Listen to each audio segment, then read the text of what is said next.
So I think what I'll say is, while it would be nice for the world to kind of fade to black for Magni, and let him have his moment of sitting there in the rain, feeling sorry for himself and sorry for what he's done. Unfortunately, while that session faded out, for you, no time has passed and you are just sitting there, covered in muck and blood, and the world yet spins, so something's got to be done. Luckily, as you guys sort of said that you didn't know would necessarily happen, the corpse has turned to slush, and sort of melted into the mud beneath it, which is fortunate because, yeah, there's still, like, quite a clamor from the street, and you guys with your acute hearing would be able to hear the beginning of a siren sort of coming from up the road as well. Okay. So it sounds like somebody has probably called the cops, you would be able to surmise. And then I want Dent to make a quick roll, and then there's going to be a lot of rolls for Magni. So. Okay. What are we rolling? How about you roll wits plus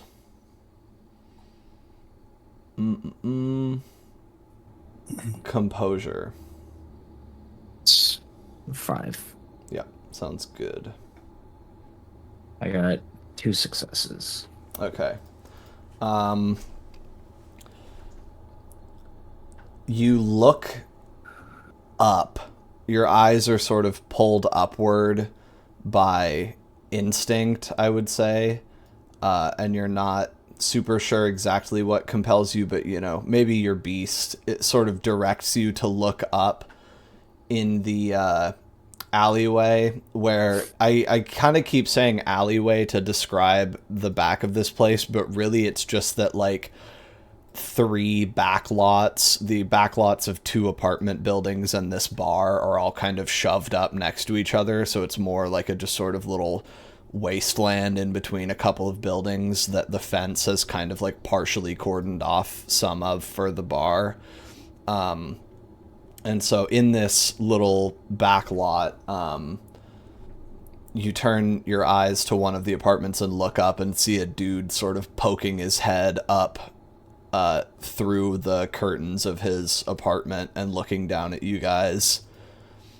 And you don't get any, like, sort of distinct sense of how long he's been looking or anything like that. You just know that currently he's looking at you guys as you stand now in the alley, sort of covered in goo. Do I make like eye contact with him, or is he not noticed me? Your face in the crowd would have faded because you were doing sort of like aggressive stuff, and not like focusing on keeping it up. I'm gonna say that he's not looking at you though, because you're like not super close to the whole center of the issue where Magni and Laszlo are hanging out. So he's not making eye contact with you right now. And then pretty much just as quickly as you notice him, he sort of shuts the curtains and looks away. Okay. I think I'm gonna talk then to Magni and Laszlo. We need to get the fuck out of here. This is not good. Yeah. Let's get out of here. All right. Is Magni alive? Is he responding? So Magni has some roles to do. Okay. To figure out if I'm still alive. Yeah, literally. Still fucking sane. Okay, let's do some humanity rolls, I think. Sample breaking points. You're at humanity 7, so you still have to roll for injuring someone over blood, which this counts as, because he is a someone. Is he though? Yeah, he's a guy. Okay, so Not then anymore. no, he is not. He's a smear on your shirt. So go ahead and first, I'm going to give you a beat. So I'm just gonna be in your sheet right now for a while, because you're risking detachment. Okay. So you got a beat, and then you are going to roll 4 dice for the Humanity 7 sin of injuring someone over blood. Okay. Ooh. No successes. Okay.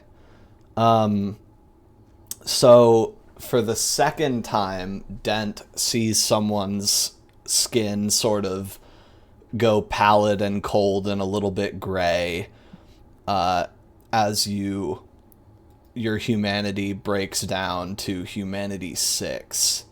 So on your character sheet, you can like sort of move that little dot on the track down one. You know what I mean? Mm-hmm. And then you are going to take another beat because you're going to risk detachment again. And I've given you the beat, and the sin is I'm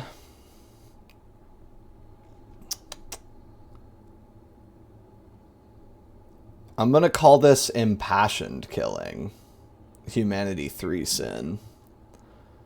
Because it wasn't premeditated, because you were sort of spurred to it in the moment, but it wasn't accidental. You were trying to murder him explicitly based on your frenzy. So you just roll 2 dice for this one. Okay, I rolled 1 success. Okay. So basically I would rule the collective experience of that as you're sort of sitting there and you're thinking, you know, it's interesting to try and reconcile the idea. I mean, it's all more abstract than this. Like, these aren't like literalisms, but I think for the sake of the way that the sins and the breaking point shaped up, I would just describe it as you sort of are like, well, I killed that guy, but I was supposed to, and everyone kind of wanted me to, and that was kind of the plan. So like, that's okay. You know, like there was a reason for why I did that, but Jesus Christ, I tore his head off. Like, oh my God. So it's more the like severity of the violence that you have done and the kind of extreme nature of the position that you found yourself in that has made you realize that you're something distinct from a human being, more so than the fact that you killed that nasty vampire. You know what I mean? Also, he chased him down when he was like running for his life. Totally. So that also is a thing where in combat you have to declare up top what your intentions for the combat are, because if you end up killing or severely injuring someone that you only meant to like incapacitate or capture, you lose a willpower. But this isn't that situation because you fully intended to murder him, so it doesn't make you lose any points. Okay, hell yeah. So then you go down to 6 humanity. And you are suddenly sort of able to respond to Dent, who is urging you, like, hey, dude, you just sort of did that in public. We got to get out of here, man. I think I just kind of slowly stand up and make a big sigh and start walking towards them. All right. Then... yeah, you guys are sort of free to proceed at your own pace. The cops are kind of coming, but you guys have probably a minute before they show up and get out of their cars and start asking questions. So, yeah, how do you guys get out of here? Or do you? Can we get out of the back of the Tom- alley? Tom with us?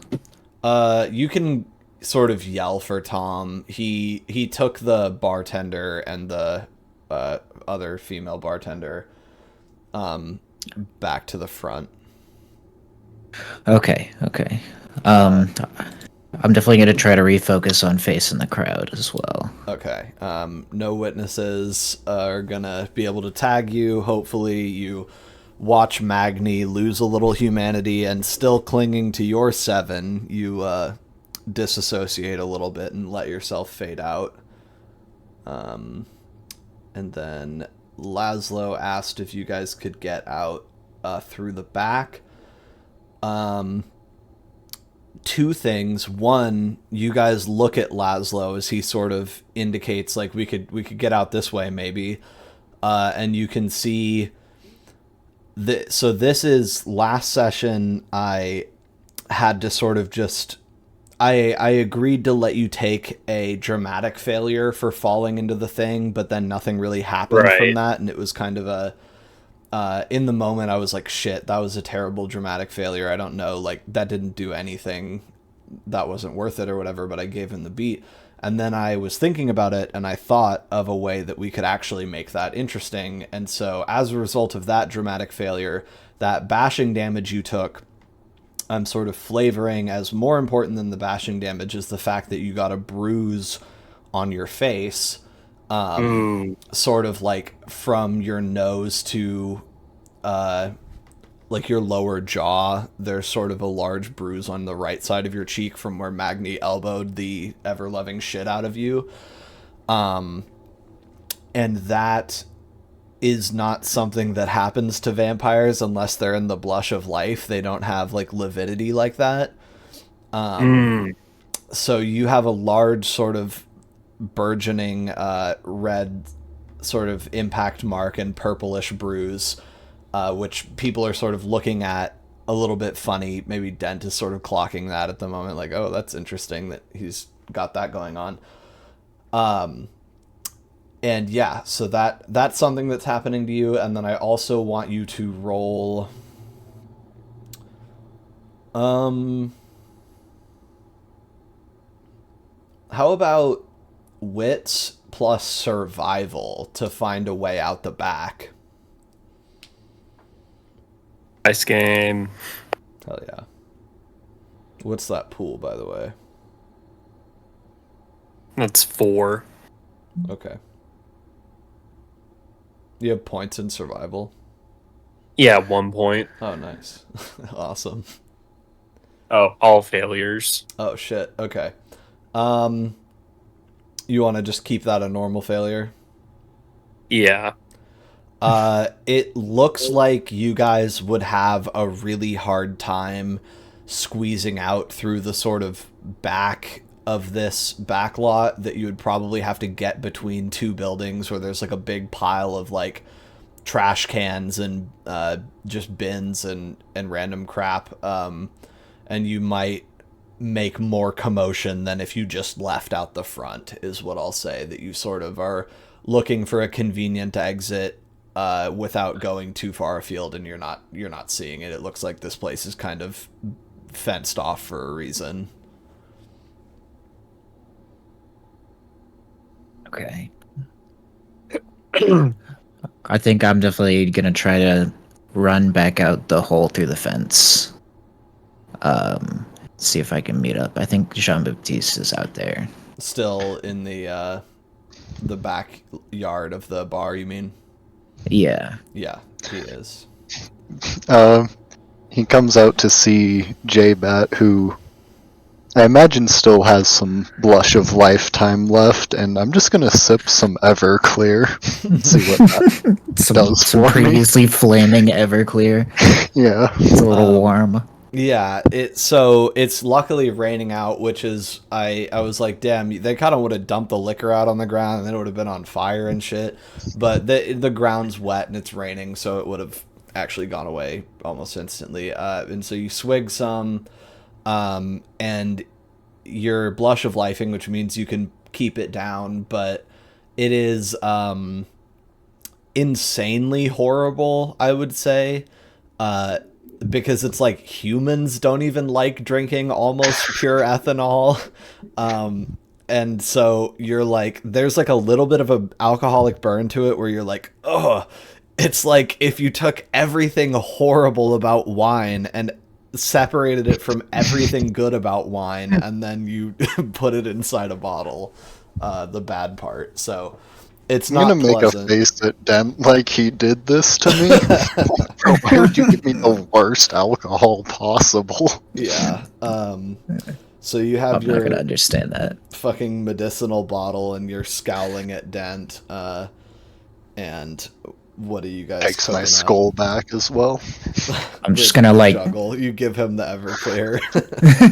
I'm just gonna yell and kind of gesticulate and just say, "We need to get the fuck out of here. The cops are coming." All right. Yeah. What Does is? he know what cops are? Does Laszlo? No, does Jean-Baptiste. Yeah, does he Oh. know what a cop is? The constables. I think I would get the picture. Yeah. The guys that will be mad that we murdered someone are gonna show up soon. Yeah, you would have an understanding of that from context clues. Like, well, at a certain point, someone shows up when you kill someone. I get that. So, Yeah. cool. Yeah. So, how are we going to handle this situation? I think our best case is just sneak her out to the sidewalk and just go opposite the bar. Magni also has some celerity left, and he is the most suspicious looking. So, I was just gonna say, what if I take my shirt off and ditch it, and then try to like wash myself in a puddle to get blood off of me? Because Puddle then is I'm a just good a idea. shirtless guy. yeah, I don't want to leave behind evidence, but we could easily like fold up the shirt and carry it. also note that the window that you broke to the interior of the bar is still an available option. Back into the bar. I don't know if we want to go back into the bar. Yeah. But I'm just saying that it's a way that you could enter the front of the scene without going through the alleyway in the open. But that is, valid to not want to go back into the bar. Because it's like nighttime and it's raining, so people can't see us anyway, right? Also, despite the fact that they turned into a... I can't remember the species of crow. The sort of corvid that he turned into, his clothes melted into the crow when he became a crow, but they are woefully still sort of here in the mud. Ekon's clothes that he dissolved in. Okay. Well, I'm not touching that shit. It's covered in fucking smush. That's like I'll- gross as I'll hell. look at Laszlo. Hey, nasty boy. Hey, nasty boy. Oh, okay. I guess I'm like grabbing Magni's shirt and like folding it up with all the other awful clothes.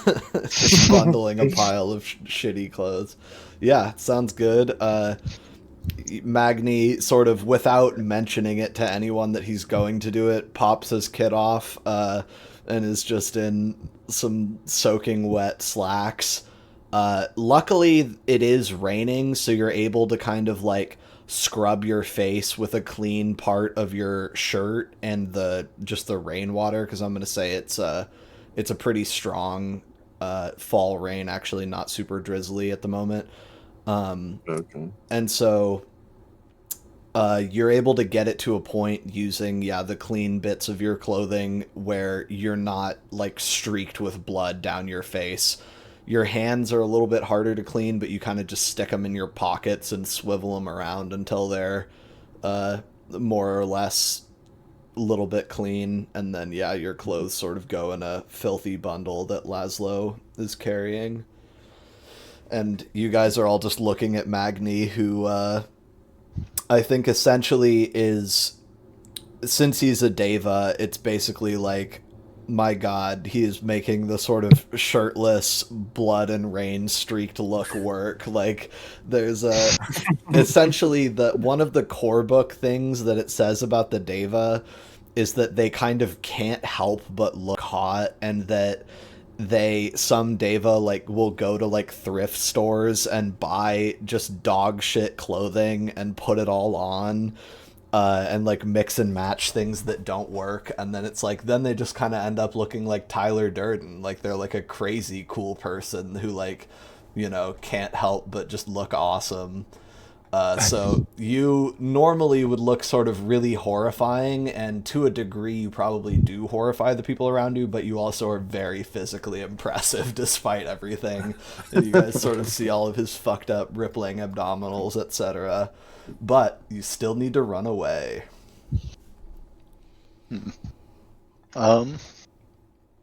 So I'm thinking maybe Dent gets Thomas. Sort of seems to be the least conspicuous of us all. Yeah, that sounds like a good idea. Cool. And then... So he went around to the front of the bar, right? Yeah. We could also like split off into groups so we're less suspicious. Yeah, am I like covered in blood or mud or anything? I feel No, like I'm you pretty didn't clean. get I'm in just the like fight. wet. You're all set. Okay, I'm gonna look through the broken window Sure. and try and see if there's anybody like in the immediate room there. No, it looks like everyone... You know what? Because you bought that point of empathy, I'm just gonna for free sort of give you this understanding of the situation that is, and this isn't because you have 1 dot in empathy, which is like the minimum. It's because you bought it, and it's just to reward that. That you sort of look and you're like, well, those guys just think we started an insane bar fight. And so nobody has come back inside because they're all like afraid. And you sort of disrupted the evening. So a lot of the patrons kind of just took that as their cue to go home. And then everyone else is either like waiting for the cops to come to make sure everything's safe and assess the damage, or is sort of like just looking around like, my God, what's going on? You know what I mean? So nobody's in the bar. It's totally empty. Okay. Is there a third way to get out of the bar? Like if we went through the window, could we go out somewhere not the front door? The layout that I have in my head is essentially, it's got that back door, a front door, and then it has a window you could probably shimmy out of in the bathroom that I'm going to say you would have seen, that Dent could see, or J-Bat on his sort of sojourn into the alley to shoo off the mortals. But that just puts you out in the side yard, which would take you to the front again. So essentially there's the alley to get out, like towards the front of the scene, going into the bar to get out towards the front of the scene, and then a sort of left and right turn once you're on the road. Okay. Or just going nuts and getting on the roofs. Yeah, I mean, you guys, Spider-Man. some of you guys aren't the most Magni could do that. Start jumping across apartment rooftops. Yeah. Well, I'm just gonna try to go through the window and like sneak my way up to the front entrance. Okay. I think. You are in facing the crowd, so you sort of just leg over the broken window, which is slightly lower on this side of the wall than the interior, like the floor-wise, so you kind of have to climb in a little bit, but you notice that you're not afraid of the glass at all. And you just step through, and then with facing the crowd, you can kind of effortlessly walk up to the front room of the bar, which has sort of some overturned bar stools and chairs in it from people standing up and getting out in a hurry. Some beers left on the tables, and nobody sees you because you have facing the crowd on, and you're inside a adjacent room, basically.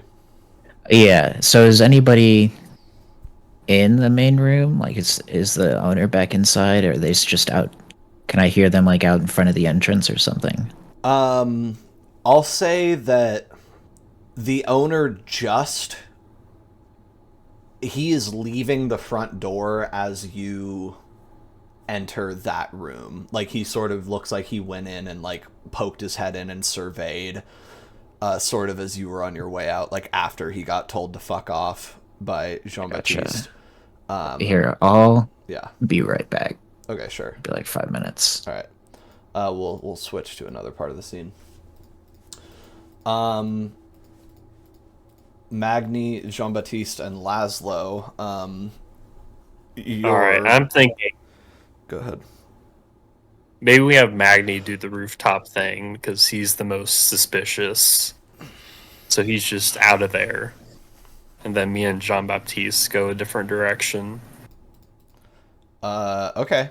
Yeah, so if you want, he could use instead of a rooftop thing, he could sort of use his abilities to get through the kind of unpassable squeeze in the other alley that Laszlo rolled up,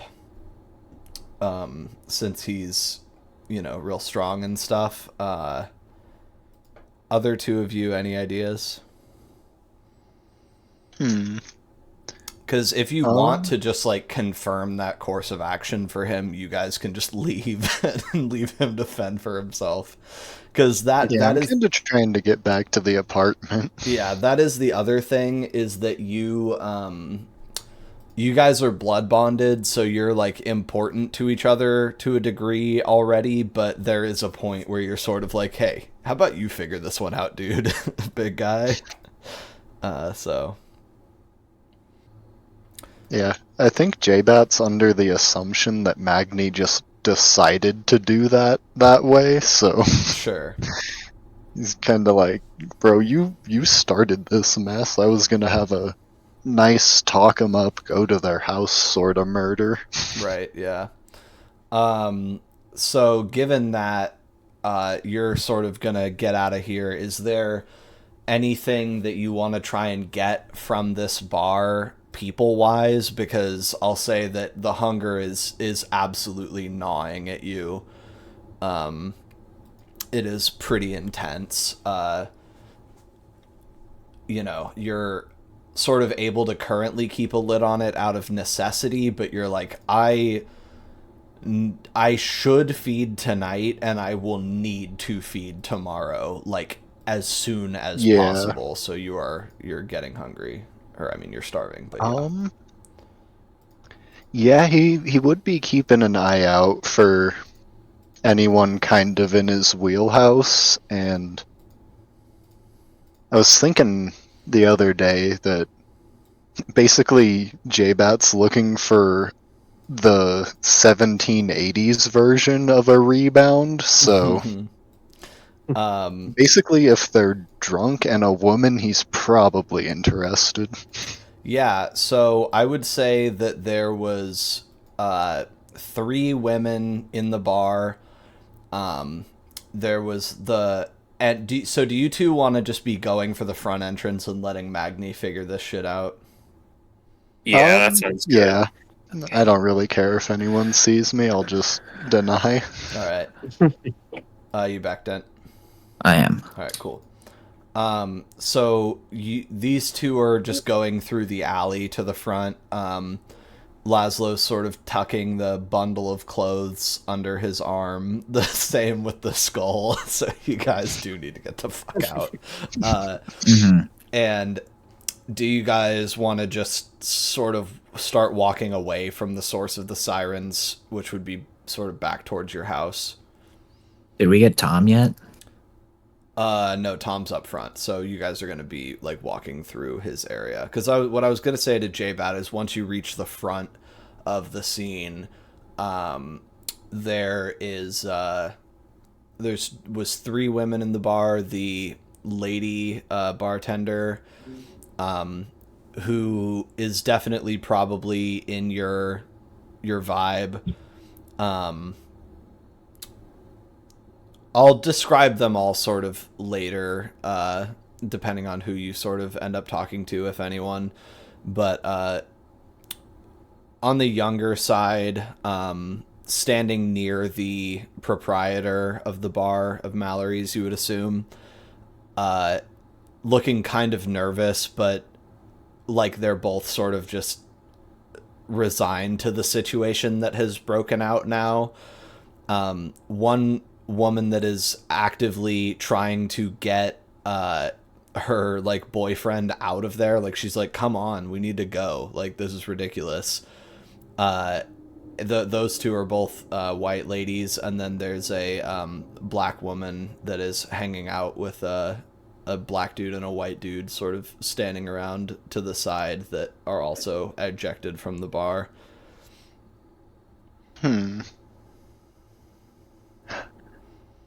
think I'm gonna follow the owner out of the entrance to try to go to the front as well, but Sure. like stick to the wall. So I'm out there too. Okay, yeah, you guys see a sort of blur that is Dent. Yeah, I think J-Bat would see all that and kind of just go, man, I wish I had someone to formally introduce me to any of them, but Right, yeah. it would be so improper to just walk up to a lady I've never met and be like, hey, want to get a drink? Even though that's precisely how it happens now. He just is not up to date. Yeah. But anyway, the other guys have abandoned you because what Magni was doing was sort of looking around for ways he could run away out the back of the scene. And we were sort of saying that you might be able to, like, legitimately use your strength to, like, get up on a roof or sort of climb the big pile of refuse and dumpsters out the back that the other guys didn't want to go over. Yeah, I would try that. Okay. So you're just gonna get out of the scene. Definitely the most suspicious looking. So Yeah. probably should do that. So you sort of walk through the back lot. Do you want to kind of focus on getting up onto the roof of the like 3-story building in front of you, or trying to squeeze through the fucked up alley? I think I'll go up. Okay. So even Magni is looking at the sort of piles of black garbage bags and like upturned plastic mop buckets and just broken glass and shit, and going, I don't want to really crawl through that. I'm just gonna go over the top. And then I will have you do a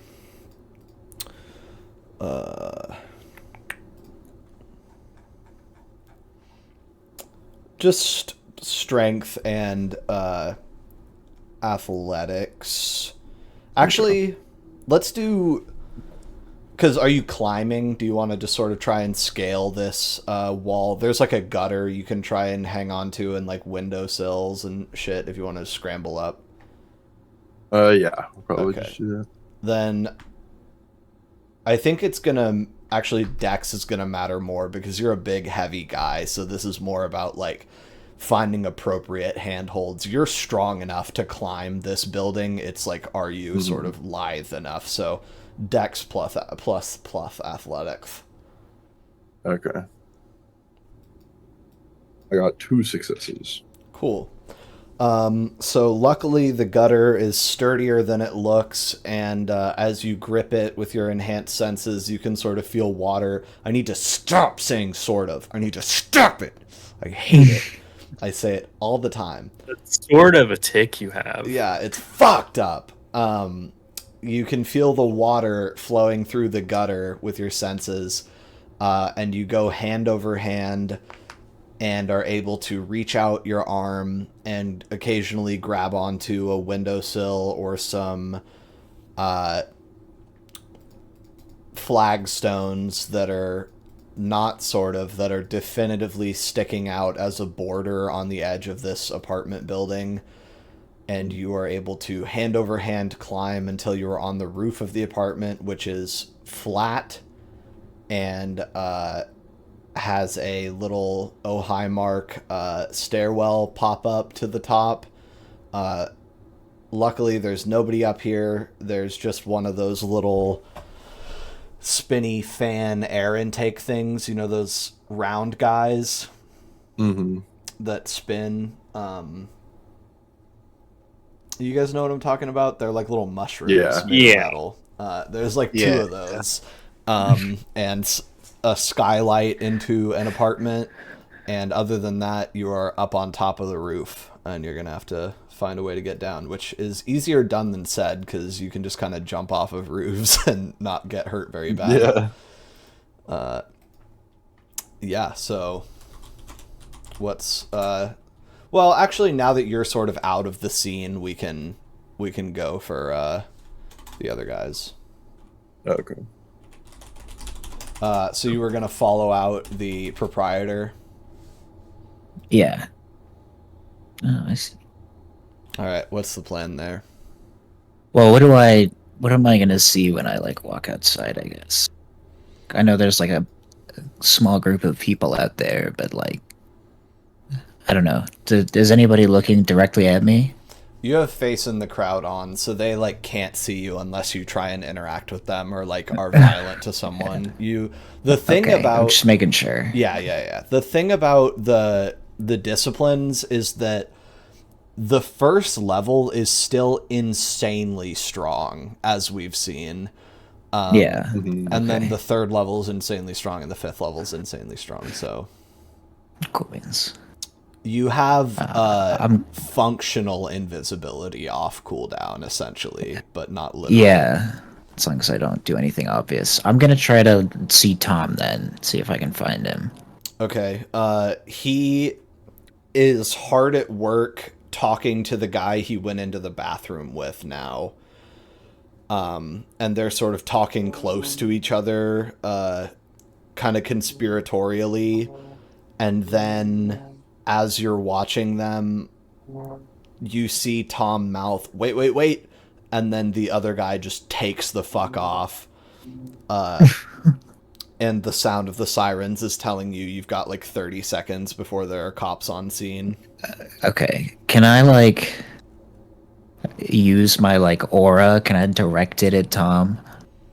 Like my fucking vampire fucking hunger or something. Is that something I can do just naturally? Yeah, so everyone has access to the predatory aura, which has 3 manifestations: competitive, seductive, and monstrous, where we saw an aura clash with Akon and Magni, where Akon led with the competitive, and Magni said, "Hello, I would like to introduce you to the monstrous beast." And that's how their thing started, and you can essentially try and use your seductive aura to signal to Tom if you want him to come over to you, or you could just walk up and tap him on the shoulder also. Okay. Yeah, I'm just gonna walk up and tap him on the shoulder. That's probably easier. You don't want to make anyone horny. At this point. He's already confused enough. That's Magni's job. So, yeah. I'm gonna try to like get on the floor. Hell yeah, dude. I'm gonna try to get on the other side, like, but have him between like the crowd of people and myself when I do it, though, to like. Yeah, you are a shadow on the wall, talking to this man. What do you say? Tom, we need to get out of here. It takes a second. He like turns around and almost like must have been the winds before he sort of notices you tapped him on the shoulder and looks directly at you like he can suddenly see you and says, yeah, no fucking shit. Can we go? Are you guys done back there? Can I see like our little group coming at all? Yeah, they pop out of the alley. Sans Magni. To your relief. Yeah, right. I'm gonna try to like back up away from the cops and like towards the direction that they're moving in. All right. So do you guys just want to get out of there right now? And I'm just gonna grab Tom by the arm. All right. Your face in the crowd is sort of fading away, but nobody's like paying you too much attention. And I'm gonna say you two are able to skip the scene pretty much instantly, since you're just going without a hope of continuation. And then Jean-Baptiste and Laszlo are following to stage right, or no, excuse me, stage left, viewer right, following Dent. And Jean-Baptiste, your hunger is flaring up when you look at the women in the crowd. Are you going to try and snag anyone on the way out, or are you gonna have to let it go? No, for JBAT, I don't think 30 seconds is enough to even say hi to someone. Sure, yeah. Because if you're not going to employ your mind control, then it probably would be difficult. Yeah, I think I'll look for a better time and place, maybe. Maybe down the street and in a minute, but... Yeah, stage left means if you're looking at the audience, it's left. So okay, so you we are did right. mention. Yeah, you're imagining it the way I am too. I don't know if I am. Well, either way, you guys are proceeding out of the scene, and then I'm going to say the proprietor sort of reaches out to grab Jean-Baptiste, your arm, as you sort of are shoving through. And he says, I think, let me roll for how brave this dude is. He says, hey, don't you want to stay and explain to the police what's going on? Where's your friend? Why? What friend? He just sort of scoffs and says, whatever. Do you think you can stick around? Maybe explain the bar fight? I know as much as you do. Alright. How about manipulation plus subterfuge to convince this guy that you really don't know what's going on? And that would count my... Oh yeah, how does it work when I have... The skill? The skill and then like a sub-skill on it. I forgot how that works. So basically, if the action is applicable to the specialty, is what those are called, then you get 1 bonus dice to reflect the specialty. Okay, this definitely feels like bullshit. I think to make it bullshitting, I just want you to throw him a compelling alternate excuse for your involvement, because basically to me, like, bullshitting is like, that could not be the case because of course you understand that, and you like give him more information, where if you were just cold lying, I don't think of that as bullshitting, you know what I mean? Okay, yeah, that makes sense. So how do you explain that you were sort of vouching for this guy out there and now he's not your friend and, quote, you don't know what's going on? I think what I'm gonna go for is I had only just met him and didn't even really get his name, and he told me this was a nice spot, and I have just gotten here from France, and Okay. I'm really not sure anything he told me was true at this point. So you're like, I'm a tourist, I got scammed, this guy told me he had a nice spot in mind. Yeah, and then he just knew freaked an out. awesome bar, and clearly he didn't know an awesome bar. Okay, yeah. That's great. So that is a sort of multi-layered lie, which I would consider to be bullshitting. So go ahead and roll that pool plus the 1 from the the skill. And you said manipulation, right? Yeah, manipulation, subterfuge plus 1. 1, 2, 3, 4. Okay. Rolling 7 dice. Yeah, we're in the element. Yeah, starting to get into what J-Bat's good at. Oh, 1 success. I was worried. Nice. I think what does it is that you're sort of... This guy is hanging on to your arm, And you say, I do not know him. He simply told me that he could show me a nice night on the town and blah, blah, blah. And then this guy looks at you and you're like, oh, he thinks I'm a homosexual now. And he looks at you with intense disgust and pushes you away from him, like lets go of your arm, like you fucking useless idiot. But he doesn't say anything. He just like goes, ugh. Homo. Yeah, and then just pushes you off of him. Mental note added. Yeah, literally. French people. Oh my god. Yeah, and so then you are free to skitter down the road. All right, so we're the non-Magni characters home free then? Yeah, you guys are good to go. All right. Okay. I think as we're kind of walking, I'm just going to start talking to Laszlo about Magni and be like, did you see him? He was like a wild beast or something. I couldn't snap him out of it. He was...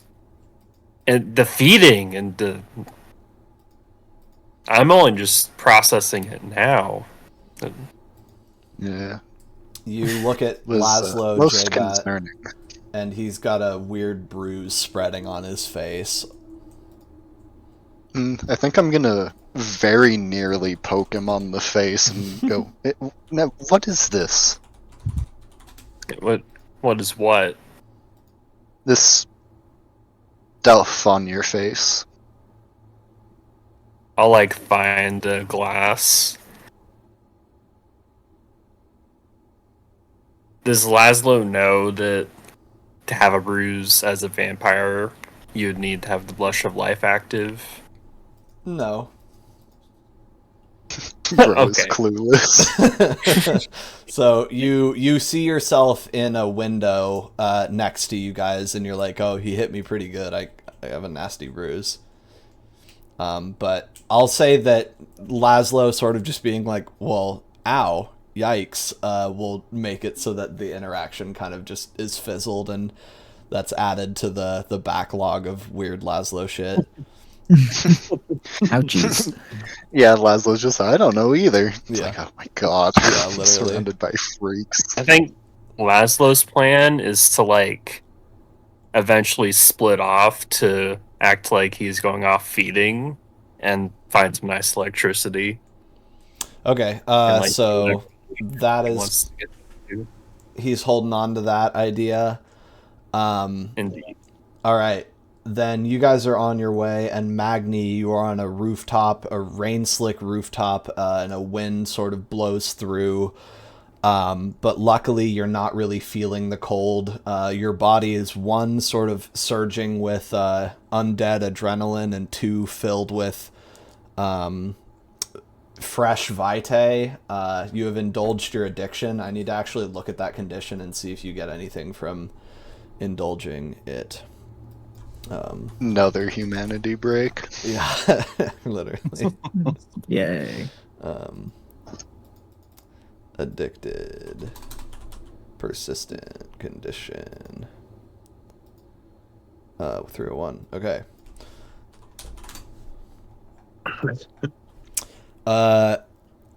Possible sources. Resolution.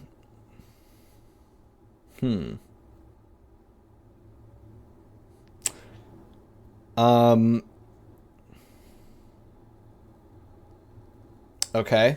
So you can get a beat from this condition whenever you choose to get a fix rather than fulfill an obligation, which I'm going to have pretty strict sort of interpretations of that phrasing on. And you can resolve the condition by buying a point of humanity or achieving an exceptional success on a breaking point. Like a humanity breaking point if you rolled 5 successes on one. So currently you're still locked in on that. And yeah, etc. How are you gonna hop down? There's just another sort of road behind this with some houses and stuff. It looks like it's more of a residential street on this side. And an interesting thing to note is just that there's a lot of nice houses in Seattle, like sort of small, nice residential homes that I'll have to get some example images for, because there's some very urban areas, but also a lot of just really nice homes. So be sure to picture those too, essentially, these waterfront properties. But yeah, you gonna jump? Yeah. Okay. Yeah, so I'm gonna say that you're given a little bit of confidence by your beast sort of suggesting to you that it wouldn't be that bad. It says, jump, run, it's fine, jump. So do you just go for it? Yeah. Okay. Any special way, or you want to just land on your feet? Belly flop. Yeah. Backflip. I think kind of just like bend my knees as I fall, like as I hit the ground. Okay, yeah, so when you jump off of stuff, you make a dexterity plus athletics check to reduce damage on successes. So what's that pool? Dexterity plus athletics, that's 5. All right, roll that. I got 3 successes. All right. That means, because you're jumping 30 feet, which is 3 sets of 10 meters, and for every 10 meters you fall, you take a bashing damage, basically, is the way it works, unless you're falling onto something spiky and then it's lethal. So if you were to fall from this height and fail completely, you would probably take like 4 bashing damage, depending on, some factors, but essentially you rolled 3 successes, which is going to reduce it to 0 bashing damage. So you sort of just jump down from this roof and then execute like a perfect forward roll out of it, and are on the ground pretty effortlessly. And there's just a sort of vague sting in your heels where you're like, if I was a human, that kind of probably might have hurt, but I've got it handled. So, boom, you are all set to go.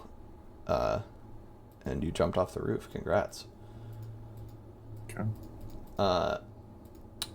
Do you guys want to try and meet up, or are you just going to guess that he's also going to the apartment, hopefully?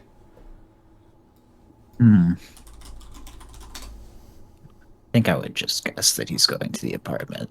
I don't think I want to really wait. Okay. Yeah, it's kind of where I'm at too, or it's like maybe he's out eating wild animals or something, who knows, with that guy. Who fucking knows? Sure. So then you guys just take off, and you want to go direct to the house? I think Magni's first thought is that he needs clothes. Okay. So I think I'm kind of searching for a clothes store. I think I want to talk with Tom while we're on the way back too. It occurs to Magni that it is 9 p.m. and that most stores are probably closing. But we can come back to that. Yeah, so you guys are sort of just traveling. I want to pull up my map so that I can sort of gauge where you might be at. So you guys were probably right up under Madison Street. So you guys are like heading down like 31st Avenue probably. and Magni, you're kind of up near a park, actually. And then you guys are sort of heading a couple streets down, because you guys live just above Madrona Park, and sort of to the left. Yeah. But anyway, yeah, you're on your way. You hear the sirens, sort of eventually get to the bar, but you are out of the way for that, and we can just skip ahead to being at the apartment if you guys are ready for that. Well, I wanted to talk to Tom, while we were walking. Sure. What do you say to him once you guys are all sort of grouped up? So, how'd it go on your end? He looks at you and he says, No. First, what the fuck happened? What happened? We were going to I was going to pick stuff up, and then you were what did he do back there? He threw him through a window or some shit, it sounded like. Yes, well, he did do that. Magni seems to be a little more of a, I don't know, bloodthirsty than we quite imagined. But that guy, he had it coming. That's just part of who we are, okay? Don't worry about that. I'm a little worried about it. Yeah, well, we'll keep it between people like us, okay? You stick to your side, we'll stick to ours, okay? Okay. Jesus fuck. Well, sure, but everything's okay. Where is he? He is gonna meet us back at the place, but everything's okay. We're fine. All right. If you say so, man. So listen, what happened? Okay, how'd it go? I mean, I doubt it went great. I didn't really mean it to be such a scene, but these things happen. Yeah, you guys kind of get into a residential neighborhood that looks something like this, except nighttime. Lots of trees, Seattle. It's something you wouldn't expect, but in certain areas, it's all freaking trees. And you're walking along, and he says, yeah, I mean, I got, the heroin he had on him, but I'm pretty sure that he thought that was some kind of sting or something. It was just, you don't even get how fucked up, it is. That was terrible. What I'm trying to say is, I come over to him and I sit at the bar and I say, hey, and he says, hey, I thought you died or something. And I say, no, that was just my friends. And he says, what the fuck? And I say, I can't talk about it. And then he says, well, what? And I say, I need to buy some heroin. And he says, huh? And then we're talking about it. I get some. And then all of a sudden a window breaks and the cops are there. That looks terrible for me. So I don't know if I'm going to be able to get stuff from him again, but I got, a couple bags. And I spent all my money, so we need to flip it. Yeah, I don't know, man. Tom, I appreciate you getting what you could. At least we came out here with something. But we can find another guy. I can help you out with that. Okay. We just need to get safe. We need to get square, and then we can deal with selling that stuff. All right. I want to. That didn't really come across, but I want to say, I'm kind of distasteful about the whole selling or fucking heroin. I heard it. I don't know. He looks at you like you don't get to be persnickety about selling drugs when it kind of seems like Magni might have murdered that guy back there. Yeah, there's bigger things for me now, so I'm feeling a little bit better about just selling some drugs. That's nice and easy. And he looks at you and he says, well, who the fuck was that guy that he attacked? Well, I just saw him that's before not I went to very- the bathroom. he was something of a rival of ours, I guess is the best way to put it. You know, like I said, we'll sort ourselves out. You know, we won't get you involved in that kind of thing. So you'll be safe. All right. Shit. So was he like you, you know? Well, I appreciate you putting it lightly, but yes, he was like us. Okay, so that's why, if it wasn't obvious, we don't talk about that kind of shit. Okay. Yeah. All right, man. Jesus fuck. And he says, "When I get home, I'm smoking some of this, and nobody try and stop me, okay? I don't know. You seem kind of like a straight apart from the fact that you might have murdered that guy. So nobody tell me no, okay? Tommy's gonna snort some H. I don't care. I literally Just keep don't it in. care. Just keep it inside the house. That's all I ask. All right. And keep it reasonable. We need you sober at least most of the time. He just sort of mutters something and starts walking ahead of you like he's tired of talking to you. And He's then like our little baby. he's like, "Shut the fuck up," is what he's like.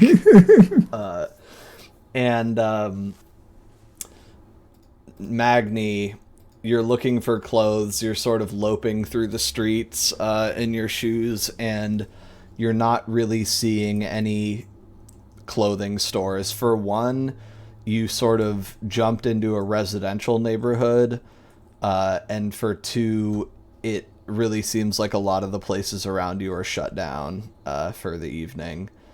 You do see a sort of... I said it again. You see a husky-looking homeless guy laying in a corner trying to stay out of the rain, that you think maybe could have something you need clothing-wise.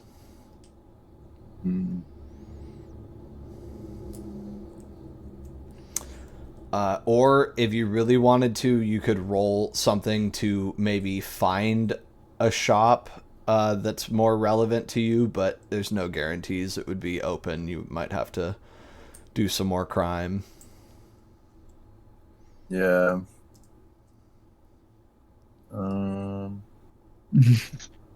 As he does that, I will inquire with Thomas about the Everclear and just be like, do people actually drink this stuff?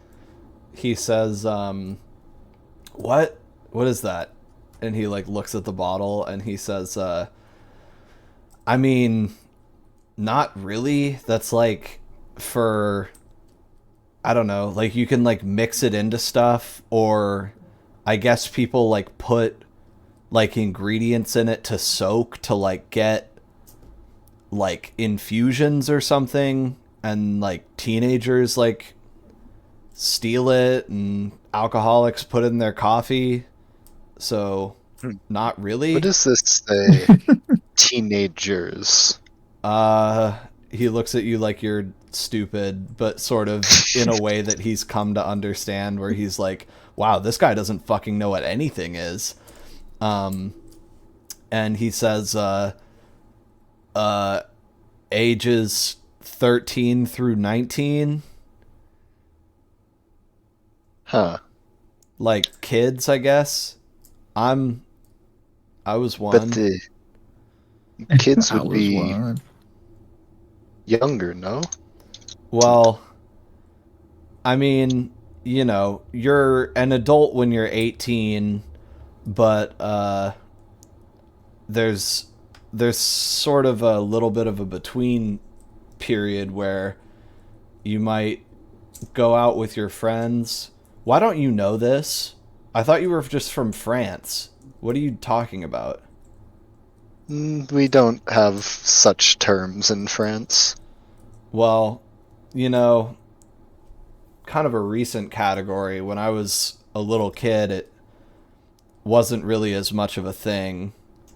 Mostly nowadays, it just means that you're old enough to go die in the jungle. He kind of just like looks at the dark houses kind of wistfully for whatever reason. I'm not gonna ask about that, but I'm gonna look around like, what fucking jungle? And he says, I suppose you know all about that, though, being from France. Yes, of course. Parentheses, clueless. Yeah. Well, that's what he knows about Everclear and teenagers. More knowledge for J-Bat's Knowledge understanding. banks. Yeah. It's a knowledge bank. Magni, are you with us?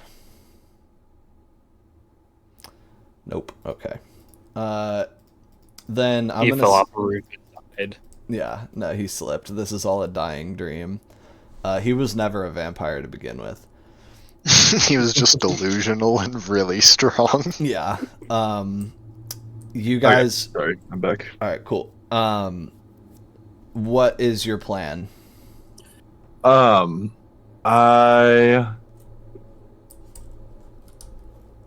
struggling between breaking in somewhere and convincing this homeless man to give me his clothes. Yeah, he's got kind of like a big jacket on. He's rubbing his hands together.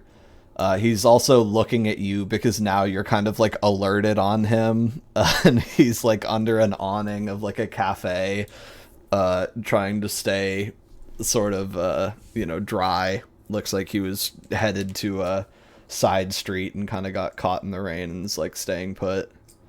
Mm. Here, I'll be right back. I'm just gonna use the bathroom. Okay. Because you're like staring him down Yeah. in the rain with his shirt off. I think I'm going to try to find a store. Alright, you just continue walking by him.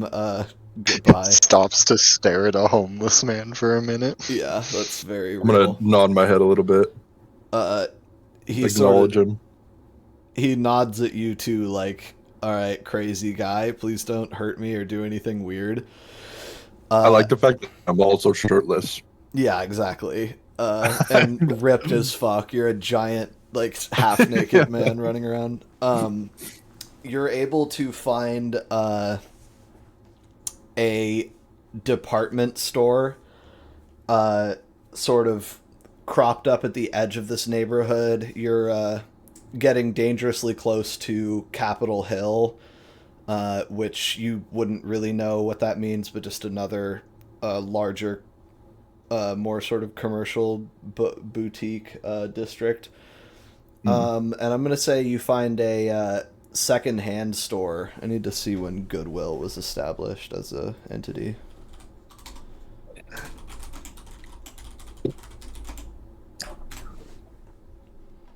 Oh yeah, 1902. Yeah, there's a Goodwill. You're sort of at the edge of Capitol Hill Goodwill. Goodwill. Okay. And I'm gonna say that there is a dumpster back here. You're sort of out behind a parking lot. There's like a seafood restaurant over to your left, and then some apartments and houses down to the right. Because this is sort of the end of this is the edge of a commercial district that you're sort of approaching. Okay. And yeah, there's a dumpster outside the Goodwill where there are clothes that not even poor people wanted. And then there's also the Goodwill. Okay.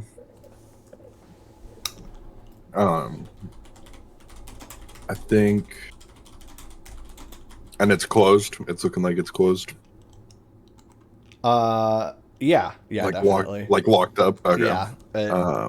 There's a sign on if you go around to the front, there's a sign that says it closed at 8 p.m. Okay. I guess I was more asking, like, is it closed or is it closing? Like, are there people in there? Closed, yeah. Okay. Then I'm going to...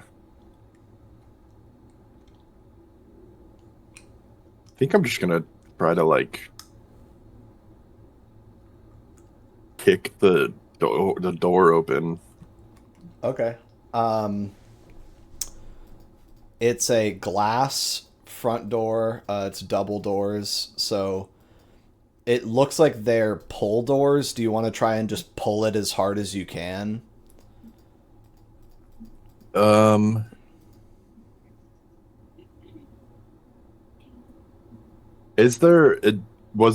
I behind it at any point? The store, yeah. Or have I been in front? Was there a door in the back? Yeah, there's like a dumpster door. Like a Because I think I might bust into that door or try to bust into that door. Sure. So same situation, but probably slightly harder because it's like a door with like a deadbolt and shit. Yeah. But what I will say is you can use physical intensity, which you can spend a vitae to get stronger, basically. And because I'll tell you that this type of interaction is there's like a certain number of successes based on the structure of the door that you have to get on this check. So it's not just one success wins. There's like a degree of success that's required. Okay. I was thinking of using vigor. Yeah, so we could look at that. Because a lot of vigor is the passive increase to your strength. Also, okay, so by spending a point of vitae, he may add two dice rolls involving his two dice rolls involving his choice of strength, dex, or stamina for the turn. So that is something that all of you can do is physical intensity. Okay. And then I also need to, I'll look up your vigor. Oh, these are devotions. Vigor. Your active effect, by spending a vitae, a vampire can energize their dead muscles, giving them a brief but substantial burst of strength. For each point of vitae spent, you can add your dots in vigor as a weapon bonus to all athletics, brawl, and weaponry attacks, or you can lift and hurl objects normally far too unwieldy to use as weapons. So those are the two things that vigor are actually for, is it can make you hit harder and throw, like pick up and throw like stupidly huge objects like cars. So you would just be using physical intensity here, just making yourself stronger with blood. So basically the same thing. Okay. Want to try and rip the door off of its hinges, basically. Yeah. By the handle, okay.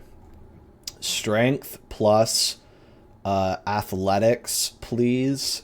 And do you want to use physical intensity? How many vitae?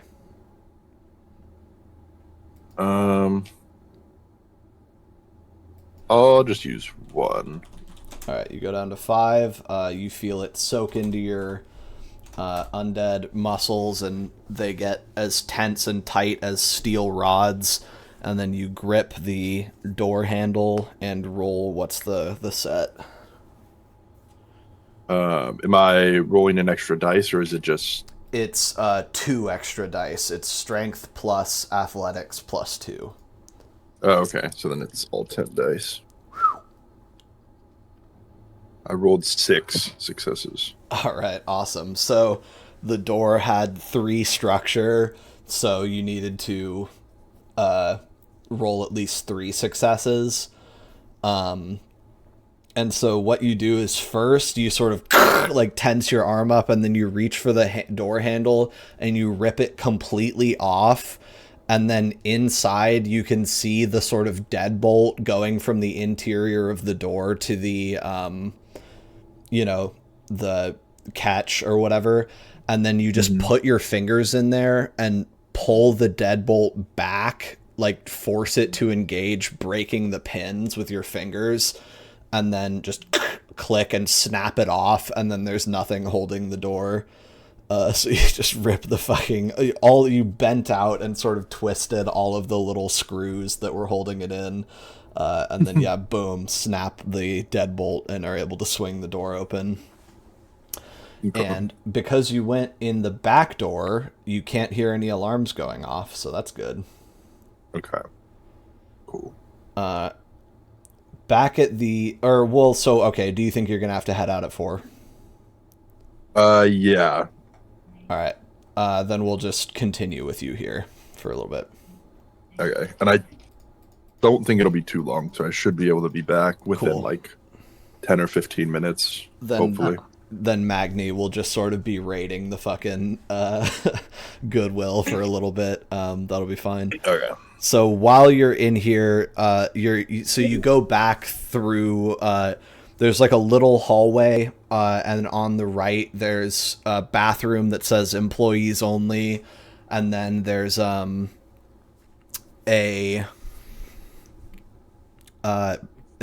door is ajar into like a break room. It looks like there's like a little low table and a coffee maker on a counter and stuff. And then you go straight forward and you are inside a Goodwill. And it looks like there's actually a basement to this place. Or not basement, but like you can go downstairs inside the Goodwill and there's more shit. But upstairs seems to be where all the clothes are. There's sort of just clothes on racks, spread out. There's some hung up on the walls, racks of coats and things like that, men's, women's. It's a pretty good area. And yeah, you've sort of come out of a employee area into the building. Okay. I think I'm kind of just trying to like grab as many not dress up clothes, but like slacks and then like white button up shirts. Like I kind of like the inners of a suit. Sure, yeah. So you're kinda finding dress shirts and stuff. You're able to find, let's see. You're able to find like 4 large enough, good condition white shirts that fit that description that will fit you and look reasonably appropriate.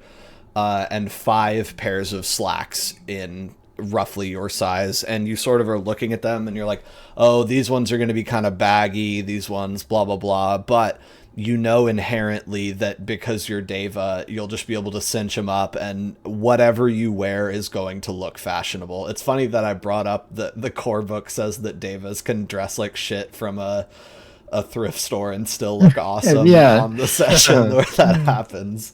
But yeah, you're able to find a pretty reasonable handful of men's clothing. Cool. Any other special pieces, any big coats or anything? There's plenty of those. Yeah. I think I'll also grab a couple, like if I can find a suit jacket. Yeah, there's like actually plenty of, there's always a section in a Goodwill that's just like big bulky suit jackets and tweed jackets and shit on the wall.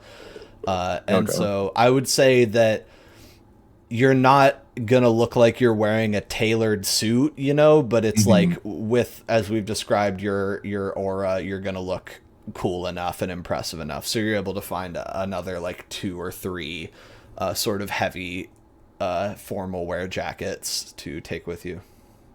Okay. You want to just get dressed up in here and then get out? Yeah, I think while I'm at it, is there any money? Good question.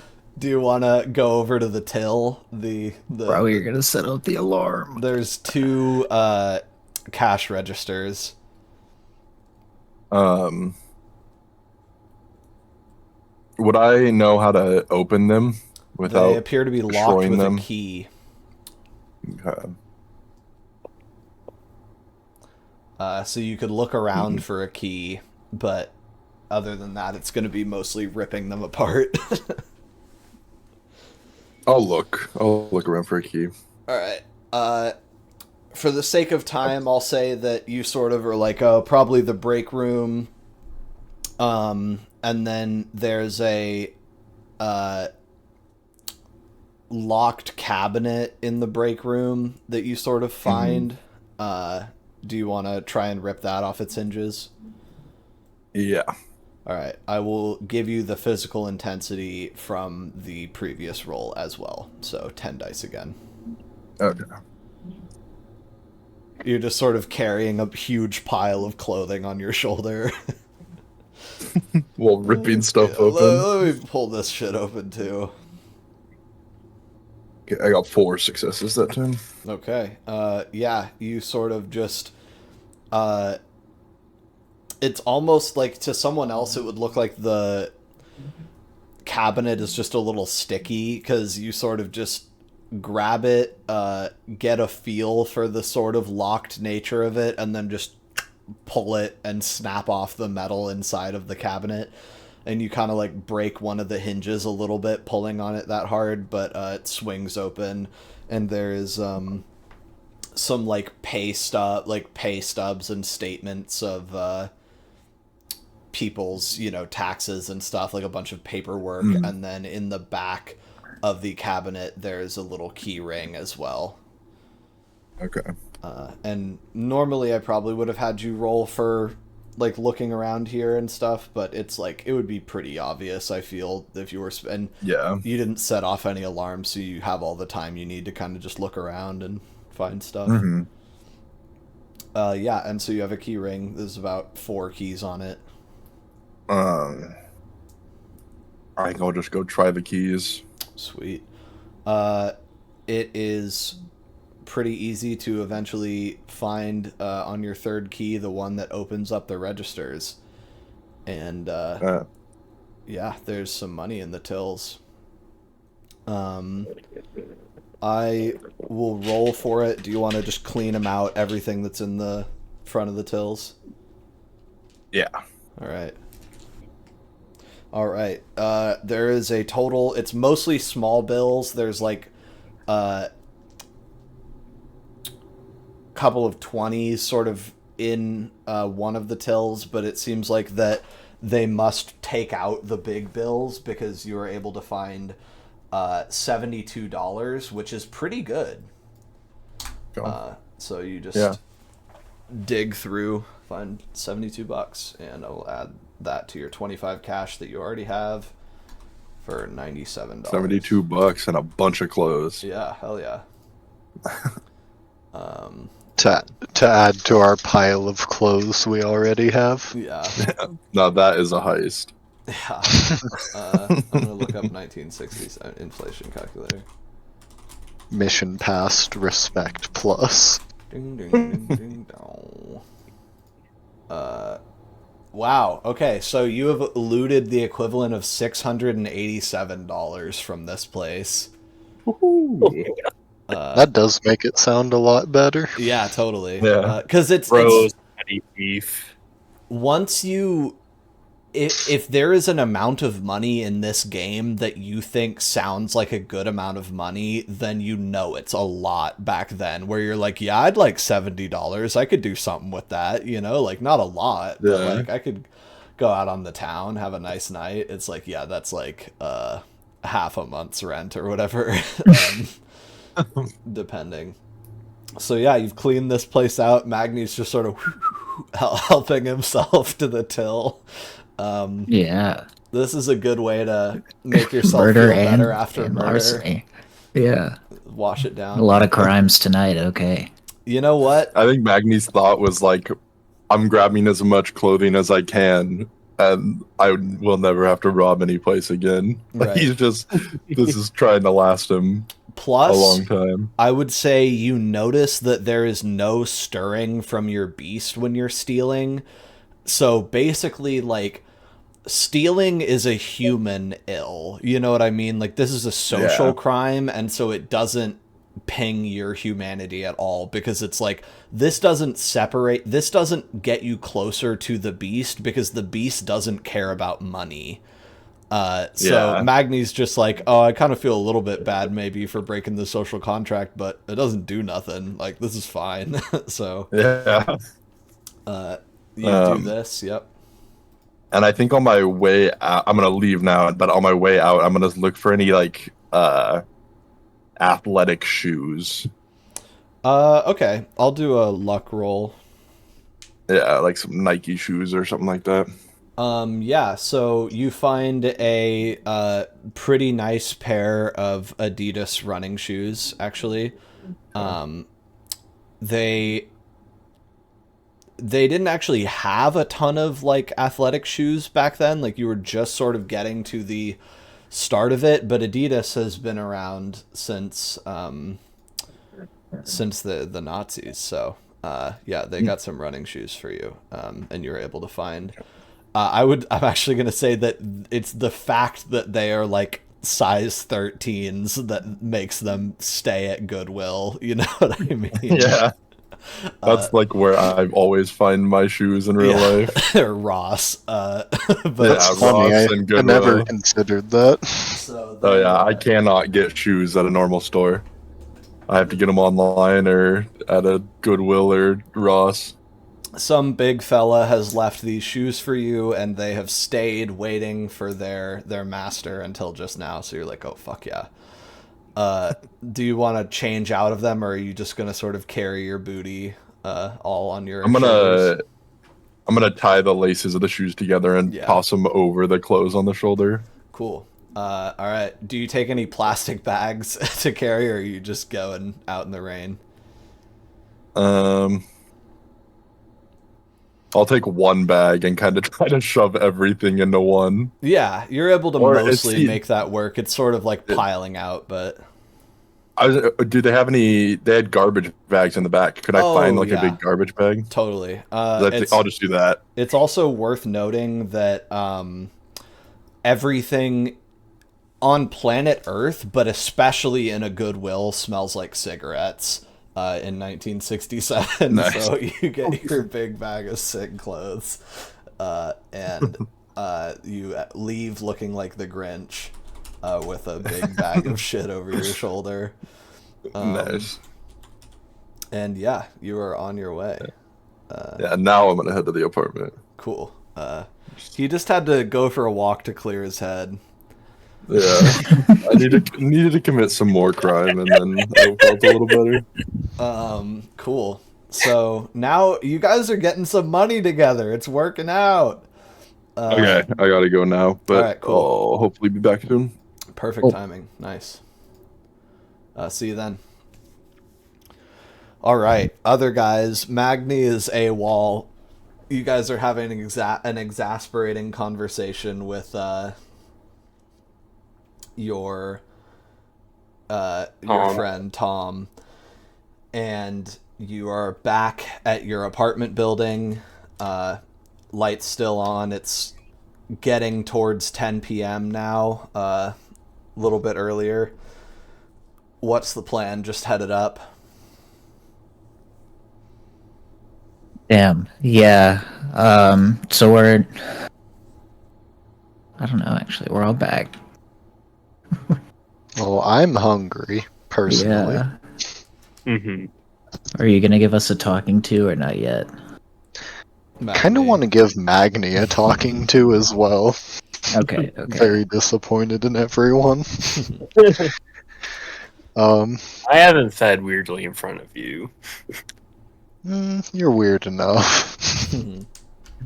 I think I'm going to stay at the apartment and just try to question Tom about how to, like, sell drugs and, like, what the fuck we need to do to, like, make money off of these. Sure. Yeah, I think I'll listen in and also figure that out. Do I still have the stun baton? I'm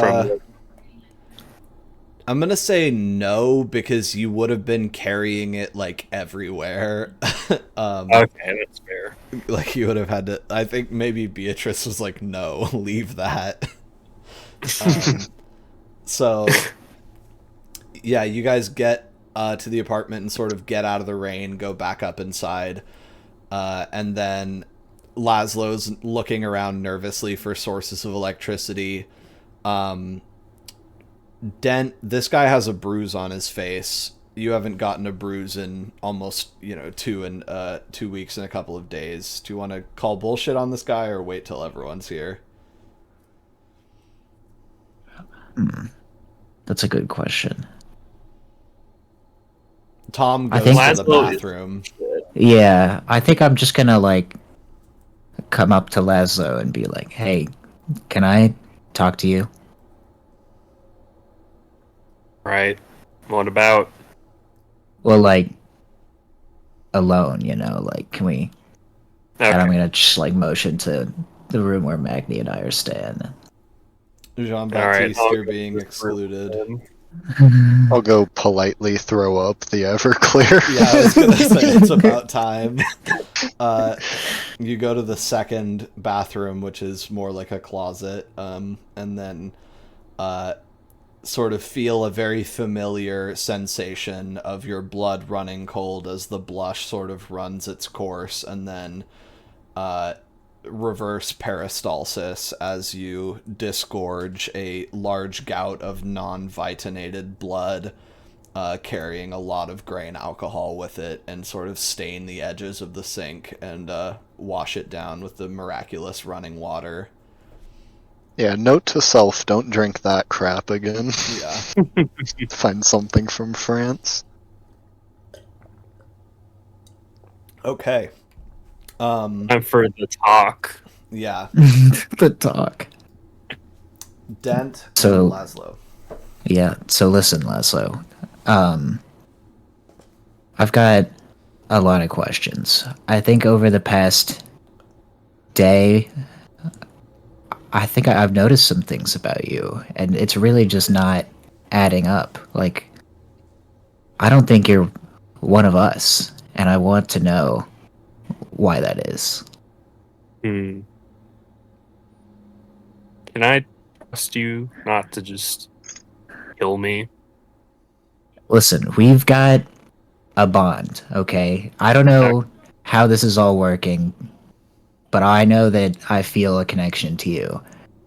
Okay. And, we may all be devils or whatever, but I don't enjoy killing people, and I don't enjoy hurting people, so I would not do that to you. I guess Laszlo sighs a bit of relief. Do you Well- want to give him any of your evidence, or are you just counting on him to fold? I'm just counting on him to fold. If I don't need to, Yeah, sure. I won't.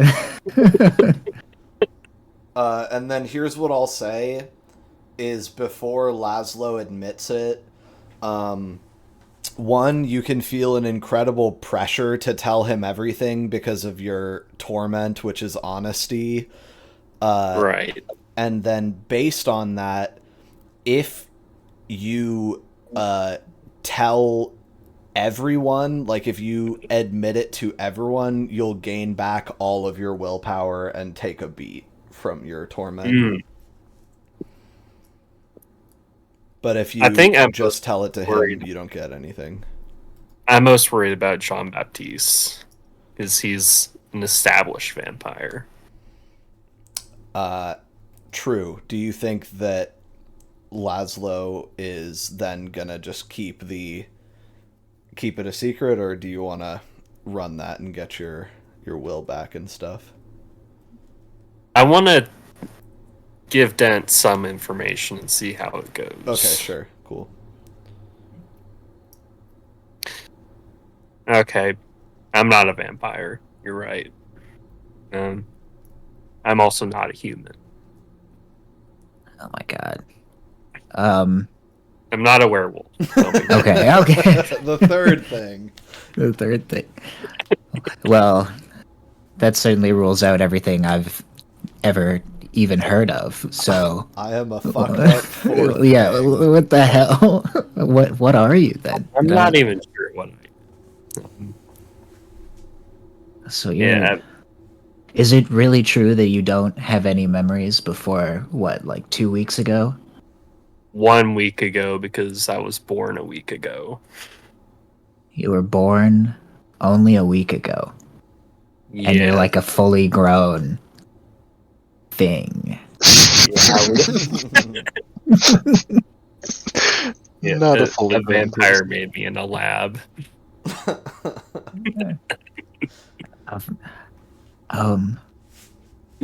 Okay.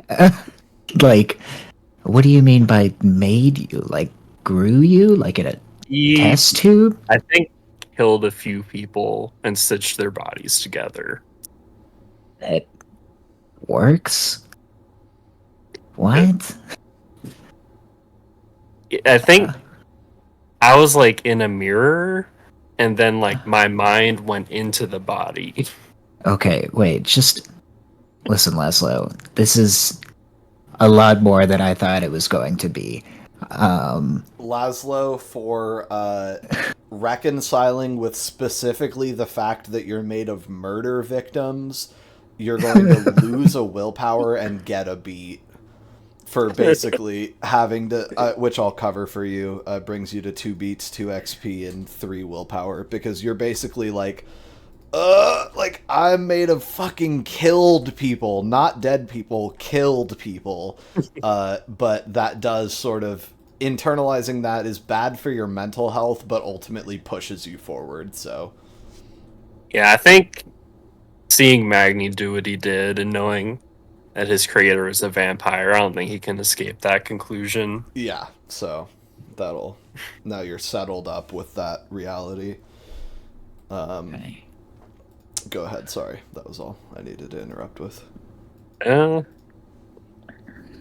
Yeah, the list of weird things about me goes on for longer than you can imagine. Could you And just, I can imagine, frankly.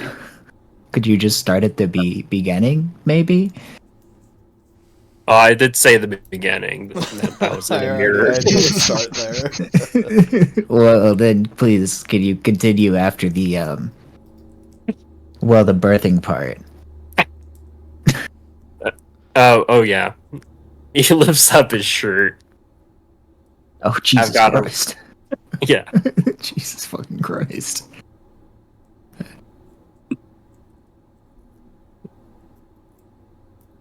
So you've got like you have an iron heart? Is that what that is? Yeah, he like the guy Are who you- created like put some of his vampire blood in me, and this thing is supposed to convert it into my blood. But for some reason, my blood is honey. Dude, I'm freaking Just out. casually dropping the weirdest shit possible. Okay, so you need blood to survive? Well, I don't think so. I think I have all the blood I need, but I can also like add in vampire blood to make people think I'm a vampire. Because he does So I, like, have a got some vampire notes. aura, Dent would know. Oh. So that's why you're you think I'm Nosferatu in some ways. okay. So you're very good at pretending to be a kindred, I see. Okay. Who created you? It's a guy named Lord Conrad. He's an Ordo Dracul. Oh. Yeah, I guess that makes sense from what I've heard, but I certainly haven't heard of anything this extreme. So I think I'm very much one of a kind. okay, and are you under his control? Does he No. pilot you, or No, I'm my own person. I see. Vehemently. Okay. Tom walks in. His eyes are Put sort your of fucking shirt down. glazed over. Yeah. And he looks up at you, sort of tucking away your machine. No, And I he think says- I like only did that up okay, once sure. and never did. He just looks at the two of you and says, do I need to leave? Well, Well, you know you remember what I said earlier, Tom, about keeping what we do and what you do a little bit separate? yeah. Why don't you hang out in the living room and take that smoke that you wanted? You can just leave us to talk if you would. Are you telling him about the stuff? Yeah. Wait. The He stuff? doesn't know as much as you. But yeah, I only needed to sleep 5 hours, and so I like woke up in the middle of the day. You can be awake during the day? Yeah, I'm not a vampire. Yeah, you're And not. also, I It's- eat normally. Well, the food kind of gets annihilated in my stomach. But your Well, point is that you still needed to eat. that's interesting. Yeah, so I sort of rolled out under the sofa, saw him, and we both ate food. And Tom, you didn't feel like telling anybody about that? He told I me told not him. to. Okay, that's fine. Tom says, I don't know if you know this, but being really afraid of someone is not the same as liking them. And I might be really afraid of you guys, but I don't like you, man. He seems to be very free with his speech because his eyes are like glazed over and he's sort of breathing shallowly and speaking slowly, like he just went and snorted something. Well, Tom, I think that opinion is very much justified, Tom. what? You know, that makes a lot of sense, but I think we're operating more on the rules of the jungle here, which I think you might have some experience with in the kind of life you've been leading. It's about... Tom gives you a look like you really don't understand what his deal is, but like basically is sort of just like, uh-huh, and then leaves the room. Yeah, I sure do know about drugs and stuff. And yeah, anything else for this scene that you guys want to sort of give each other? You know how I was sort of pissed about Tom? It was because I wanted to be doing shit alone during the day.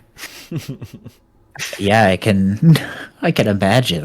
If only. I wish I could still walk about during the day, but you know, that might come in real handy. You're not wrong. Yeah, that's what I was hoping.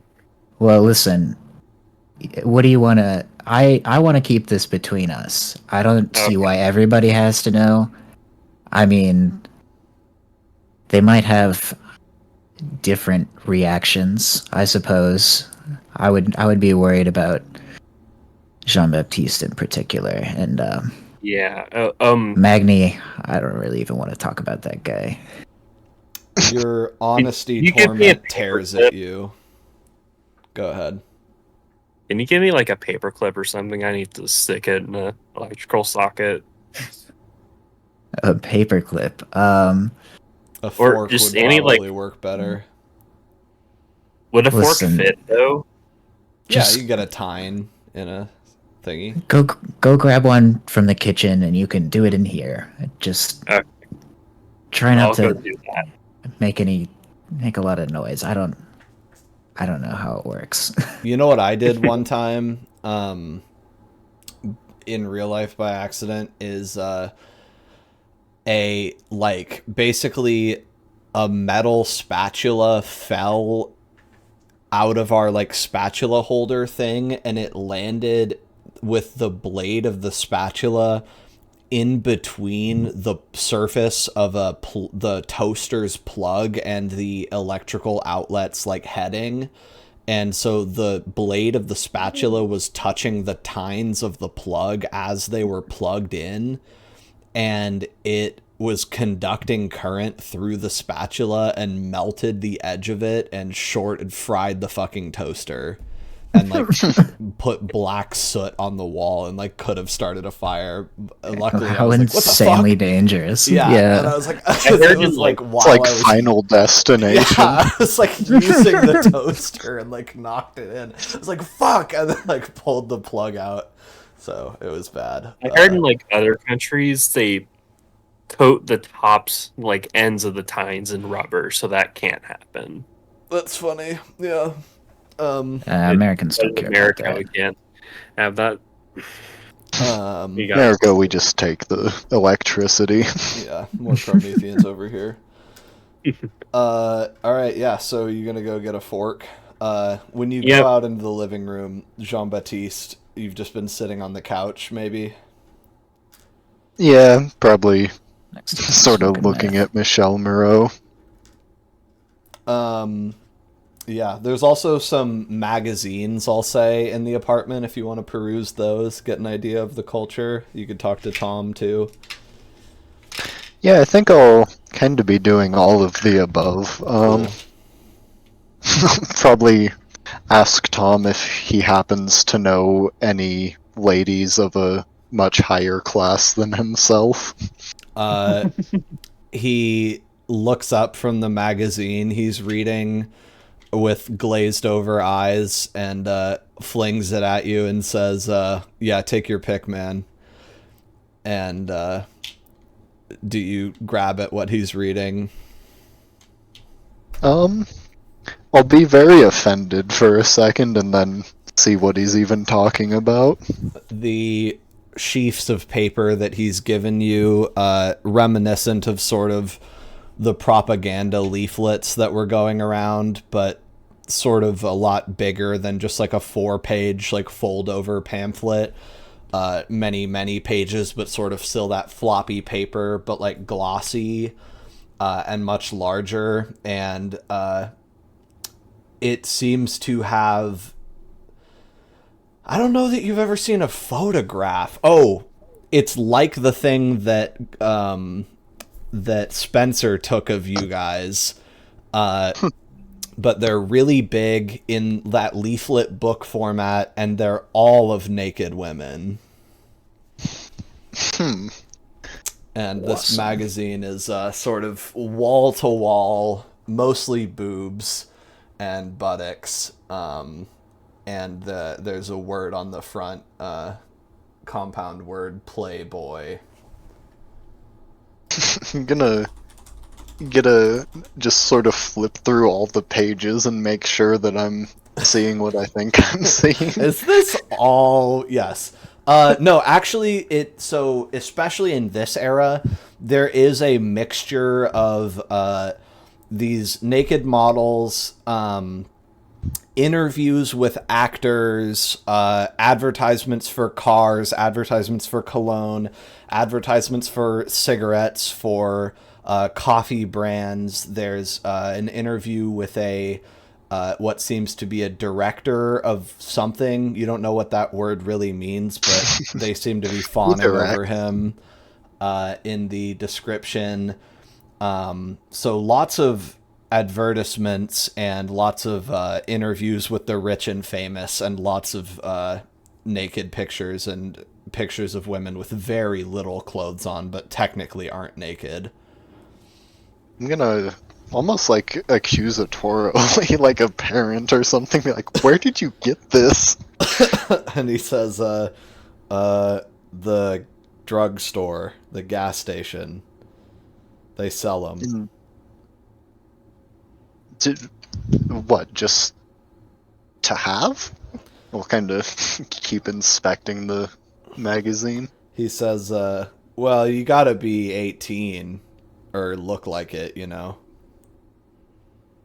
He lights a cigarette inside A and teenager. acts, he says, right, well, it's like teenagers can't have them, but they're the ones that really want them.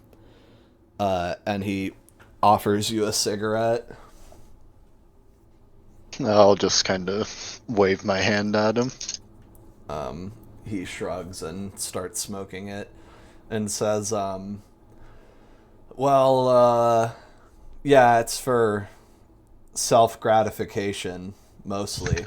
But I kind of like some of the interviews. I like movies. And I think Javet's just gonna point to a picture of someone he particularly likes and go, who is this? He looks at it and says, I need to find someone who would have been in these. Yeah, oh no. Don't look at my It's a browser history. dubious Google search. Yeah. Sarah walks in the room behind you. I'm on Wikipedia. Don't even worry about it, bro. Oh, she hates Wikipedia. Yeah. Yeah, that's not a real source.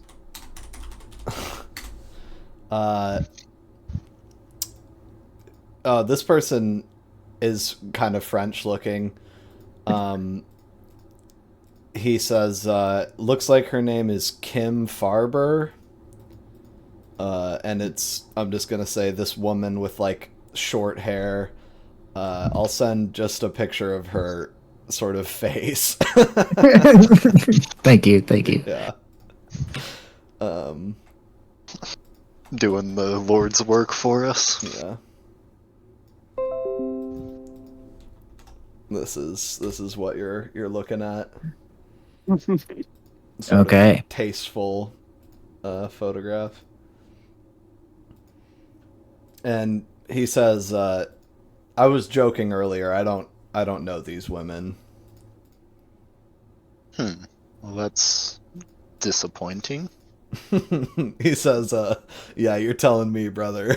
And he smokes his cigarette real hard. So, perhaps not women of such noble caliber, I'll say, looking at this just from J-Bat's perspective, just debauchery. Yeah, insanely How is this sort shit of even, evil. like, who made this? Yeah.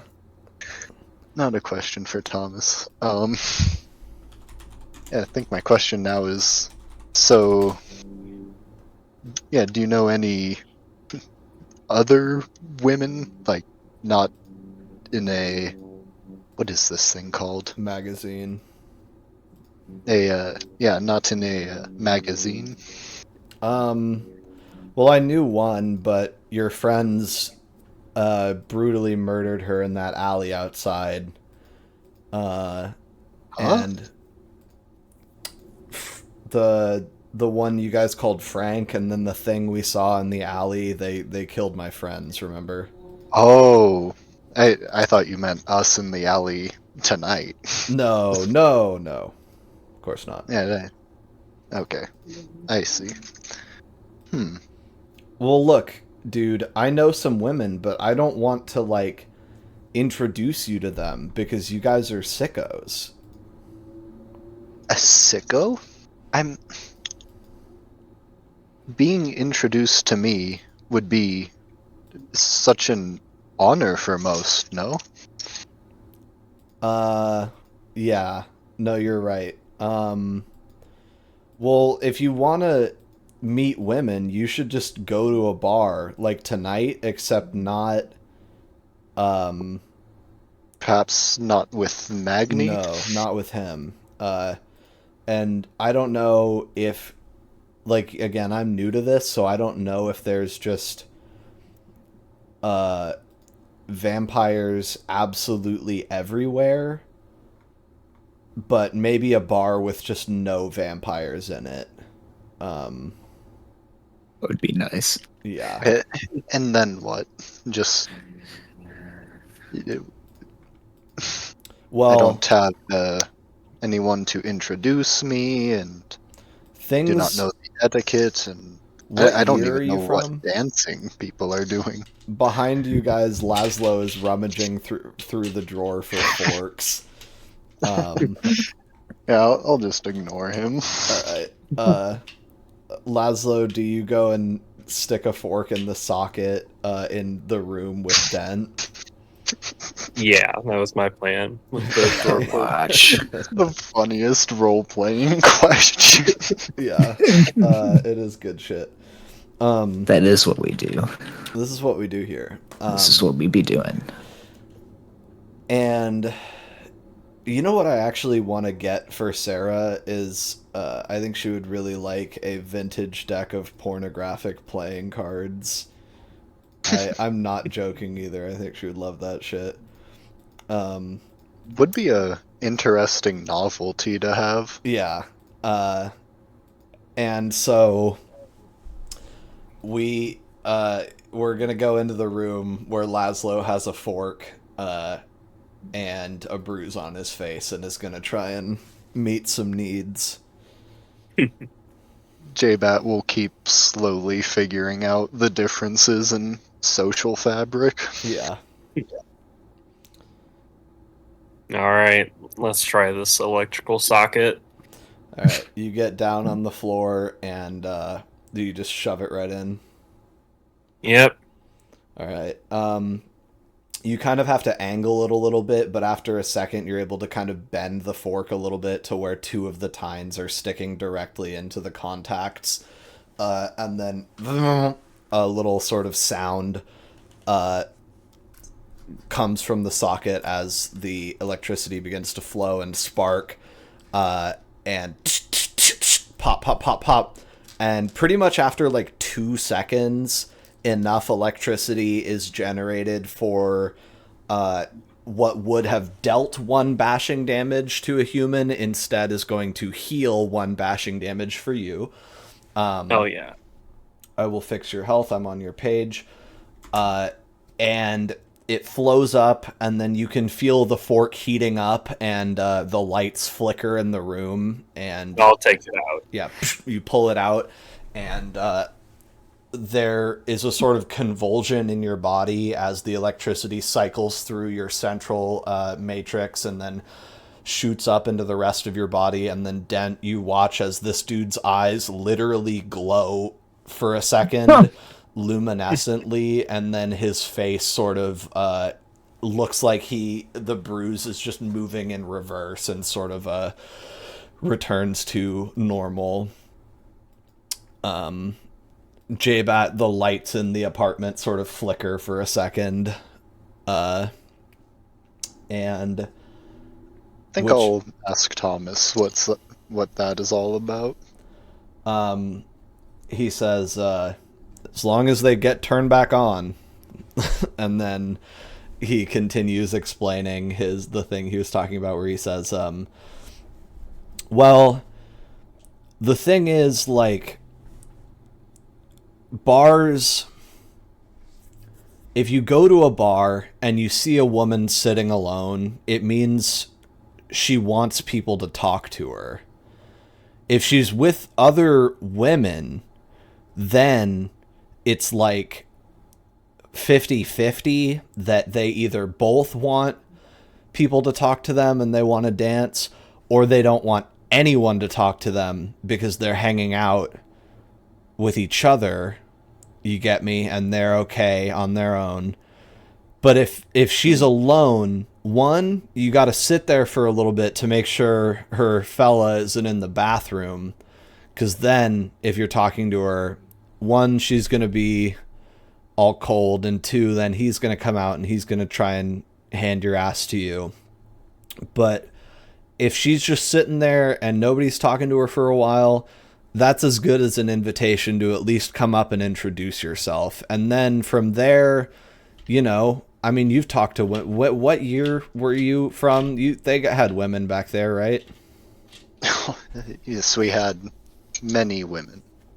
Well, then you should know that it's just a matter of feeling it out and talking to them and ask them if you can buy them a drink, go dancing, and nobody knows anybody, you know? Like, it's kind of, that's the groovy thing about the big city, is that nobody's uptight. Nobody really, like, knows. Anyway, if you see people in public without people, it's okay to introduce yourself to them. It's not that crazy. I think between that and the magazine he's looking at, J-Bat's gonna go, okay, it seems less structured, perhaps. Bit more trying to look for English words he doesn't really have yet. He says, not so much modesty. He says, well, you know, the pill changed a lot of stuff. The what? The birth control pill came out, like, what, going on a little over 10 years or something? Let's assume I don't know what this is. He sort of does some math on his fingers and he says, oh no, like almost 20 years. It's medicine, you follow? Yes, we have medicine. And women take it, right? Yes, medicine, women. And when they take it, they can't get pregnant. Ever? While they're taking it, they have to take it like every day, and then they can't get pregnant. Does sound most useful. Yeah, and so since then, it's been a little bit easier for people to, be casual with each other, like you were talking about, because you don't have to worry that, well, hanging out with a fella might lead to you mothering his child if you don't want to do that. Yes, no bastards. No, right. Must be Laszlo. Rip Laszlo. There must be so many affairs happening, no? Well, people are just waiting a little bit longer to get married because it's okay to... Wait. Why would you wait longer to get married? Because... Why would you get married? Why would you get married? For the political connection, no? Well, you must understand that you're like a fancy guy, right? I suppose. Well, regular people don't get anything from marrying each other. Oh, sure they do. You marry the farmer's daughter, you get the pigs now and then. No, it's... We don't have any farmers out here. We're in the city. These people, they work in office buildings. These women are typists. They type stuff out. I don't know how it works. I don't know what any of that means. What I'm saying, he's getting exasperated with you now. You're harshing his mellow. He says, Gets listen. high on heroin and then has a weirdo interrogation. Yeah. He says, look, nobody gets anything from getting married except, a guarantee that they're not supposed to cheat on you. That's... It's... For regular people, it's like an expression of whatever the word is, where you're faithful, you're committed. Except for your dad. So the idea, I think, as I've been led to understand it, is that now you can keep it casual, and when you're tired of keeping it casual and you want something consistent, he's sort of waving his cigarette around for emphasis, you can get married, and then you're supposed to not sleep around and stuff. So it's like you have all your affairs before you get married, and then afterwards you're not supposed to. I suppose that makes some amount of sense. Yeah, you with me? So basically what I'm saying is that it's less of a big deal to talk to a woman. He does that. He says it's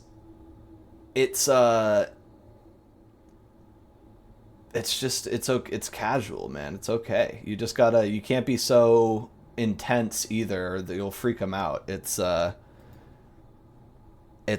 don't know. I guess it is hard to explain. I think it's still weird for a lot of people, but the sexual revolution, he sort of takes a drag on his cigarette, and he's like, who can stop it?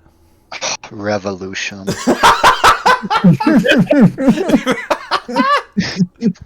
Not a word he likes to hear. Yeah, revolution.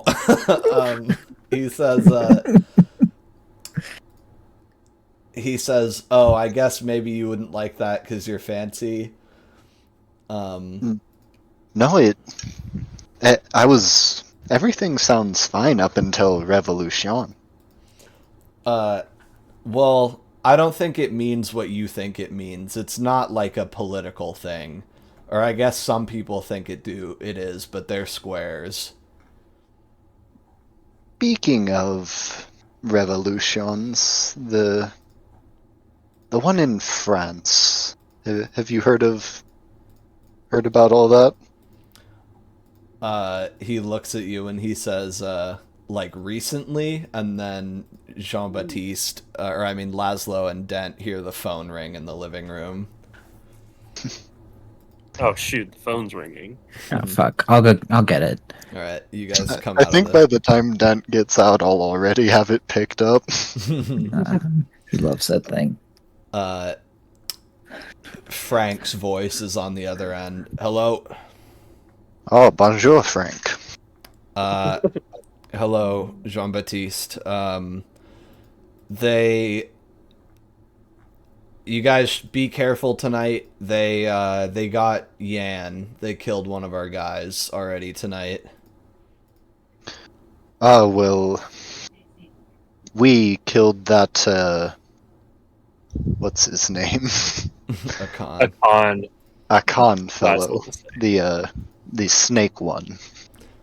He sort of like is taken aback and says, "Oh, seriously? You got him?" Oh yes, it was much easier than I expected, really. Magni just went after him like I don't even know what. And he says, "Well, fantastic. You're sure he's dead? He was properly disposed of?"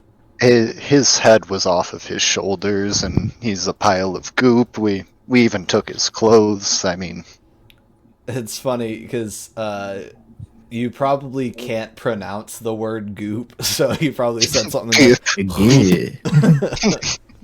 he's a pile of goop. I'm back, by the way. Cool. Hey. Just started talking shit about your character. Everyone was basically they had a conversation about drugs, the sexual revolution. Laszlo told Dent that he's not a vampire or a human. And Yeah, I listened in for a little bit in the parking lot. Cool. I opened Discord on my phone. I heard Oh, okay. Laszlo sticking a fork into a socket and that Nice. stuff. And then now they're on the phone with Frank. Okay, nice. And if you want, you can be showing up like right after this phone call or during it if you have something to say on the phone. Okay. Actually, how about this? How about you roll a survival, which is how you like physically orienteer in like cities and stuff like that mostly. Okay. Plus wits. What's that pool? 3. Okay, cool. Does the survival, do you have skills in survival? Yeah, I have 1. Okay, cool. I rolled an 8. 1 All right. 8. Then yeah, you can choose if you want to be a part of this phone call because you'll be able to get back relatively easily. Sure. I mean, I'll walk in During it. Yeah, while that they're on the sounds phone good. call. Yeah. Okay. As I'm describing you ripping the guy's head off and him turning into goop. I walk in as he goes, and he's turned into a pile of goop. Maybe Yoop would be kind of how he does it. Right. So essentially, you explain that, and Frank sort of says, well, I gotta hand it to you then. That's excellent. We're halfway there, right? I mean, I'm not happy that they got to one of our guys, but it's better than nothing for you, at least, right? Yes, I suppose so. Well, sure. Be careful then.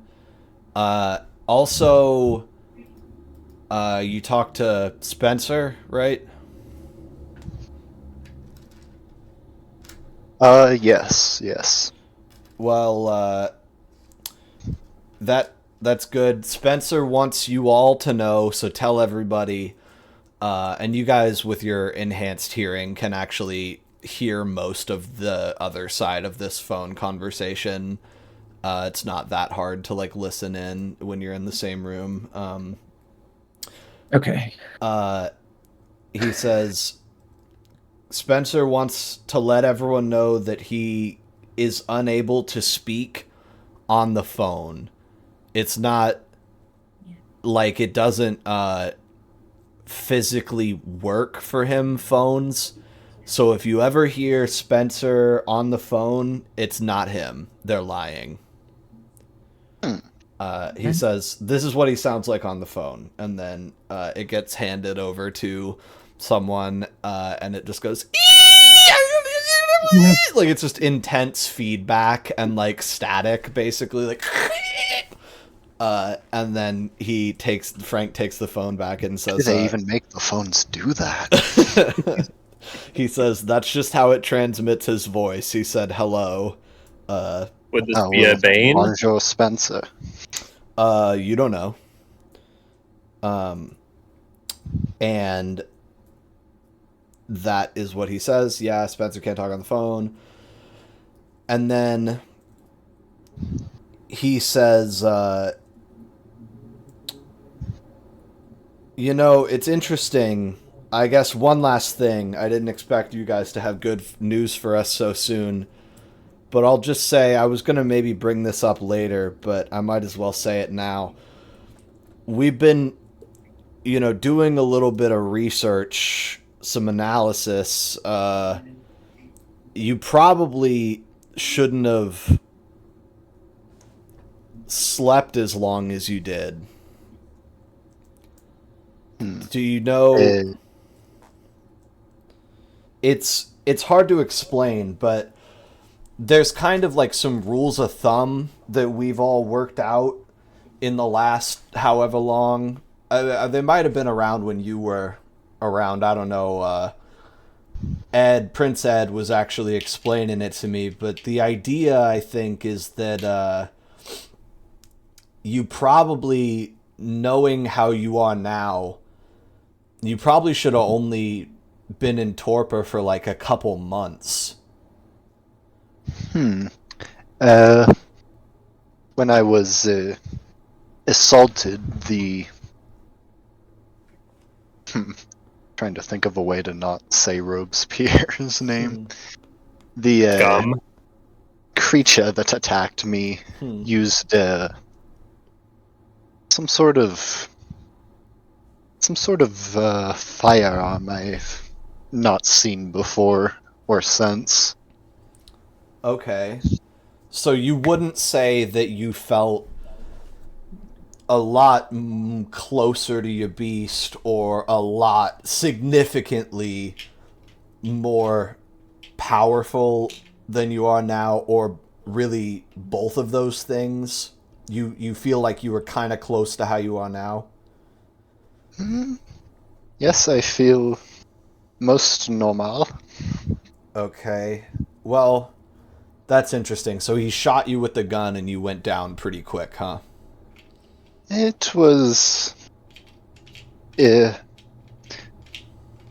some sort of gun that fired more than once. It was must have been 10, 20 shots. And J-Bat knows he's vastly over-exaggerating that. And he says, they didn't have that normally? No. Okay. Nothing like that. Well, I'll have to get back to you, but just remember, if you remember anything, let us know, because, yeah, without worrying you slept like an elder, so there had to have been something else going on, that either you were a lot stronger than you thought you were, or those shots really did have some kind of an impact, or perhaps it was both. Right. Well, the third thing is that you might not actually be from when you think you are, but I wouldn't worry about it. It's probably the bullet thing. Yes, that's, I'm certainly from France. Well, France, sure, but anyway. Well, I don't really know what to tell you on the con front. Good stuff. I mean, it was just everything was okay, right? Like you masquerade intact. Um, I think they just believe Magni to be a very scary man. Perhaps they think his mother was a bear or something, but yes, I think we're quite fine. Okay, and no other kindred should have followed you to where you are. Not unless they were very sneaky. Well, we don't know anyone like that, do we? And then you hear a on the other side of the phone. Well, yes, as far as I know. Sure. All right. Well, then you kids have a good night. Stay fed. We'll touch base later. I don't have anything for you right now. Okay. Very well. Thank you, Frank. All right. You have a good night, Jean-Baptiste. And then he hangs up. Yep. Frank has congratulated you all on a con and revealed that an Invictus member was also killed tonight.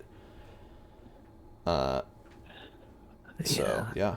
Tough luck for that, bozo. Yep. Did he throw out the name? Yeah. Yan.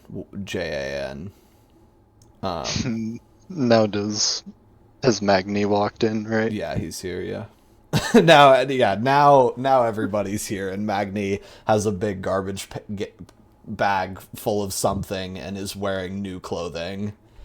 Yeah, I'm wearing a white dress shirt and slacks, carrying a garbage bag of more clothes. It's a wet t-shirt contest. Bro is soaked. Yeah. I'm just gonna look at him and say I can't deal with this. I was just about to say, where'd you get that from? Yeah, that's what Magni's looking like right now. a good guess. Magni, you've decided to return to civilization, no? Yeah, I just had to grab some things on the way. And, could you maybe explain to me why you did what you did with Akan? I mean, he was the guy we had to kill, right? Well, yes, but I had imagined a subtler approach. Well, it's too late for that now. I'm gonna And then I just walk to my room. well, before you leave, I'm gonna kind of raise my voice a little bit and be like, "Did you even know he was who we were supposed to kill before you fucking jumped at him?" Well, that doesn't matter You now. really know. It doesn't. Oh my god. I can't. Yeah. Jean-Baptiste, can I trouble you for a spot in your room for sleeping? Yes, we can find you somewhere suitable. Oh, thank you so much.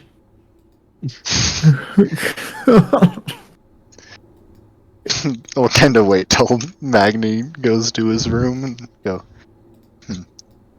perhaps we should go out without him and find something suitable to eat. Not another kindred, not some four-legged beast. Listen, not Thomas. Jean-Baptiste, have you ever seen a kindred feed on another kindred like that?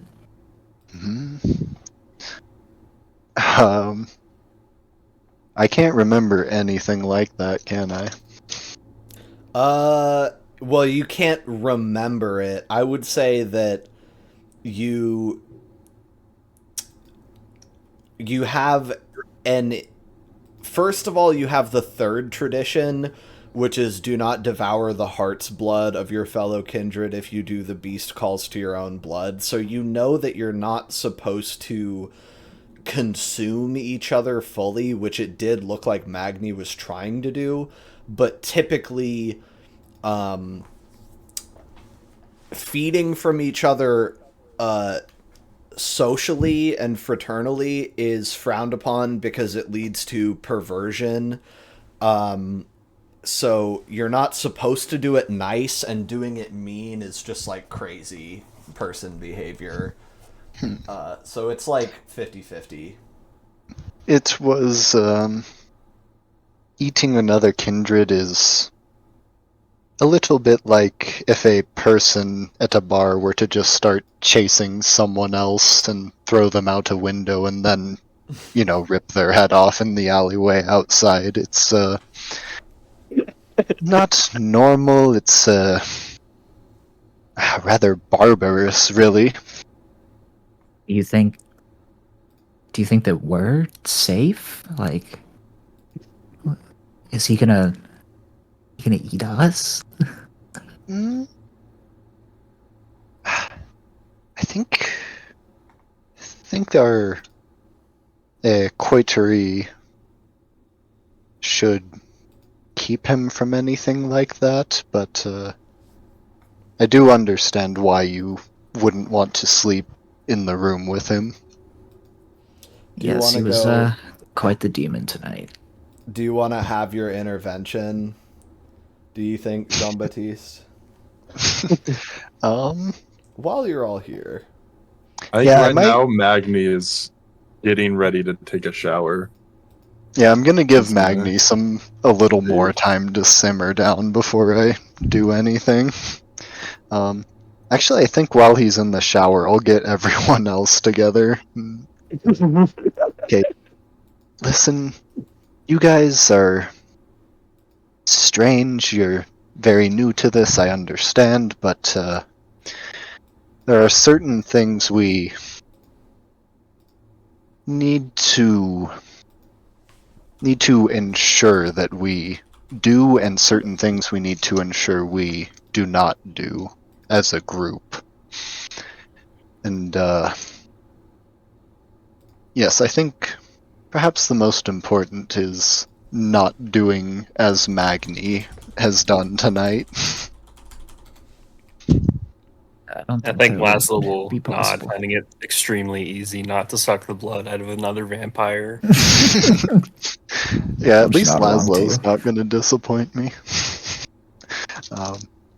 Okay, so I'm thinking perhaps we can find a suitable human, and I'll kind of reiterate, not Thomas, and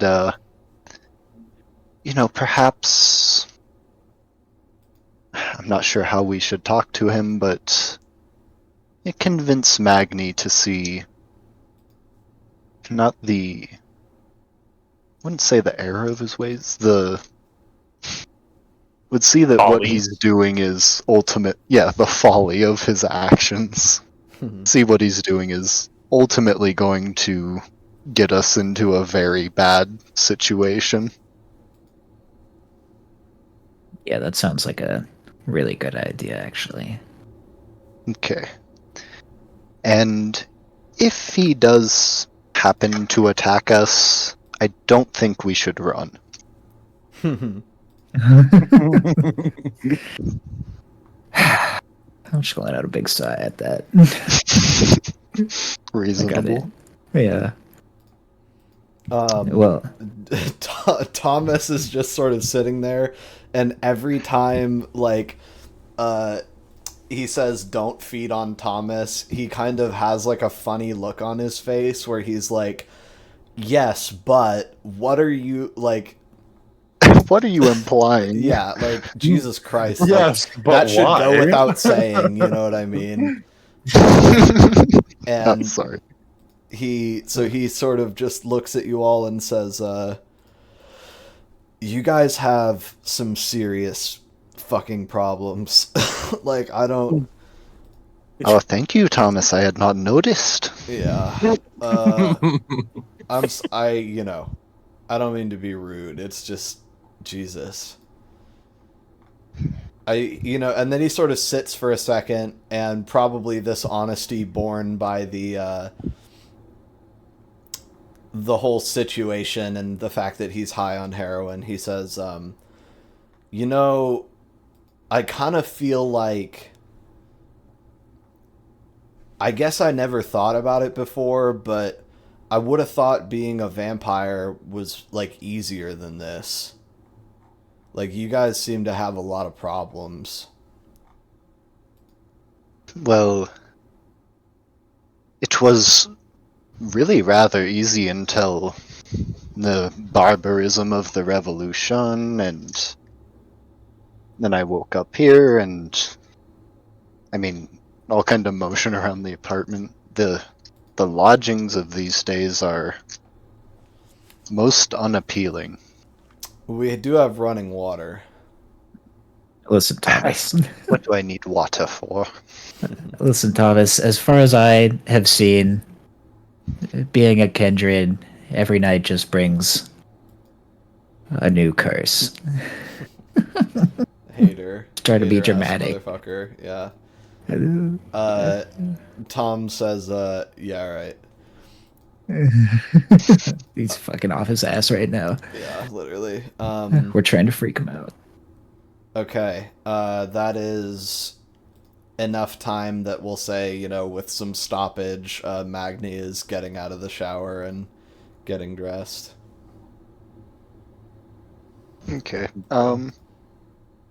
Yeah, whenever I can get eyes on him, I'm just gonna try to size up, one, if it looks like he's still in a murdery mood, and two, sort of see if I can get a feel for if he's pissed at me and feels like murdering me, if the blood bond will stop him. Okay, Magni, what vibes? Do you think you're just putting off, like, tired vibes? Yeah. I think I'm making it pretty obvious that I didn't enjoy what I did. Like, I'm regretting what I did. Yeah, like you look... Okay, I'm not that's sort of happy worn that I out. just murdered that guy. Okay. So, you get the sense that maybe you shouldn't, like, harangue this guy aggressively and rile him back up, but he seems kind of worn out and a little bit regretful now. Yeah, I was gonna say, I think I look disappointed, and, like, I just want to relax and, like, de-stress. Okay. Yeah, I think seeing that will make J-Bat feel a lot better about having him as a companion. It's like, okay, he's not just a psycho. You'd also sort of feel that he is set up in a way that he now is the same level of human detachment as you. Okay. Also, how late do you guys want to go? Another maybe 20 minutes or something? That sounds I'm fine. good Yeah. for whenever. 30 minutes is good for me. Cool. Okay. Yeah, so Yeah, works for me. the stage is yours if you want to grab this guy. Yeah, I think I'll just sort of go to Magni and say, I think we should have a discussion out in the living room. Okay. I'll kind of wait till everyone's arranged around out there. And, are we thinking Thomas or no? Kind of asking this one out of character. Tom isn't gonna move unless you guys kick him out, and I feel like you guys, if I was going to, like, make a call, I would say that he seems receptive to information. He likes knowing what's going on. But do we really want him to know what's going on? That's I don't, like, you. fully trust him, I'll honestly. let him I think I would stick kick him around. out. I'll let him stick around at least for the start, but I'll specifically tell him with a dominate thing, essentially not to speak of this conversation outside of this room. Yeah, I think that one kind of just goes without saying. So you guys have a standing sort of order with him, like, look, you're stuck with us. Don't fucking talk about this to people, you know. So You just gotta stop him from making snarky comments. yeah. And I'll start this whole thing by asking Thomas a question and say, Thomas, when you hear a... Oh crap, my monitor just turned off. Can you guys hear me? Yeah. Yeah. Okay. Thomas, when you hear stories, perhaps a mother telling her children of things in the night, perhaps quite like us, what is the thing that's consistent in such stories? Like vampires drink blood. Blood from what? He sort of thinks real hard and he says, well, like Hammer Horror, like, you know, like ladies. Yes, like human ladies, yes? Yeah, like, you know, sort of dames and ingenues. Do you ever hear of them drinking the blood of each other and dogs? No. No, I mean, I of haven't course read. you don't. Yeah.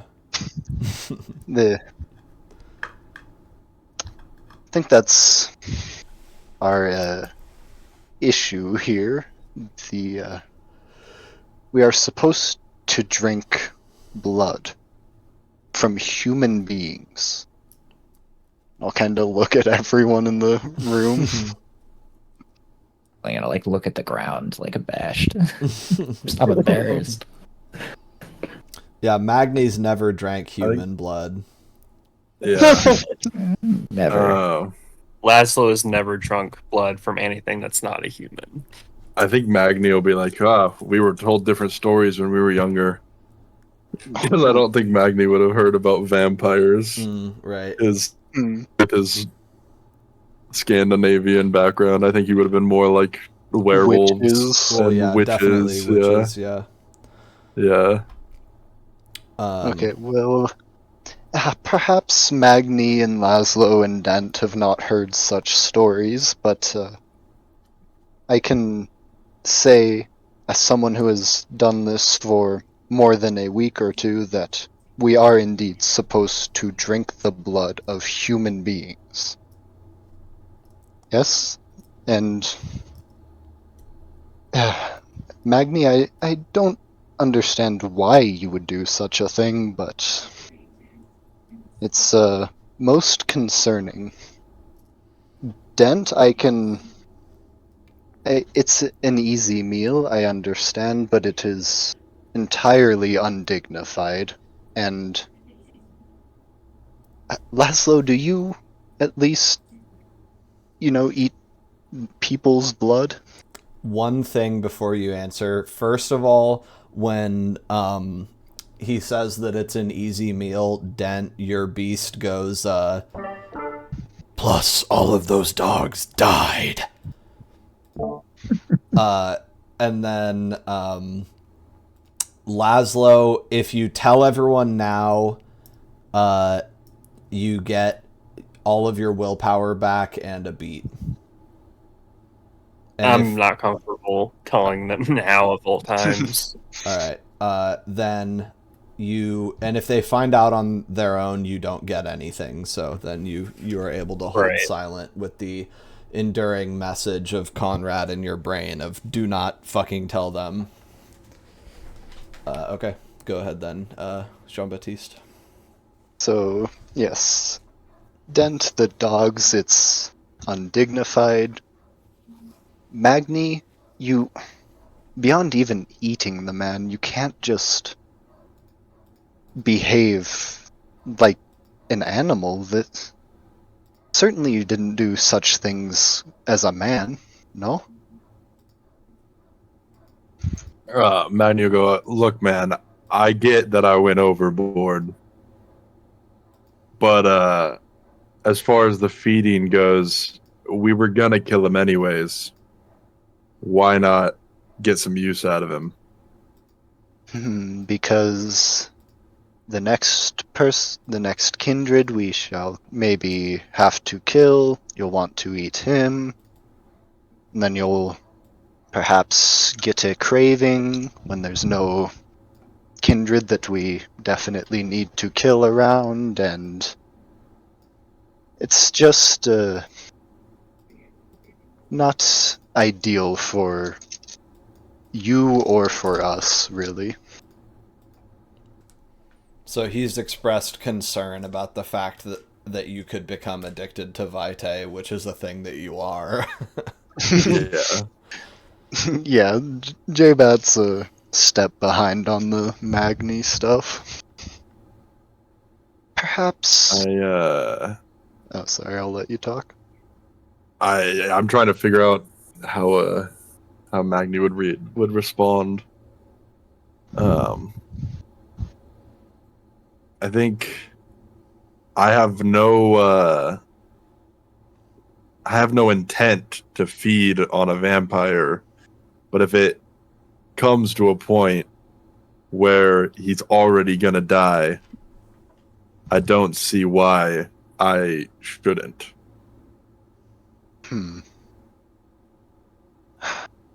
Okay. It'd be a waste to just let that turn into a pile of, as you would say, yoop. Well, perhaps if you already were in the process of ripping someone's head off, it's not the worst thing to do, but you really should not make I'm gonna interrupt you really quick and go, look, if I'm going out to eat, I'm not going to be looking for a vampire, is what I'm saying. Good. You certainly should not. And I think so long as you don't continue to do such things, I think you'll be okay. Magdi will go, it was, that voice in your head, that it took over me. I wasn't myself. But Okay. but now I am. I'm back to myself. That's reassuring to know that at least most of the time you should have your wits about you, no? Yeah. I think Magdi's gonna go. And did you see that the guy before Khan? Did you see him? The one that walked out of the bar? The vampire. I mean. Yes. That guy, there's something about him. Something wrong with him.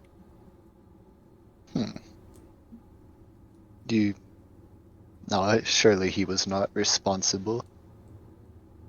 I don't know. All I know is when I looked at him, that's when everything went south. It's a most distressing thought, but What happened when you looked at him?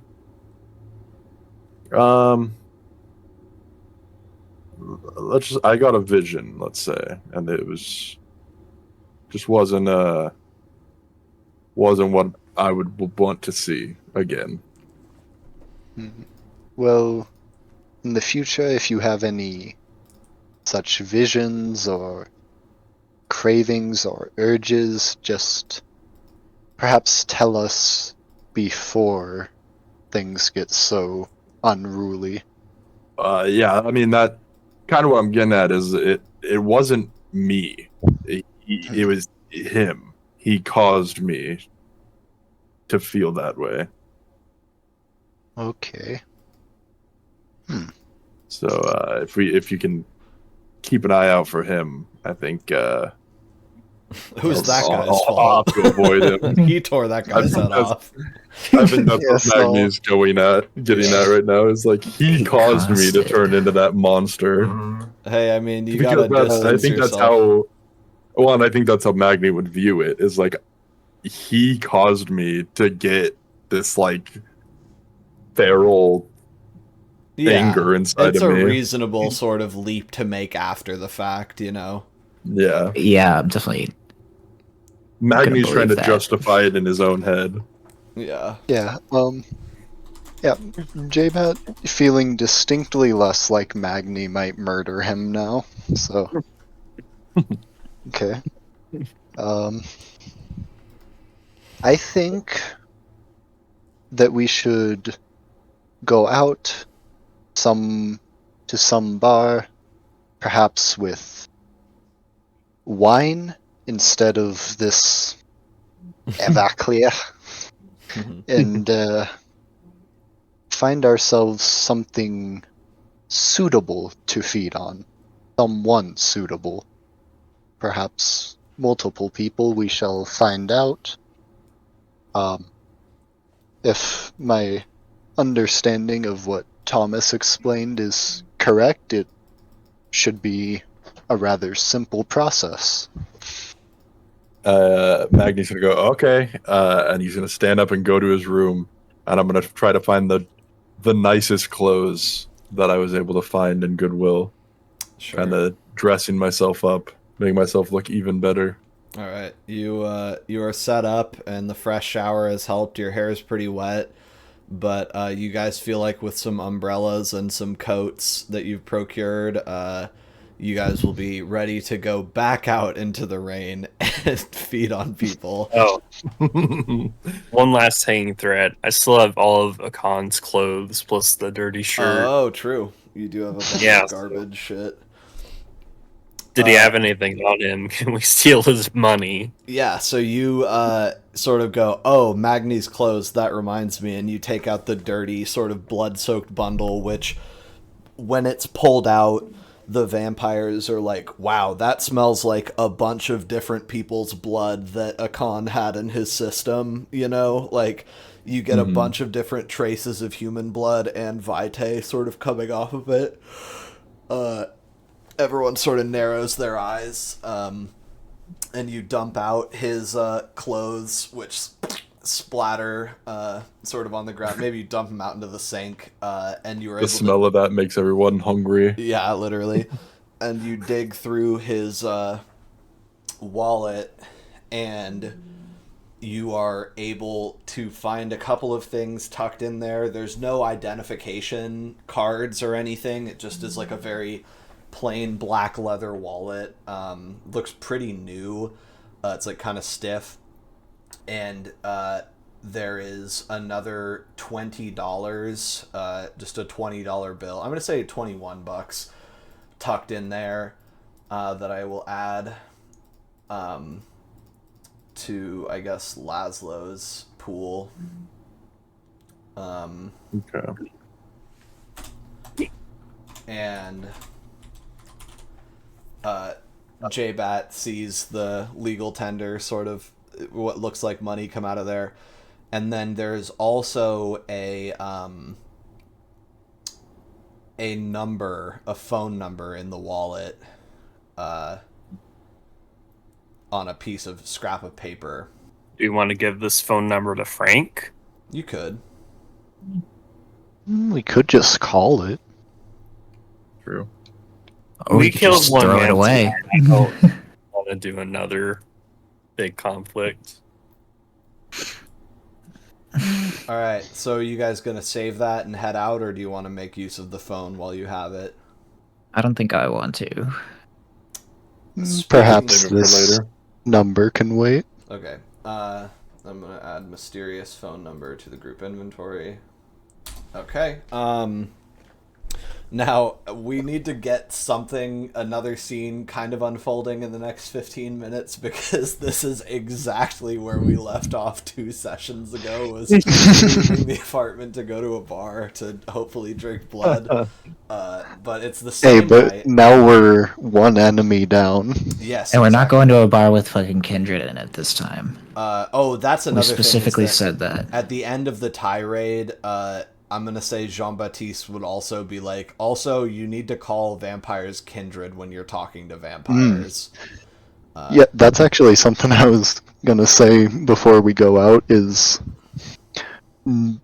just especially never ever say vampire to a person. No, yeah, absolutely. It's a nasty word, it's undignified. We'll call ourselves kindred, but don't call yourself a kindred to people, just no matter how easy it might make persuading someone seem, don't tell them. Right. Like, it only ever... You guys have been too honest with Thomas, and that's what makes him uppity, is that you guys aren't mysterious anymore to him. You're just assholes, and he understands you. Just asshole vampires, yeah. Just, like, obviously Get rid of dickheads stuff. that are struggling really hard, and so... Tom says, how about this? First, Tom says, I'm not coming, by the way, just so you know. Also, it's like 10:30. It's gonna be 11 o'clock at night before you get anywhere, so you better go downtown and find a real dive, because shit should be closing around... Actually, that's really interesting. I wonder when because bars close at like 2 o'clock in Seattle today, but I wonder if they ever closed earlier. Interesting. Until 1969, it was illegal for women to sit at the bar in Washington State. So Okay. That's Good thing there are some freaking women. hold on. Wait, I'm so confused. Is this like the bar, like lawyers? Oh. Probably not. I don't know. They probably had to sit at tables or something. I can see that. Yeah. Yeah, let's call it that you can stay open till 1 in the morning, and I'll research to make sure that is accurate enough. That's like hard information to get. Yeah, it's like I said, this setting is like reality unless noted. So everyone just shut up. If anyone has any problems with this on the recording, die. Continuing, does Dent want to call his sister, or are we saving that?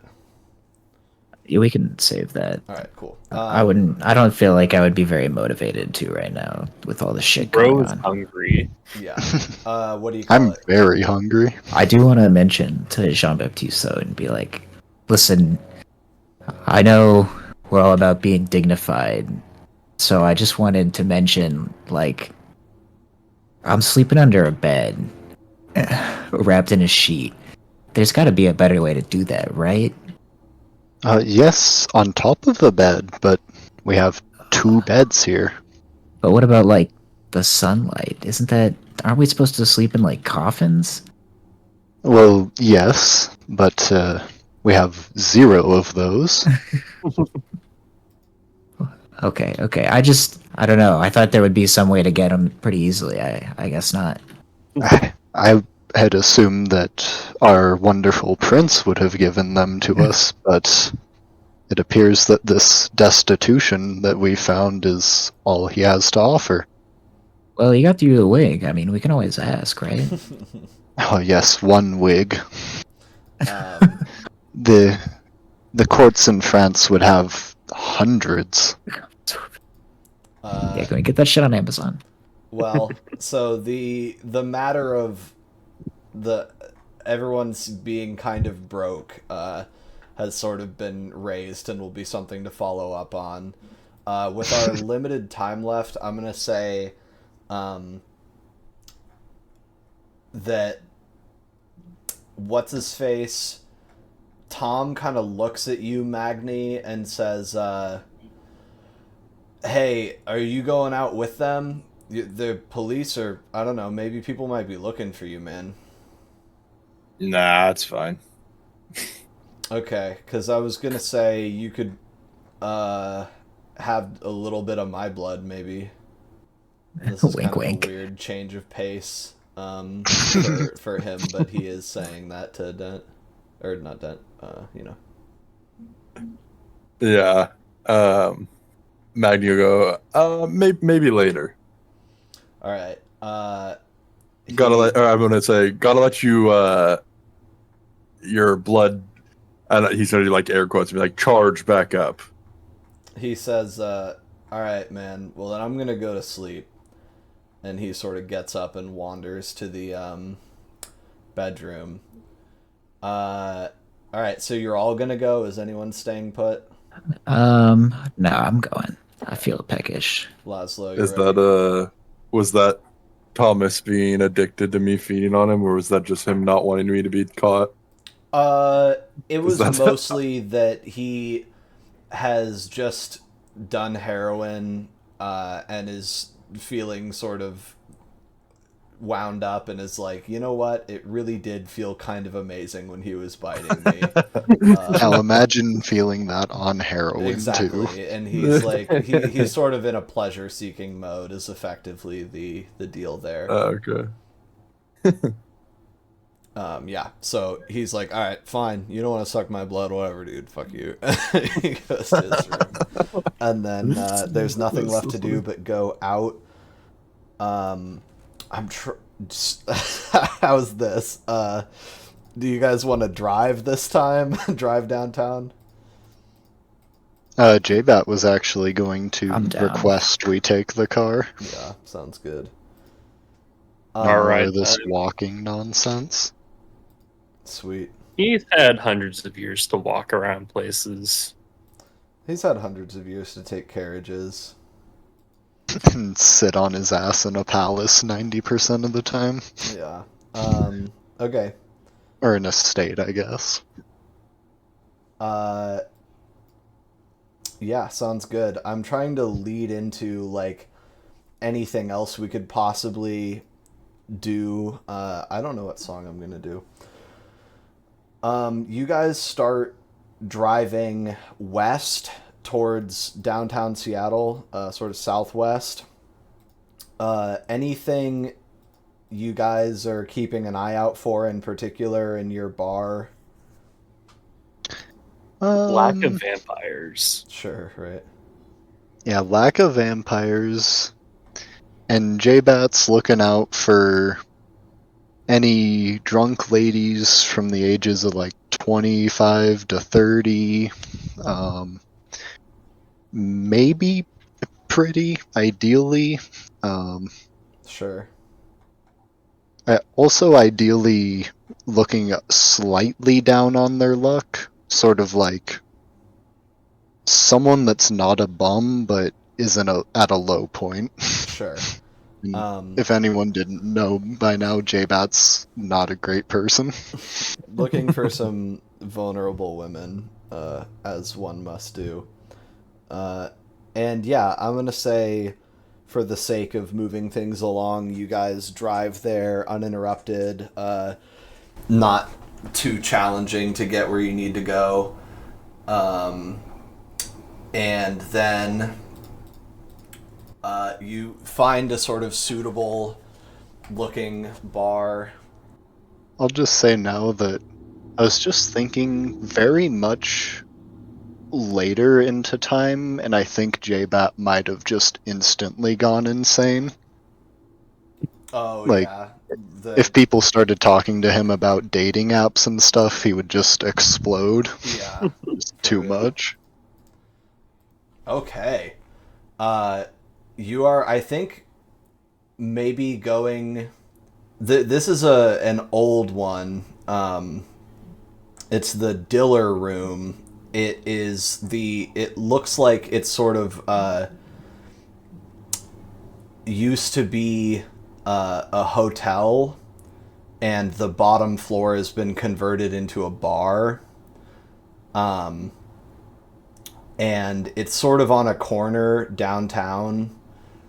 It says the Diller room, established 1894. And it's got a sort of black paint job on the outside, flashing sign, bar, cocktails, and there's some people standing outside smoking, some women outside also. I'm gonna say you guys are sort of driving up to the place, and J-Bat sees like the perfect looking woman in an alley, and if you point her out, somebody would be like, that's a prostitute. So you sort of are like, oh, I see. But then I think J-Bat would log. Okay, I've got to back up at least. Yeah. And yeah, you approach this 4-story building where this bar is sort of the bottom floor of it. Gotcha. Do you want to park the car? Yeah, I think we gotta end it off too. Yeah, totally. I'm trying to think of anything else that I could sort of put in at the end point here. Okay, I'll start looking for a song. How do you guys want to approach this when you are headed into the bar or parking or whatever? Like, what do you think is the goal for you to feed on site, Jean-Baptiste? Probably not. J-Bat's still used to sort of long-winded courtly romance type stuff, so I imagine the plan is basically find lady, talk to her, convince her I'm weird because I'm French and not because I'm a vampire out of time, and then sort of go somewhere secluded, make sure she's very drunk, have a little snack, and then phone numbers. Okay, J-Bat's so been thinking about phones, so essentially J-Bat's looking for like a walk in the park to get a bite to eat sort of thing. Alright, as you guys approach, I think I'm gonna go with this song, sort of reflecting you guys being told off for your various compulsions, addictions, desires, Crimes against being kindred, etc. I'm normal, I swear. And I just reflecting. want to stick a fork in the outlet. Yeah, right.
The reception,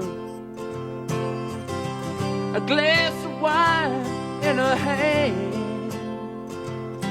I knew she was gonna meet her connection.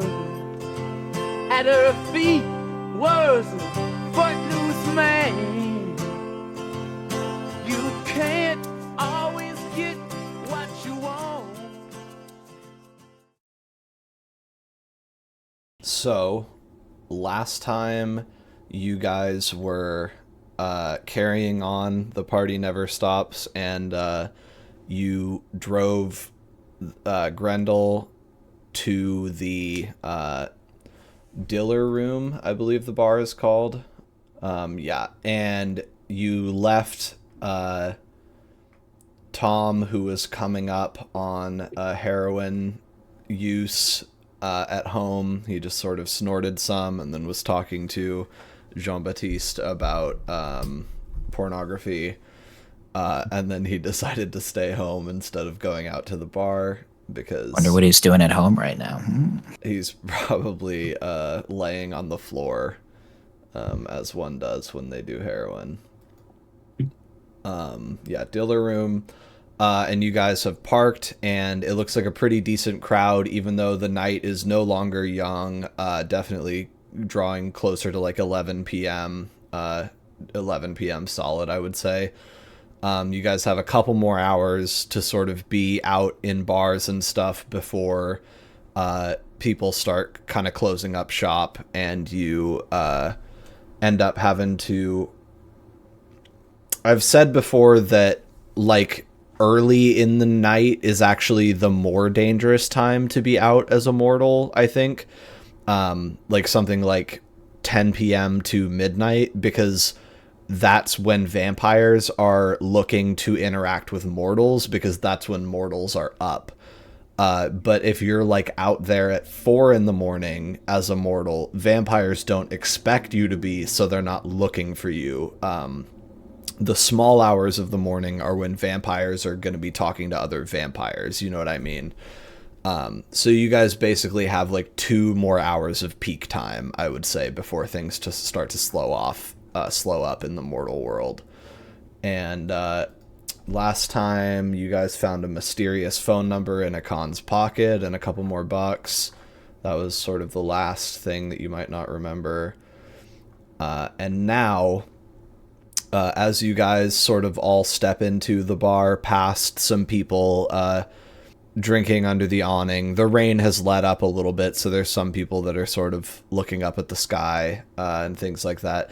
You guys step into the Diller Room, which has a lot of alcohol behind the bar, large, long sort of bar that kind of turns around a corner. Lots of tables and chairs out, and a pretty reasonable crowd, I would say. There's a sort of room around the corner where you guys can hear some guitar and some singing coming from. Sounds like someone's performing. And all that remains to be seen is how good the feeding will be for you guys. So I want to start with Jean-Baptiste. We'll do a feeding roll for you. And I want to think how I want to construct this. All right. How do you think you're approaching the situation? Thinking sort of a slow, cautious approach, kind of basically looking for a good spot to hang out and just sort of wait for someone to notice me or vice versa. Okay.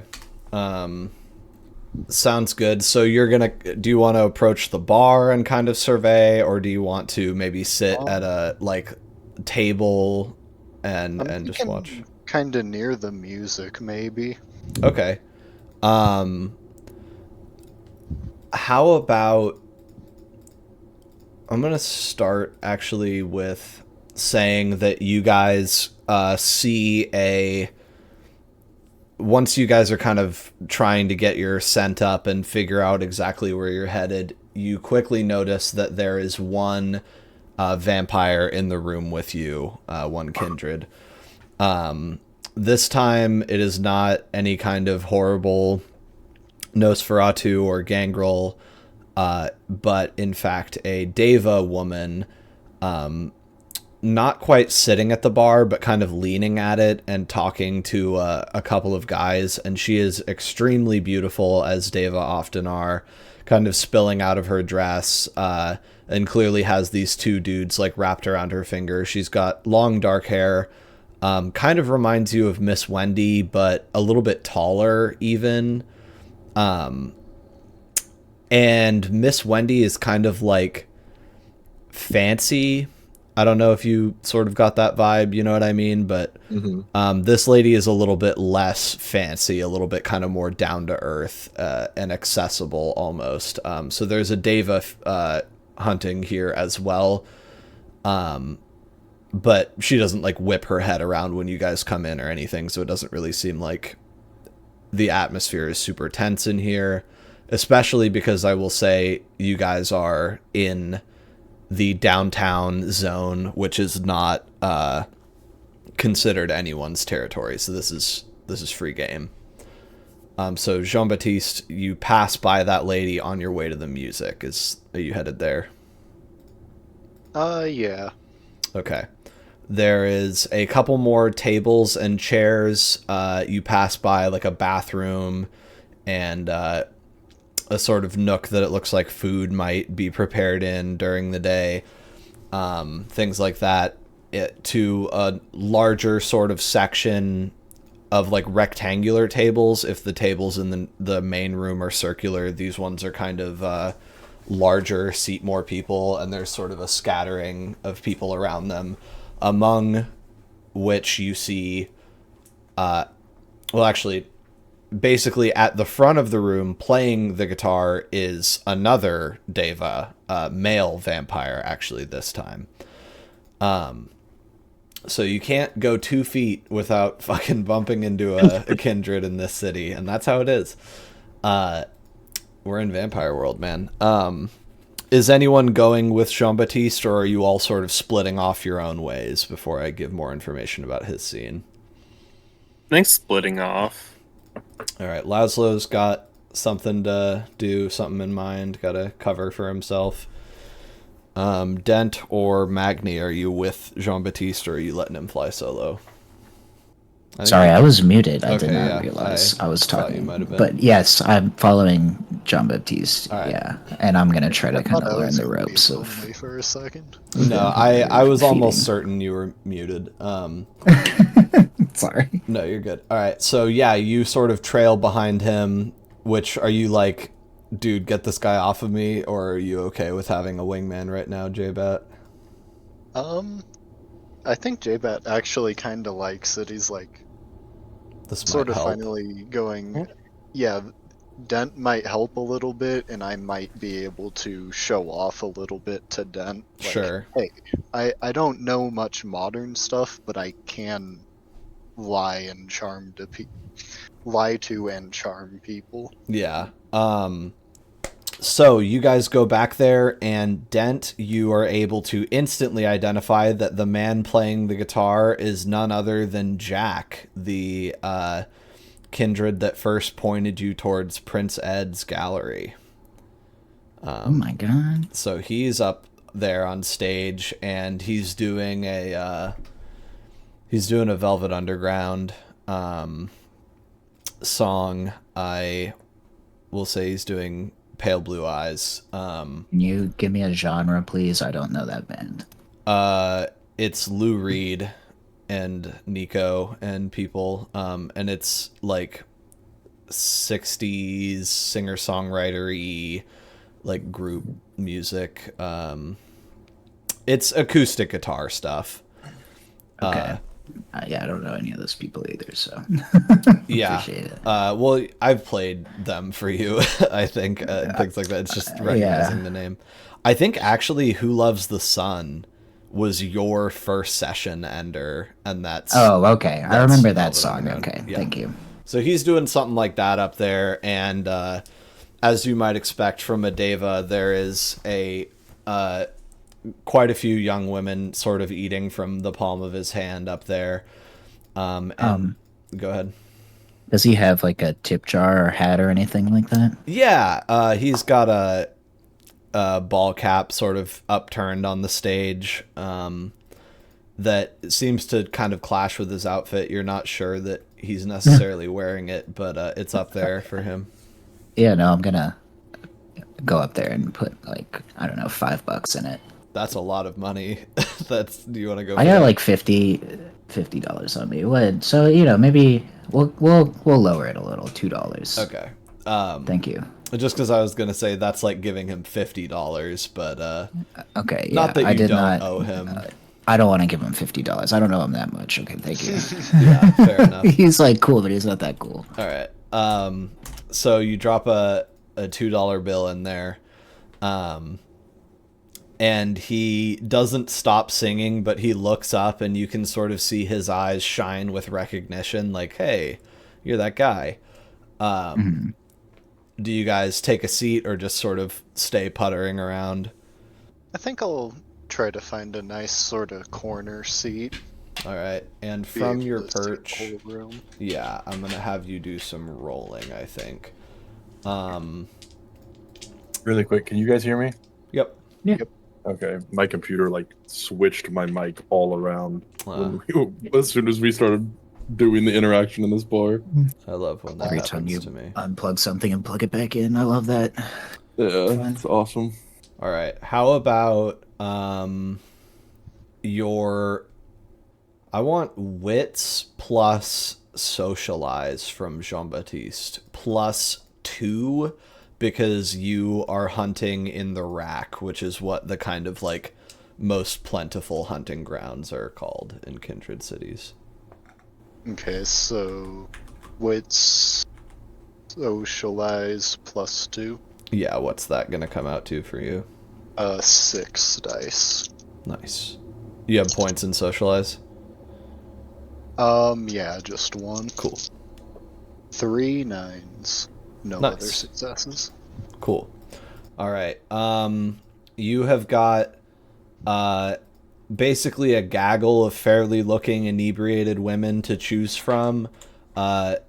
In this bar, the only obstacle is most of them seem pretty entranced by White Jack.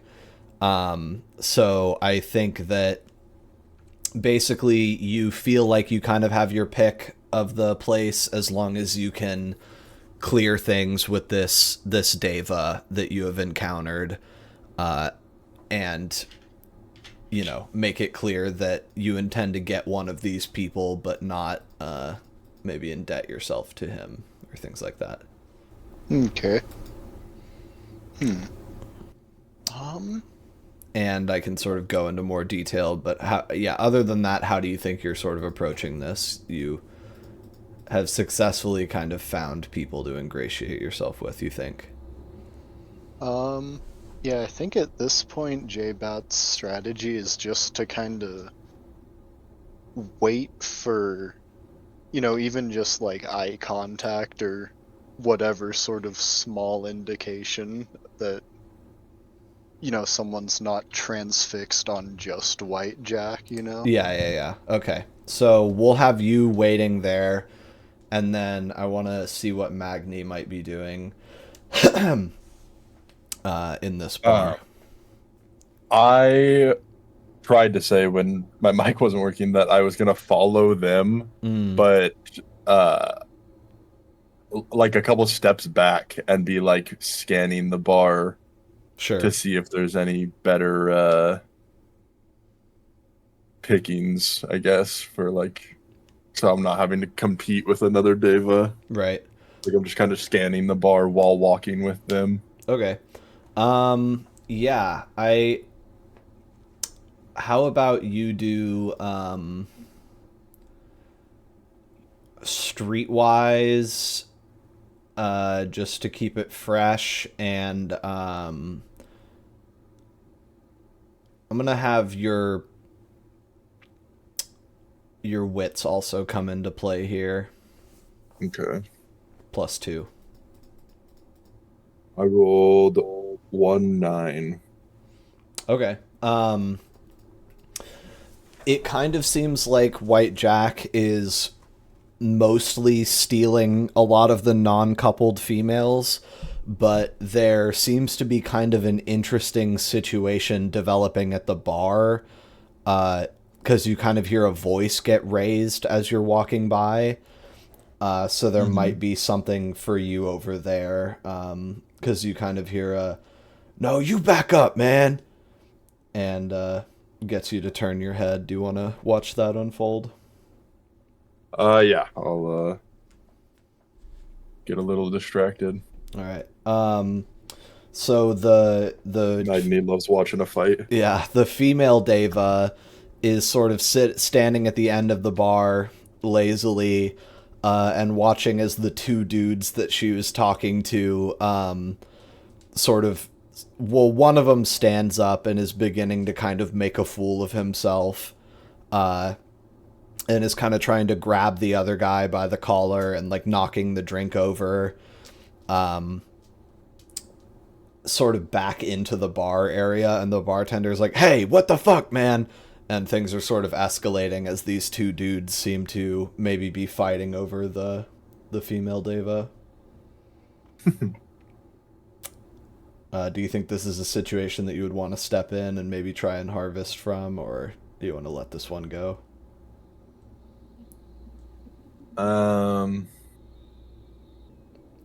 The other thing that I'll say is that the feeding rolls are an hour's worth of work. So it's obviously Magni is relatively satiated right now. He's got 6 vitae, whereas Jean-Baptiste like needs to feed. And so essentially if you had failed any of those rolls, you could roll for another situation in an hour of or an hour of like in fiction time passing. And so this is essentially your successful situation for the hour, is what I'll say. Okay. But if you want to think about it, we can also just be jumping around, and I'll jump to another situation. I think I'll leave that. Okay. I'm not quite desperate. I'm sure. Just kind of browsing, looking around. All right. In between songs, White Jack sort of, his thing dies down. He finishes the song out. He looks up at you, Dent, and kind of leans past his microphone and says, "Hey, stranger, how's it going?" Oh, it's going quite well, actually. How about yourself? It's a wonderful song you've been performing. Well, business is booming, my friend. Yeah, things are looking pretty sweet tonight. You see the big guy? See the big guy. Oh, yeah. No, we met with him just fine. I really appreciate your direction on that. Well, great. I heard that things might have gone over pretty good on the radio because they, I won't bore you with business right now. You know, I think we're all here to get a bite. And yeah, of course. You guys are sort of like talking, but he's like keeping his voice low enough that only someone with augmented hearing would be able to hear him in a bar. And yeah, you've just kind of got like 4 or 5 sort of squeeing girls behind you, looking at this guy. Yeah, anything else for him before he jumps into his next song? Just let me know which ones you want, and I'll make sure to leave them to you. He sort of smiles roguishly and says, "That's the trouble, Dent. I want them all." And he says, "But the ones that aren't on my arm after this next one are free game." And then he sort of straightens back up at the mic and says, "All right, how about one more, you guys?" And there's some like clapping and applause from even the dudes in the back. Like, oh, I'm clapping too. Yeah, I mean, everything aside, it's like this guy is a great showman. So yeah. And Jean-Baptiste, just then a young woman stands up to freshen up her drink, and sort of is coming towards the main part of the bar, away from the place where the music is being performed, and happens to lock eyes with you for more than a second, I would say. She's carrying 2 empty beer glasses, and for a horrible second you think that she might be a waitress, but she's actually seems to be a patron.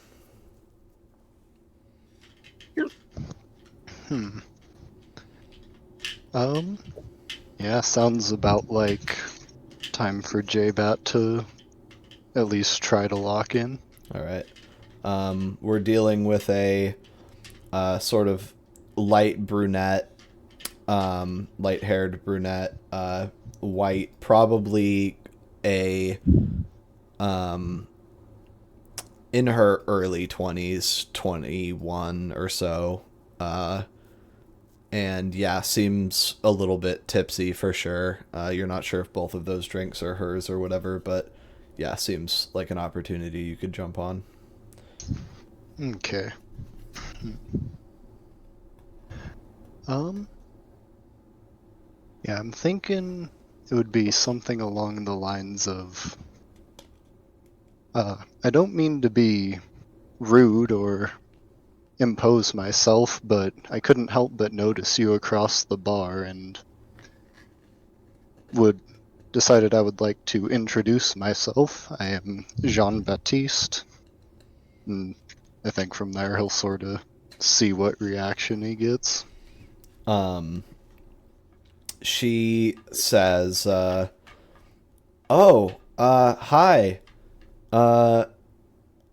I'm Mary. Are you French? Oui, you must have very good ears. Well, it is a little loud in here, but I've just never met anyone from Seattle named Jean-Baptiste, so yeah, I thought you must be French, cause yeah. J-Bat does his absolute darndest not to see that her pronunciation of his name. Yeah. He's holding it in.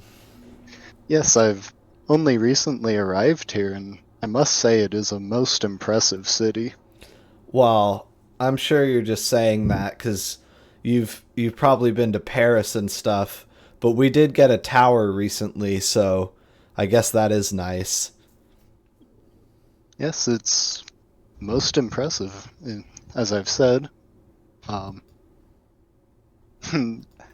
think around now is the point where J-Bat would start going, oh, I really don't know how this is supposed to go outside of, like, very formal court stuff, you know? Yeah, and I think right now is when he would have the thought, I wish she was here. She was always so much better at this stuff.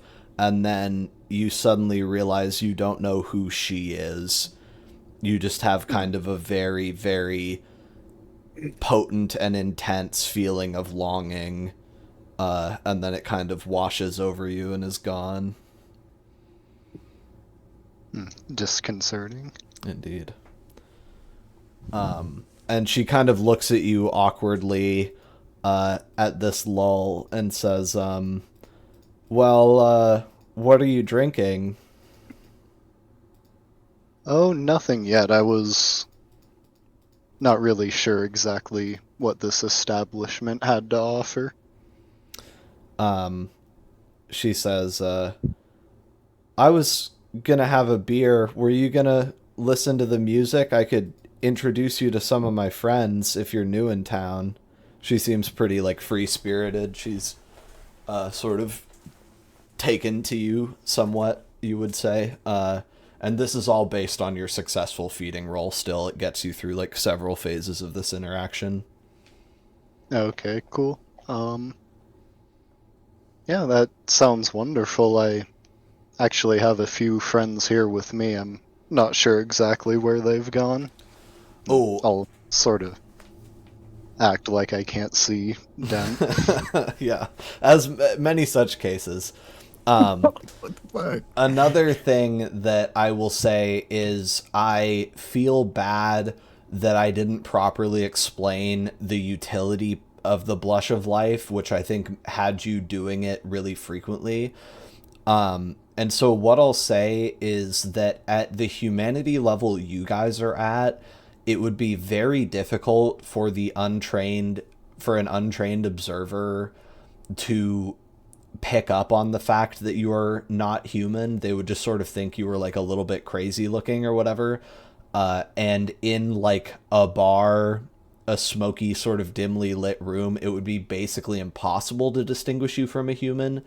So what the Blush of Life is for is if you need to pass medical inspection, pass for a human at very reduced humanities, like 4 and below, in like an intense one-on-one conversation, have sex, or eat food and drink. So what I was going to do to rectify the fact that Jean-Baptiste has blushed like 3 times and had gotten like nothing from it, because I didn't explain that like most people won't be able to identify that you're a vampire, is I was just going to... I was a bit paranoid. Yeah, I think I'm just going to refund you 1 blush rather than 1 vitae. So right now you can be blushing for free, basically. And that'll last, like, more or less as long as we're at the bar, right? Yeah, things are sort of done on a scene-by-scene basis. So effectively, while we're carrying on this story thread of you dealing with this girl, you have it. You know what I mean? Yeah. So, sounds good. Cool. Also, what did she say her name was? It was Mary. Okay, I thought so, but then I was like, no, it couldn't be. No, yeah, it's you know, there's lots of Marys and lots of Johns in this big old world, especially in 1967. Yeah. So True. no Mary in Black, but Mary. I forgot that was your thing, like that you were the one that happened to, so I probably could have picked a different name, but it just threw me off because I thought I was remembering it wrong. Oh, I see. Okay, so with you having sort of successfully secured an invitation to drink with her, I want to go and check up on Laszlo. What are you cooking? I'm just looking around in the bar, seeing what my compatriots are up to. Yep, it's a lot of smoking, a lot of boozing, and a little bit of snoozing. There's a guy sort of asleep in an armchair near you. You sort of get caught up watching his chest kind of rise and fall, unburdened by any kind of foreign devices. And I would say every so often someone kind of looks twice at you like, damn, that guy's fucked up. But nobody's making like a fuss about you so far. You're able to just kind of post up on a bar stool and observe. Oh, I think this is also I'll save that. I have a thing to say about Jean-Baptiste. Yeah, anything in particular? Do you want to try and order a drink? You've got some money. Might be a good time to try out commerce. I don't think I'm that thirsty right now. Okay. You instead just sit there and observe. I don't want to fake throw up. Oh, with those guys. Yeah. I mean, you could always just be like, I blushed. But yeah. There's television over the bar, and was Letterman on the air? Oh, what the fuck? I'm dumb. Letterman was like an 80s thing. Johnny Carson then probably. Oh, yeah, I mean, yeah. There's the Johnny Carson Tonight Show is on for sure. I think I'll watch that, and maybe half an hour later I'll break down and order a drink. Okay, sounds good. Yep, The Tonight Show starring Johnny Carson was definitely airing in 1967. Let's see. Television used to be some shit they did every goddamn day. That's wild. On November 16th, hey, it was Bob Newhart on Johnny Carson. So that is what you're watching. And there's closed captioning on the television that's letting you sort of read the jokes. And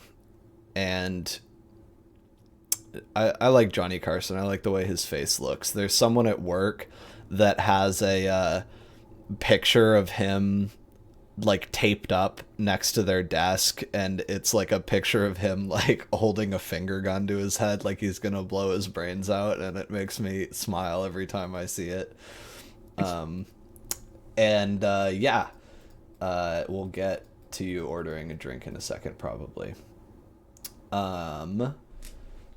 Dent, it seems like Jean-Baptiste has secured himself a woman. You're looking for women then?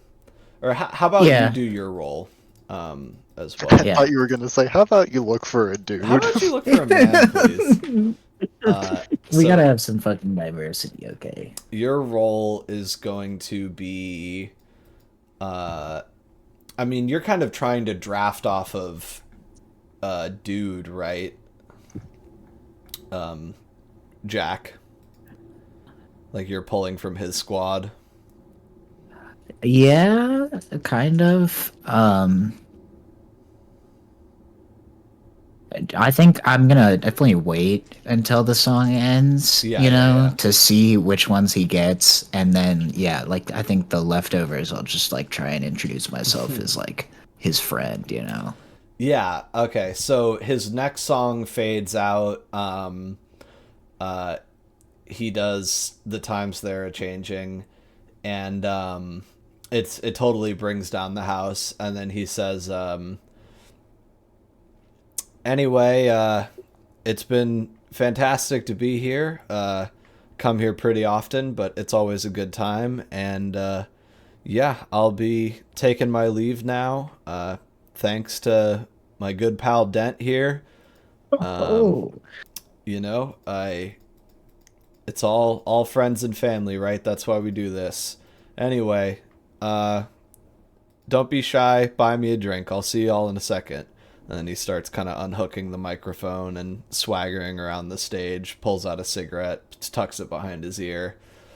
And you've got a couple sets of sororitists' eyes on you now that you've been sort of described as a friend of White Jack. And you can tell these people are thinking, perhaps sleeping with this guy will ingratiate me with Jack, which is exactly the position we want to be in. So I'm going to say for your role, let's do composure plus socialize plus 3 because you have Jack rep going on. Do you have anything in socialize? No. Okay. Then you're going to lose one, and I was borderline going to give you another dice for Jack, so plus 4 total. And I will just go ahead and give you that, so then it's basically whatever your composure is, plus 3 because of the minus 1 from the social. Okay, it's 6 dice. Okay, not bad. Got 2 successes. All right. So you can you feel like, some of these people, 2 of them are kind of looking at you like, oh, he's like kind of old, and quickly sort of break off to talk to Jack properly and help him like pick up his amp and stuff. Or I guess I said it was acoustic. He's got an electric acoustic. You kind of got it.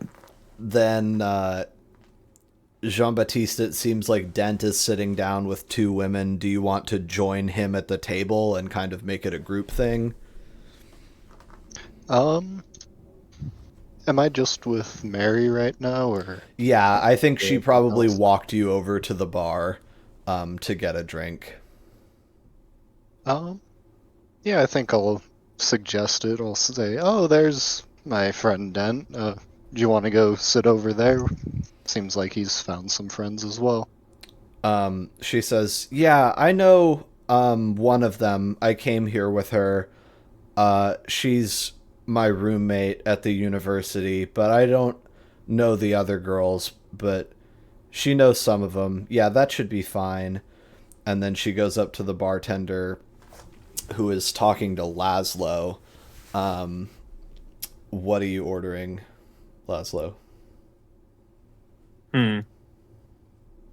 This guy sort of just caught your eye when you looked down from Carson for a second and said, can I get you anything, bud? How about a beer? No problem. And he, Bro at age 0 getting a beer. Yeah, does he know any cocktails, do you think? Laszlo, no. Laszlo, no. He's like, what else is there? Yeah. This guy. Does Laszlo know? No, he doesn't.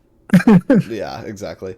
He thinks for a second and says, well, tap or can? Or bottle, he would say. Let's do tap. Coming up. And he tap pours you a Rainier beer. Because I do not have fake ID.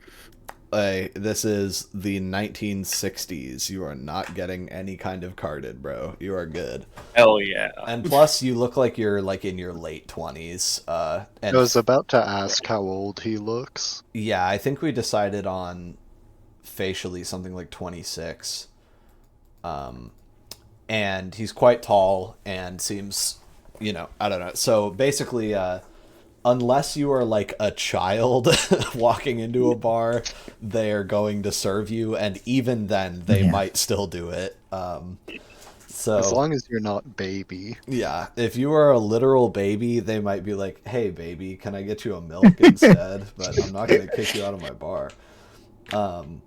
And so yeah, he just sort of hands you a nice foamy golden colored beverage in a sturdy glass, and just nods at you and sort of inclines his head at you, like.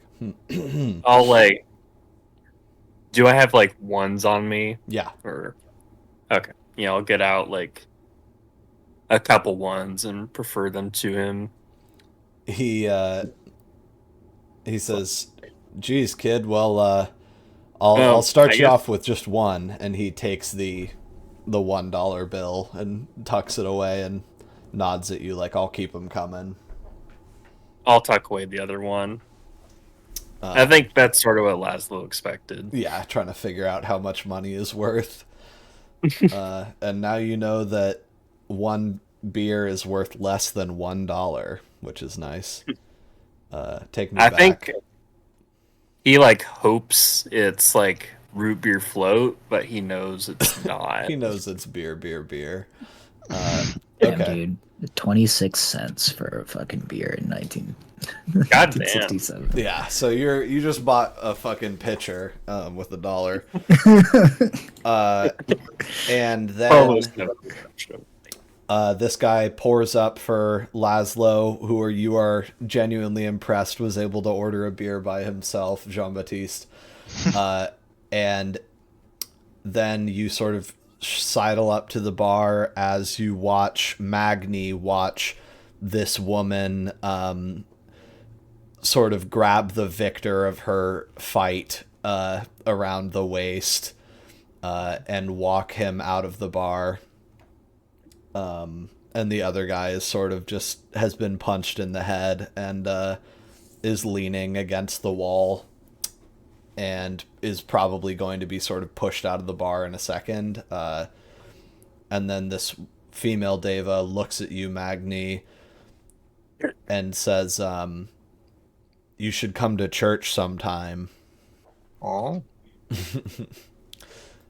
She stops and is holding the guy under his armpit, sort of not letting him wriggle away to go fight the guy more who's pulling faces at him on the sideline, because she kind of stepped in after he threw one good punch and was like, all right, we're fine. And she says, you should come to the church. We could use someone like you. Oh. I think I go, what is this church? She gives you kind of an indicative look, like there's kine everywhere. I can't explain it. I think I'll notice that and be like, I'll talk. We'll talk. All right. And I give her the house phone number for the apartment. Sure. That's fine. And I'll hint at the fact that I want to talk to her in person tonight later, but kind of like if for some reason I don't see you later tonight, here's my number, kind of that thing. Okay, yeah. So you're like, all right, I'll catch up with you. Yeah. And, she says, well, I've got my winner, and she sort of like butterfly kisses the drunk guy who seems to just be like basically blowing his load right there. And she's like, you might want to help me out by taking care of the loser, who's sort of like looks like he's about to punch the jukebox. He's still kind of crashing out, but the bartender is finally busy taking Jean-Baptiste's drink order, so he's not able to push that guy out just yet. J-Bat, what are you drinking? It's got to be wine. It must be. You sort of slide up to the bar and ask the guy for a glass of wine. He looks a little bit puzzled at first, and then he kind of looks at your ponytail and says, white or red? Red. Not beating the allegations. And he says, alrighty. And then he sort of ducks down behind the counter, and you hear some clinking of bottles, and he pops up and says, this is kind of a dessert. Is this alright? And he's got a sort of sweeter, higher alcohol content wine for you. That should do. Alright. And, yeah, you get a chateau something or other. And he pops the top, and it sort of seems to have already been drank from a little bit. Like, he has a savor in it. Seems you're drinking tonight's red. And pours you a hefty glass, and then gets the girl another 2 beers, Mary, and kind of and for a horrifying moment, you notice that if you don't do anything, this woman is going to pay for your drinks. Oh, no. Yeah, I think I will kind of butt in and go, no, let me get that. And she says, oh, okay. And sort of just steps back. Do you have any money?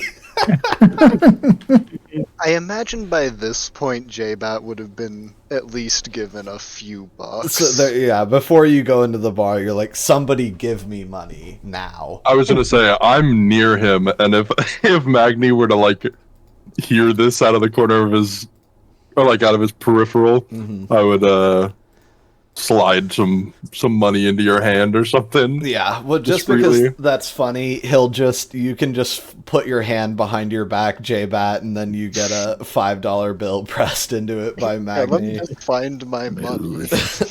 And then you put that on the counter, and he says, I'll start a tab. Can I have a name? Jean-Baptiste. You see him write down John B on a receipt, and then click it into a. He's fucking dead. Hands are hopeless. Yeah, these fucking idiots. And then you have been poured a generous glass of wine and are being led back to the long table where Dent is speaking to some women. And one of them, they're all quite young, which, I don't know, that might be disturbing for Dent. What do you think? Not really, because I'm definitely not planning to actually do anything with them. Sure. This is just they're just food. Maybe from the angle of, I used to teach people like this is the only thing. Yeah.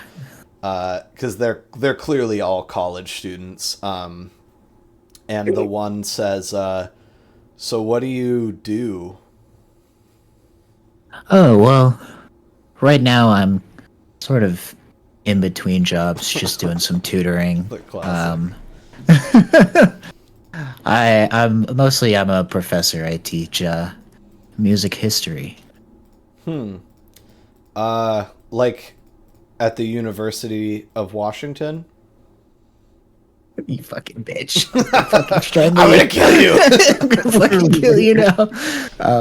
Yeah, that one that No. said that is blonde and sort of has like a hippie-ish vibe, like sort of flared jeans and kind of vest thing.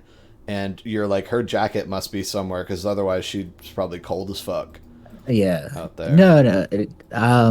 I teach in Olympia actually, but I'm just up here visiting right now. Oh, okay. The other one who's kind of pudgy and has like curly dark hair says, "How do you know Jack?" Jack, well, that was just kind of a chance encounter, but we're in a similar line of work, you know, music and all that business. Oh, I thought he was like, well, he's like a rock star and you're like a teacher, right? Did you teach him? No, I'm not sure I could teach him to play like that. But you know, we've exchanged a few ideas, played a couple songs together, that kind of thing. What kind of instrument do you play? Says that one. And you notice that Jean-Baptiste and the other girl that he was talking to are sitting down. I play a lot of instruments. And I'm just gonna kind of say, like, turn my attention to Jean-Baptiste and be like, hey, who's the girl you brought with you? Oh, this is Mary? Nice to meet you, Yeah. Mary. Oh, sort of. Actually, I think I'll see, like, essentially still just picking up on more etiquette if Dent does anything, or, like, if there's any sort of way they are introduced. I would say I imagine that Mary is kind of feeling good, like feeling like this trip to the bar went better than she was expecting, and she offers her hand to shake Dent's, and he would obviously sort of go for that. So the handshake seems to be the most traditional custom of introduction. Also, Gabe notes, alright, shaking women's hands seems more of a thing you do now. what do you call it? You just saved him from having to say that he plays the Geomungo. Dude, that's exactly what I was thinking. I was like, am I just gonna? Because I have like the Wikipedia page pulled up. The Dejong, yeah. No. Yeah, and I'm not whipping that shit out. I play. Not about to pull out I the play Nabal. the fucking guitar. Okay. Yeah, listen. I play the piano. All music theorists can play the piano. It's fine. Literally. This is Dent, the Nabal player. Bro's over here in the bar playing with his Nabals. Come on, get in the game. All right, so the blonde one says, "Mary, you missed the end of his set." And she says, "I was getting a drink with Jean-Baptiste."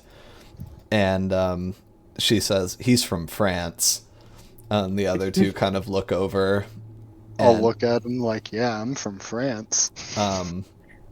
And the squatter one, Jean-Baptiste, says, "What part of France?" Oh, Orleans, just next to Paris. What brings you to Seattle? Oh, just visiting. I've some business associates here that I've been speaking with recently. It's nice to see them not over the phone, you know? I'm also going to say this is probably a good time for you to be working towards getting beats on your create a compelling, believable masquerade. So True. look out for establishing an identity. And that same one says, "Are you in the music business too? Dent was telling us that he knows Jack from that." Oh no, it's and J-Bat's gonna try to think of A thing that wouldn't have stopped existing. yeah, essentially a way to say I'm in charge of people in a modern way, you know. I'm a pimp. I'm an overseas international. I think running an estate is what he would say. Everyone at the table basically looks at you like they don't know what that means. Do you want to help him, Dent? Yeah. I'll try to like interrupt him, I guess, like before he says it. He says it. And he says it. Yeah. I run an estate. What do you do with that? Damn, now I gotta think of something. Yeah. Well, it's like a fucking he's fuck. And just say he's like sort of like a lord of like land, you know. He's like a. I'm just gonna say no. He's in real estate.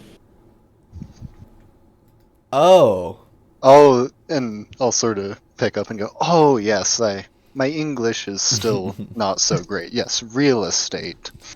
you're like, I own a estate? real estate. Yeah, exactly. Not one of those fake Oh, my estates you've heard estate's about. real. And the Mary sort of charitably says, "Oh, he so you must like sell castles and stuff." Oh well, usually more palaces, but yes, that sort of thing. Wow. Going all in. Yeah, real estate broker, huh? And then the blonde one says, "My dad's in real estate. He sold half of Seattle." My dad's in Perhaps real I should estate. He's yeah. half of the animal. Everyone just ignores her. Jean-Baptiste sort of says, "Perhaps I should," and takes a sip of wine. Yeah. Yeah, maybe I'll meet him, whatever. That's quite impressive. What do you call it? Dent, Jean-Baptiste is drinking wine. That's interesting to you, I'm sure. Is it though? Well, I mean, I guess he is blushed. I wasn't thinking, because he can drink wine without being blushed out. Oh, okay. But spoilers. Yeah, well, I was in a world where he wasn't blushed for a second. Oh wait, is he blushed? Isn't he not blushed? I refunded him because I explained. Oh yeah, and this he earlier. chose to. Yeah. He chose to blush. Yeah, I remember you saying that, but okay. Yeah. So now the conversation is kind of at more of a lull. And Mary says, "Well, we're all students at the University of Washington." And Jean-Baptiste is like, "How the fuck is that real? You're girls." Yeah, one, you're women. Two, why is there a university here? I thought there was like 4 of those. Right, yeah. Yeah. They put an Oxford here? What the fuck? And they let women in it. And- I'm gonna kind of sorry, try I and take over the conversation to Sounds like stop Jean-Baptiste from saying any French stuff. He should just sit there and look French is what I'm gonna try to like say to him with my eyes. it. Just shut up. Sit here and be French and talk French. All right. The universities were on the map we got shown, so that's you being dumb. Oh, yeah. Well, Jean-Baptiste probably wasn't looking at the map super closely. I imagine that's not... Like, he probably was like, what does my boss own? And that's, like, the really important part to internalize.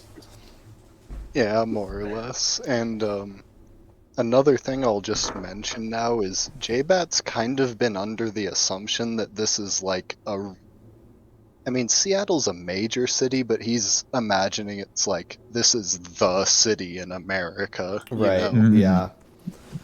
Like, they got towers and shit here. It's crazy. Yeah. University. It's like impossible that there's anything bigger. Right. Yeah. Sprawling. Yeah. And then that's an interesting thing that I'll sort of just briefly say. Some notes on imagining Seattle. It is extremely hilly, especially where you guys are. It's like San Francisco levels of hill, especially downtown. It is extremely green. Everywhere outside of downtown, there are trees all over the place, evergreen and deciduous and things like that. And also, there's a lot more just nice, fancy houses than you would expect. I've been talking a lot about apartments because you guys are in apartment-heavy areas, but it's very much like a fancy house type of town also. And those are just some helpful notes to visualize it. I would say, in many ways, and Wade, you were here for a little bit, so you could probably corroborate it, it's often closer to Chico than New York, sort of aesthetically. You know? Yeah, that sounds Yeah. really nice. It's fucking awesome. I love it here. It's cool. Feels like industrialized, but yeah, definitely not a New York. Yeah, and there's like parts of it that are significantly industrial, like where Laszlo was born, and then parts of it that are very, very like pastoral and pretty, and sort of coastal. But anyway, what were you going to say to keep Jean-Baptiste from saying more stuff? Yeah, I'm just gonna ask them what they're studying. The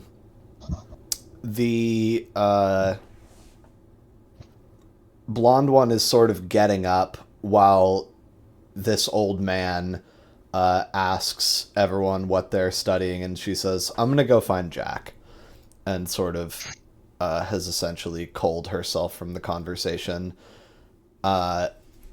And then the one that is sitting next to Dent says, mathematics, and Mary says, I want to be a nurse. And J-Bat luckily doesn't say this, but thinks, at least she does something normal for a woman. yeah, at least she's going to be nursing babies. And Magni, what are you cooking? Laszlo. One sec. Okay, yeah. Laszlo, you drink a sip of the beer. Mm-hmm. Does it taste awful, or? I would say it is bitterer than you were expecting by the way that some of these people are really slugging it back. You expected it to be kind of sweet because it's like frothy and people are drinking it like it's really good. I think you would go, this is kind of challenging. And then your brain would sort of shoot into overdrive once it hits your stomach, and you can feel it like being separated into starches and ethanol and stuff as it's being dissolved. And you're like, okay. It's like a lightly alcoholic tea, or a moderately alcoholic tea is kind of how this thing is created. And it's like fermented and stuff. And then they distill it and there's like alcohol in it. And that's why everyone's drunk. And you sort of are able to figure that out. Okay, I'm back. Okay. And I would say overall, you're not like, wow, this is fantastic, but you're also not overly disgusted by it. I like to think that, like, if you didn't have any biases towards anything, you would probably just sort of look at things from a very general, like, objective lens, you know, like, right. Sort of an This is odd the thing herbal people thing. use because they like being drunk. Right, yeah. All right, Magni, what's up? Um, You want to deal with getting this guy out of the bar? Yeah, I think I'm gonna approach him and make it seem like I'm his friend. Like to an outsider's perspective. Oh, I'm gonna I be see. like, "Oh man, you're too drunk," and like try to kind of escort him out of the bar. And when I grab him, I'm gonna like really grab him, but not make it obvious, and I'm gonna like kind of forcefully pull him out of the bar as if like a bouncer would. Okay. I think he's probably just mostly taking this in stride. He probably wriggles a little bit when you're like squeezing him hard, and then kind of like if you relax, he like relaxes a little.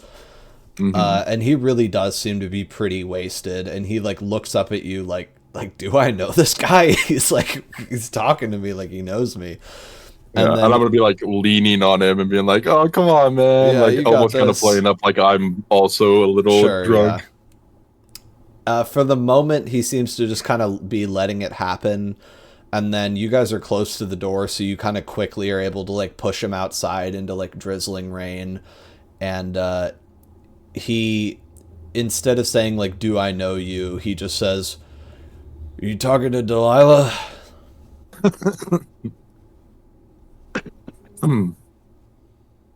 Is that the lady you got in a fight with for? Yeah, exactly. He says, "Yeah, I'd do it again too." Yeah, I'm sure you would. Anyway, you know, I've been there. Right. What's your name? I'm Magni. And he looks at you funny and says, "What's your first name?"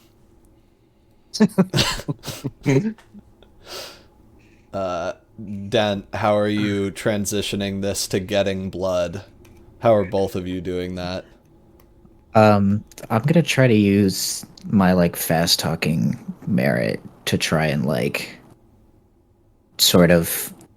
I'm gonna definitely pose myself more as like a fucking teacher, because there's no way that I'm gonna get these fucking college girls to have like the hots for me, you know? So I'm just gonna like try to talk about like music and relate it to their like things that they're interested in, like, you know, like how math is used in music, you know, the fucking harmonic series and that kind of shit, or music therapy, that kind of stuff for nursing. Just try to like fucking suck them into the conversation, have them stay at the bar late, basically. I see. So your idea is to kind of keep the girl that you have here just sort of indefinitely. Yeah, till like, you know, she gets drunker and tireder. And then, you know, I see. Okay. Keep feeding her fucking drinks and that kind of thing. All right. So you're sort of just trying to keep things staying still and get your hooks in. Okay. So then fast talk is which level of that perk? I have 3 levels of it. Oh, I see. Because I think that it just adds like die bonuses. Well, like the first level, yeah, it just adds like die bonuses. Okay, we'll give you at least a +1 here.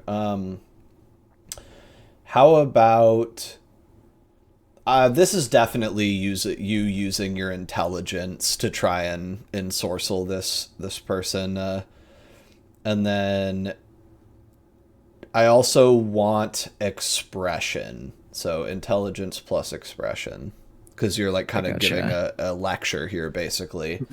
We'll give you +1 for your jargon here, your fast talk. Yeah, that's what I was planning to use. So yeah, intelligence. Sorry, what was the social skill? It was expression. Thank you. You got a dot in there. I got 3 dots in there. This is 7 dice. Fantastic. All right. Got 2 successes again. Okay. Terrible roll. Hey man, statistically that's shitty, but you succeeded.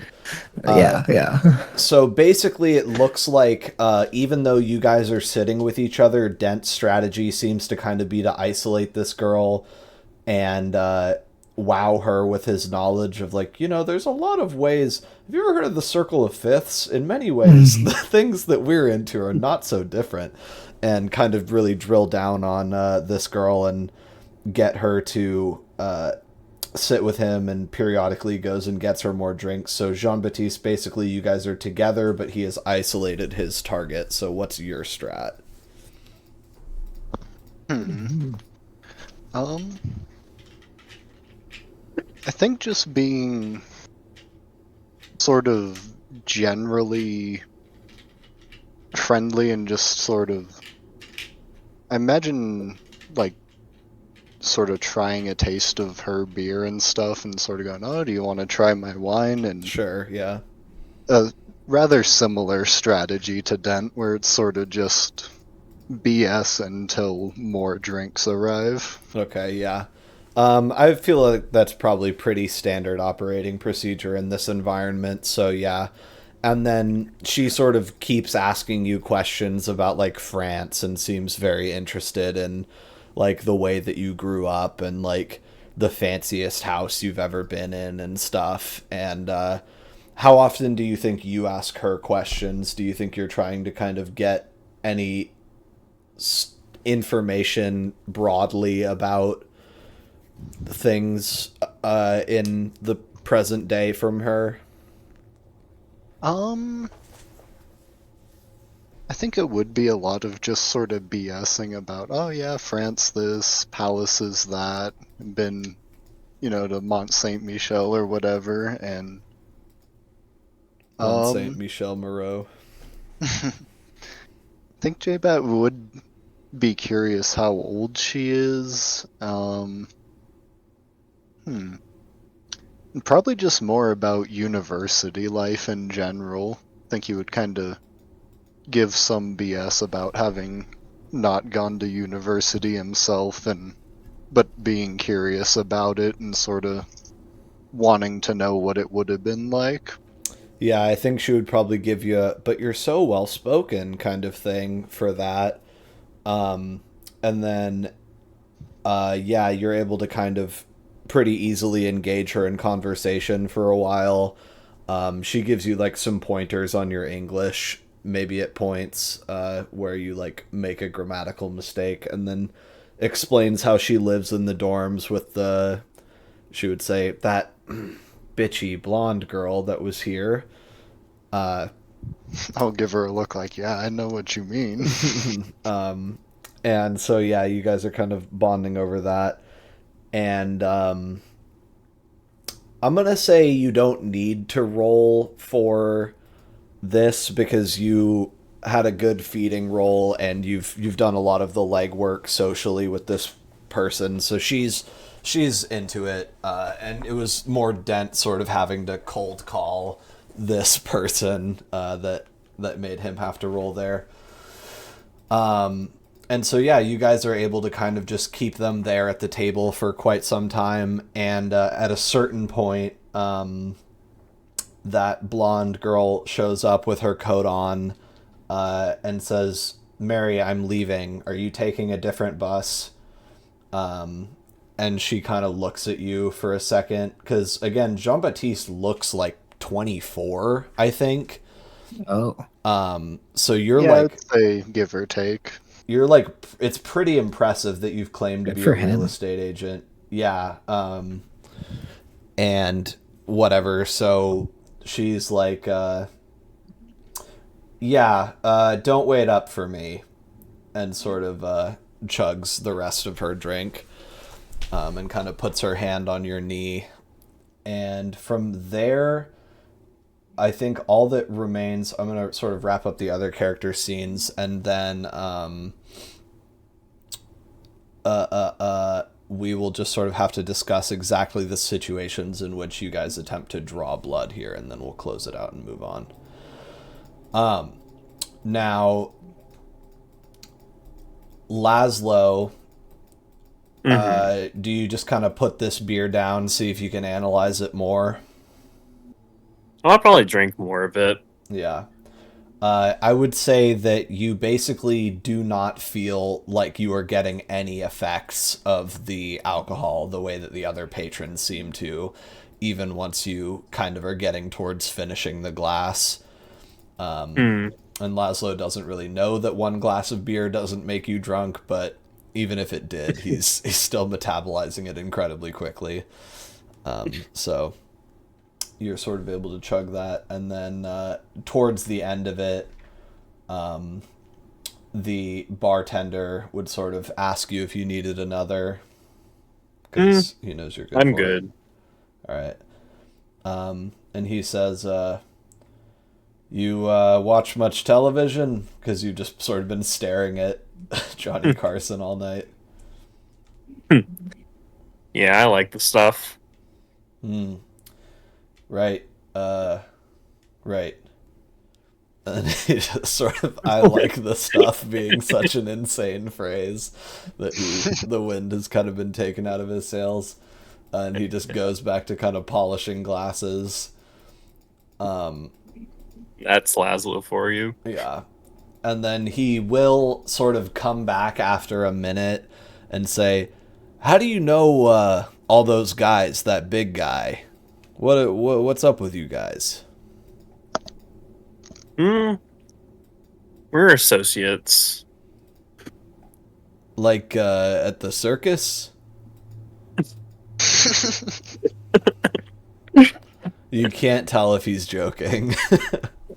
Punch him in the face. Fuck you! Break your glass over his head. Those are my fucking friends! What are you fucking talking about? Yeah. Yeah, we are an odd bunch, aren't we? He just sort of mumbles something like you said a mouthful, and then, assuming that you're not going to get any more drinks, he gives you back 2 quarters. Thank you. I'll take them and pocket them. Magni, at a slight temporal offset, you're outside with this guy. And he says, what do you think, you're going to fuck Delilah? Oh.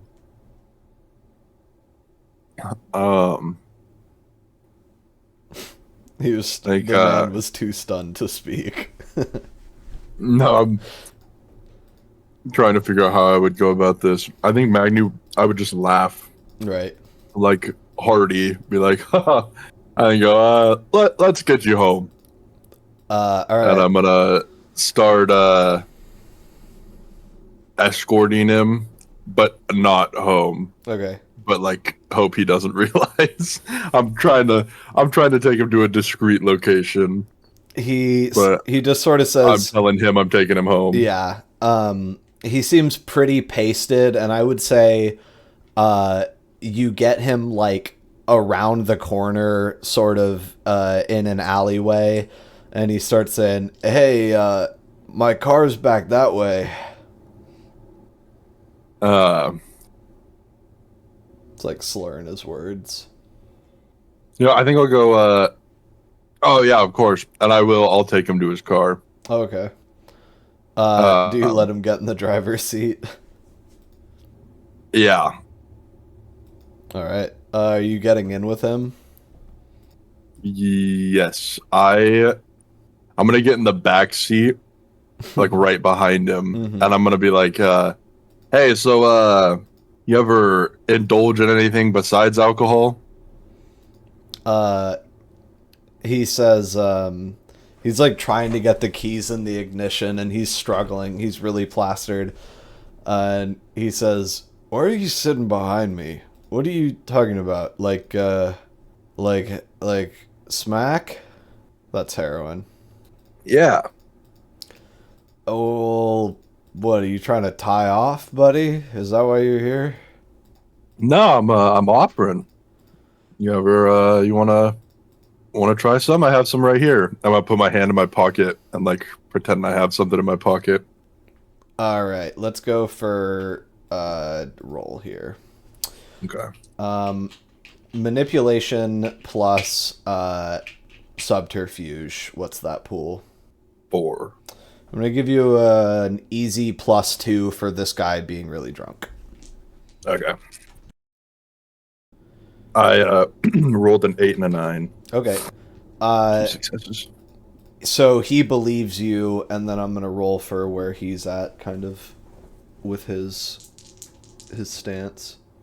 He says, well, look, man, I didn't bring my hose. He's just rattling off like junkie jargon. When he said tie off, he meant like basically, are you trying to shoot up heroin right now?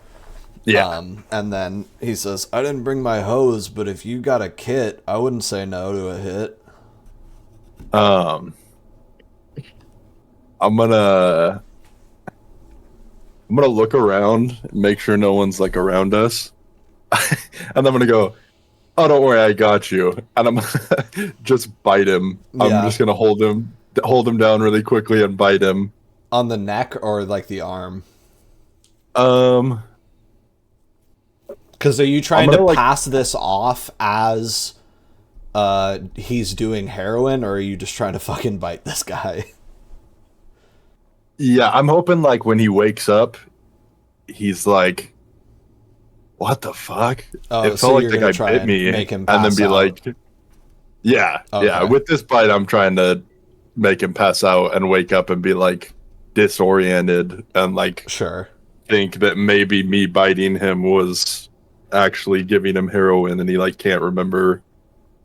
Okay, yeah. That'll be kind of an interesting role after the fact, but at the end of the day, what's this guy gonna do about it? So all right. Bro's been feeding like nobody's business. Now Magni, yeah, did you want to go for the neck or the arm? I think I'm gonna kind of pull his arm back behind his head. And I'm gonna put one of my hands around his upper arm and squeeze, not enough to like restrict blood flow. Yeah, but so that he thinks he's got a band. Yeah. Okay. Yeah. So that is sort of following the deception that you're doing heroin. So he sort of like lays back in his chair and like almost he reclines his seat a little bit so that he kind of has his arm laying back towards you because he thinks you're administering it to him. And you had a decent deception, so he's just going to shut his eyes and lay back and let it happen. Okay. Since you're sort of fully selling that you are giving him a hit of heroin, and then do you just kind of spike a tooth in and work from there? Yeah. All right.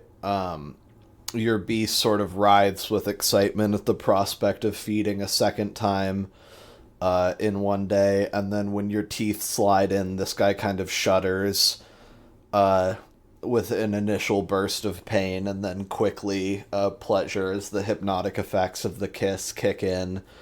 And how deep are we thinking of going on this guy? Do you want to be draining him very deeply to where he's probably going to wake up like super addled and hungover and like fucked up feeling? Yeah. All right. And you are sort of like in a more secluded part of the street, and it's like midnight, a little after, so things are sort of dying down anyway, so you're not really worried about people seeing you. And yeah. How are you trying to... I guess a good way to do it would just be to top off. Do you want to try and hit 10 vitae from 5? Yeah. I'll right. do that. And it goes off without a hitch. He's sort of just shuddering and sort of breathing deeply, and your beast is kind of growling with satisfaction as you pull swallow after swallow after swallow of blood from this guy. And you're sort of tasting it as it flows and waves down your throat, and it's very good and fulfilling. Not nearly as good as Vitae, but nothing is. But you know this guy is going to be fucked up tomorrow. Like, he is going to wake up with the kind of hangover that makes you jump off a fucking bridge. With this much alcohol in his blood and this much blood out of his body, he is going to want to die. But you definitely don't care, and you have the pleasant effect of when you're done and you sort of lick the wound closed. You could also leave one of the fang marks for him tomorrow to think is a track mark. Yeah, I'll do that. and then you sort of flop his arm back towards him, and he's just fully asleep. And you are now drunk, basically, because you drank blood heavily laced with alcohol, which is the only way for you to get drunk. Okay. So you're a winner. You go up to 10 vitae, and I think the only complication is that there's probably a little bit of blood on your collar, kind of ran down your chin. Okay. But as long as you don't go back into the bar and like walk around, you should be okay. Do you wipe your mouth on just like your hand? Yeah. All right. And then I wanted to know Jean-Baptiste's mask and dirge again real quick. Let me see. Where in the world are they? Very top. Oh, yes. Mask, metrosexual twink, dirge, authoritarian. So fucking absurd. That is a funny combination. Yeah. Okay. So, Magni, you sort of step out of this guy's car and leave him there, huh? Yeah. He's gonna spend the night in his parked car. Hey, you know what? You probably saved a family from a horrible drunk driving accident. And Maybe we are the good guys. yeah, and Now I'm additionally, gonna hop in and drive his car. drunk. Yeah.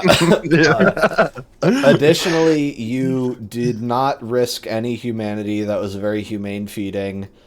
And you sort of run into what do you call her? Simpsons gif.wave. You run into who you assume is Delilah, also kind of wiping her mouth and walking up the opposite way that you're coming, sort of away from the bar. Okay. And she nods at you, and the blood flecking your collar, which you can see also she has a little bit because it like glows in the dark to your eyes, basically. Like it's always sort of a very rich, deep red, no matter the lighting conditions. And she says, "Good hunting." Yep. Great. Well, you're new in town, right? You're with the prince. I'm gonna kind of growl at with the prince. Be like, well, Yeah. I am new in town. Right. And she says, "Hey, well, you know, I don't work for him. I mean, he helps us out. I'm not against the guy, but I take your meaning. No, yeah, I meant what I said. You should stop by a church sometime. Really, any church. I'm sure we could catch up another time." Yeah. Which one would you suggest? Which one's your preferred?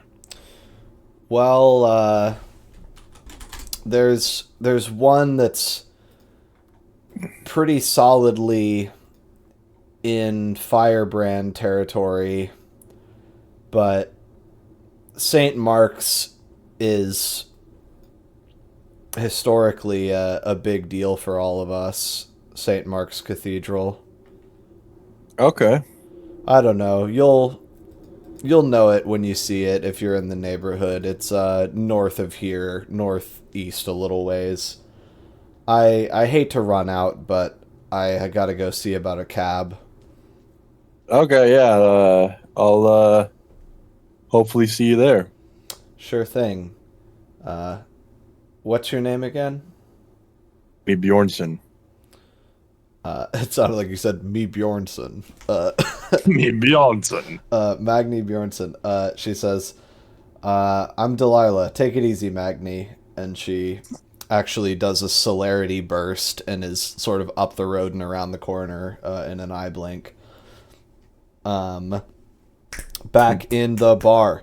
These girls are leaning on you. They are drunk as shit. How are you going to execute?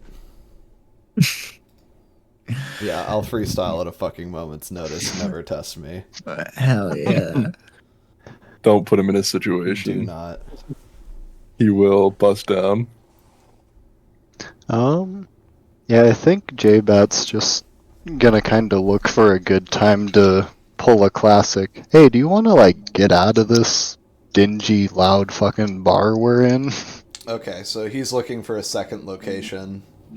Never follow him to the second location. Yeah. She sort of pliably says, sure, do you have a car? Oh, yes, it's just outside. Great. Do you want to drive me back to my dorm? I'll kind of look at Dent like, I don't know. I guess I'll like look at the girl I'm talking to and be like, "Are you living in the dorms as well?" She says, I'm a second year, so I have an apartment, but it's close to the dorms. Do you guys only have one car? That's a better excuse. No, but we rode here together. Oh. I don't want her to think I'm poor, you know. Oh, that's not what no, I get it. Okay. Well, you know what? I want to use Auspex on her, by the way. Okay. What tier? What are we doing here? So the second tier, and then here, let me pull up how many dice it would be. Can never remember what it's adding. These things take time. These things take time. Intelligence, empathy, Auspex. Yes. So it's going to be 3. It's going to be 6 dice. Okay. And what is the question being asked or whatever? And are you okay with the dram fail? And should I roll it for you? Or is this not that serious? Well, you should definitely roll it for me. I feel like... Yeah. Unilaterally. That's just... Yeah, how we'll do it. I'm not okay with dramatic failure. Okay. Because it's not that important. What is the question and what is the name of the power, just for my curiosity? Gotcha. The name... The second level is Uncanny Perception. Okay. And the question is going to be, what is the easiest way to get what I want from her? Yeah, I'm trying to think if that's like sort of too open-ended, you know what I mean? So it's actually, I'm like reading from the examples, kind of. Right. I could ask something more specific. No, I'm just assuming what you want is blood soon, basically, right? Yeah, okay, no, absolutely. Sure, all right. I just didn't want to say all that, you know. Yeah, no, it's fine. I'm just trying to make sure that I can like turn that into a observable variable for you to pick up on. All right, here's a roll. Let me just pull it up so that I can see its examples too, because that's helpful. It is on page 129. Control F, Uncanny Perception. Hooray. Oh, the examples are actually very nice. You get to do 2 questions because you got 2 successes. Wait, what? It says you... Oh, 1 question per success. I never read that. Holy shit. That's wild. So, alright, what the fuck?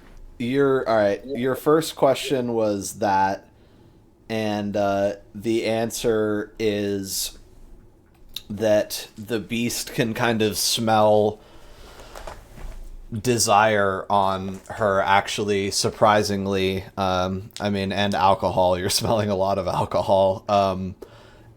And I would say it's telling you, like, don't push too hard. Keep this, like, short and sweet. You you shouldn't go anywhere with her, probably. You see her sort of swaying to the jukebox music, and like enjoying the kind of low lights in the bar, and you think that this suggestibility might be highly location based for her, is what I'll say. You don't know that the cold night air is going to get you any closer to this woman. Okay, I would say that feeling that, I want to kind of look around for any like secluded corners of the bar or places that have like cleared out a little bit. There's the room that Jack went backstage into. It seems to be kind of half ajar. Okay. And, the bar is fairly open, but, there's always a table. I mean, where you are is rapidly kind of emptying out as it creeps towards 12:30 at night, so anywhere as long as Jean-Baptiste gets out of here at some point. Then I'm going to turn to her and be like, you want to come with me to say bye to Jack real quick, and then we can head on our way? She says, "Oh, sure. I guess it's getting pretty late. Yeah." And then she gets up with you, and Jean-Baptiste, it's just you and Mary now. This game is so insane, because it's just like gaslighting women simulator. Literally. Sit here and lie to drunk chicks. Listen, all I'm saying is, I don't know if this is my preferred way to feed, dude. I'm like 30, I got like a beer belly. Yeah, no. I can't be getting the college students as fucking often. Yeah, this is J-Bat's thinking, damn, this place is kind of cool. Yeah, this is so easy. Yeah, and that's the distinction I'm trying to draw, is it's like, this chick is not going home with you, Dent, but you might be able to, quote unquote, kiss her, you know what I mean, in the bar or whatever. Is sort of yeah, I definitely was thinking about how the fuck I was gonna do this, and I was like, I think I just gotta fucking use uncanny perception. I don't know how I'm gonna fucking... Yeah. Hey, that's unless I just drag her into an alleyway, Hey, that's also stalker. A thing that people do. Okay, come here. Yeah. All right. Yeah, you're coming on with me. Jean-Baptiste, how are you going to seal this deal? She sort of mentioned driving to her dorm. I'm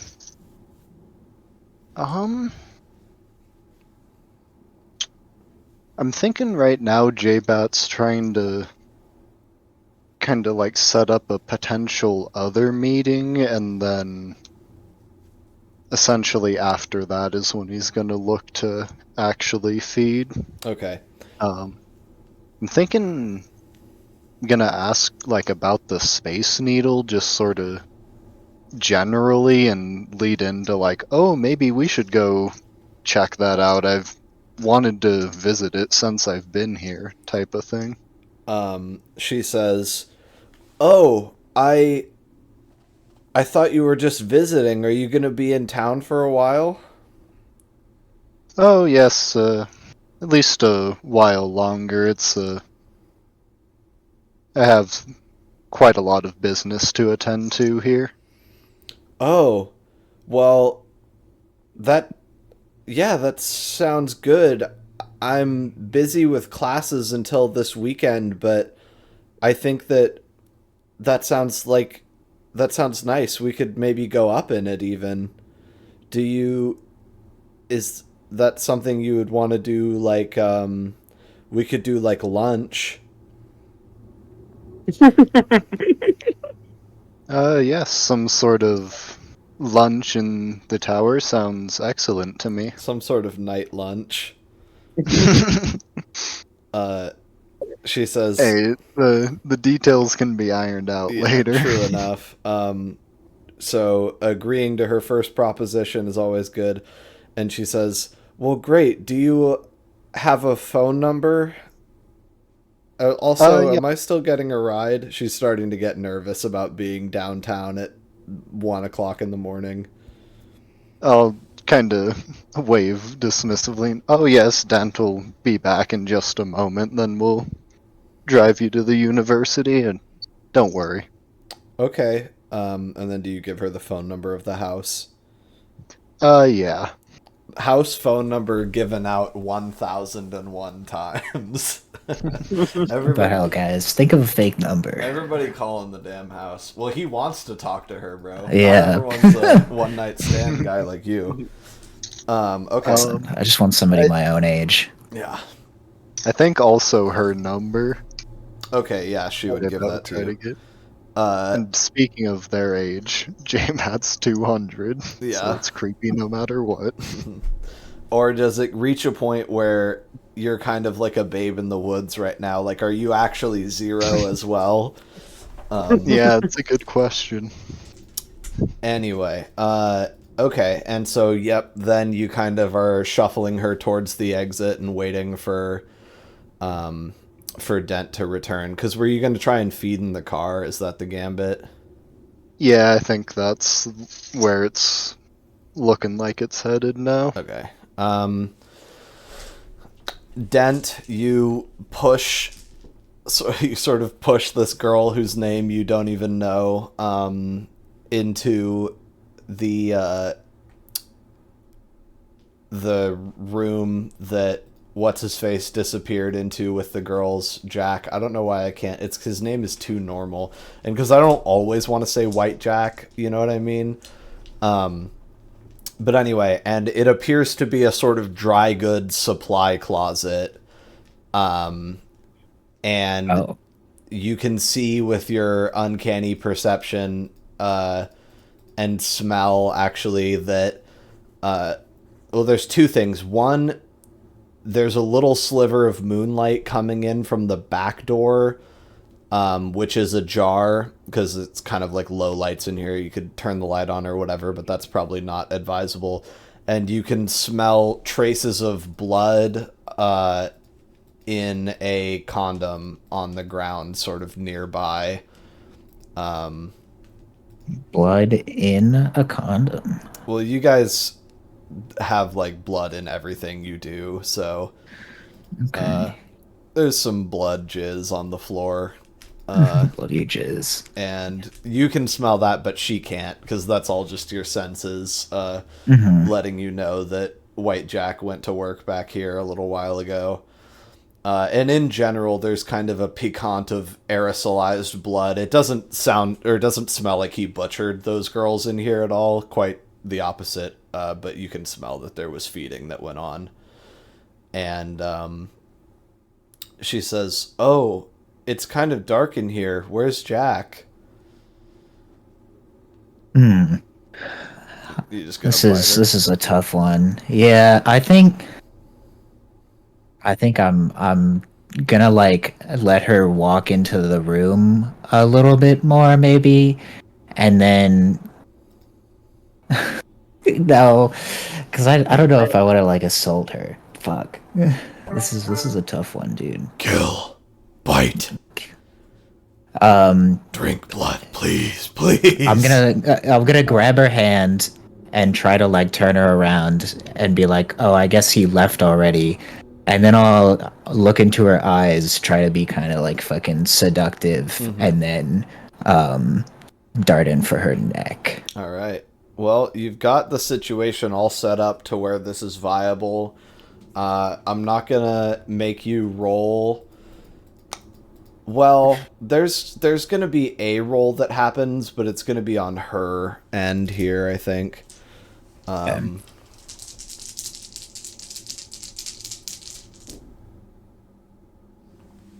Okay. She lets you bite her. You grab her, you sort of bite her.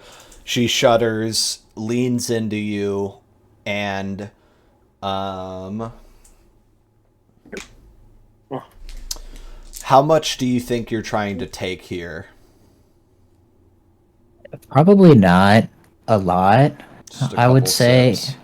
Yeah, maybe like, I don't know, how much, like it's like 5 vitae is kind of like a maxing out, like how much do you think is just a sip? A regular human being has as much vitae in them as they have health levels, and the average human has 7 HP, and it varies to basically like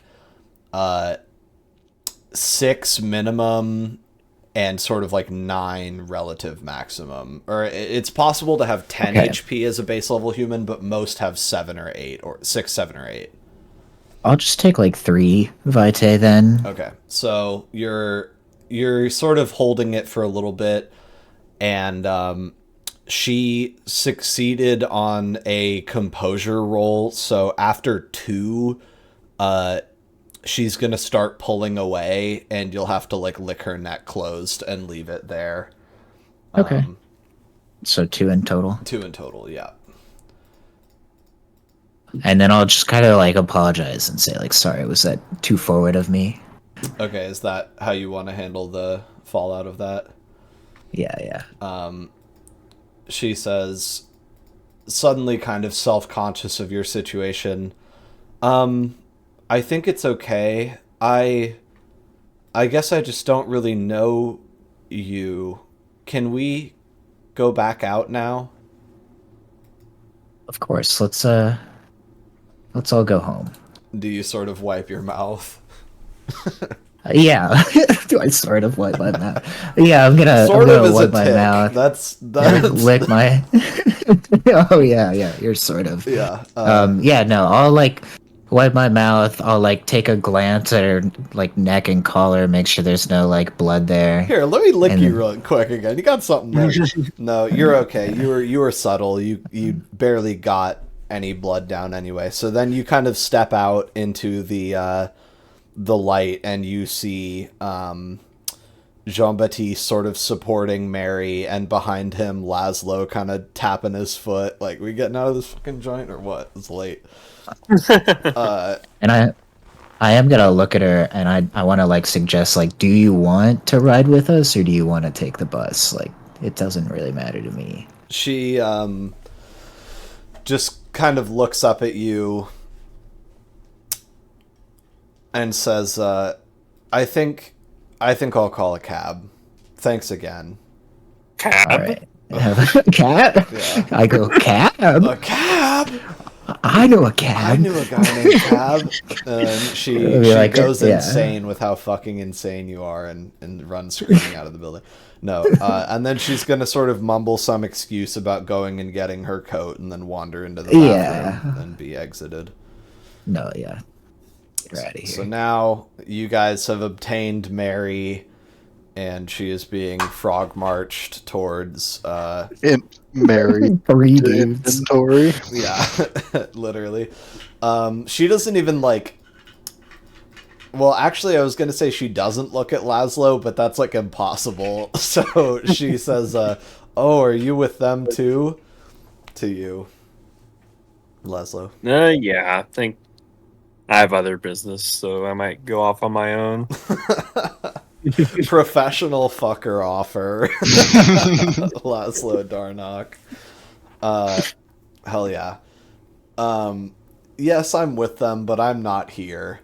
And she's just sort of like, okay, where's your car? Like, let's go. Like, come on. And you guys walk her out to the car, where you see a drunk-looking Magni sort of resting his forehead against the glass of the car, because you, Magni, are filled with the incredible ecstasy of being full of Vitae for the first time in your life.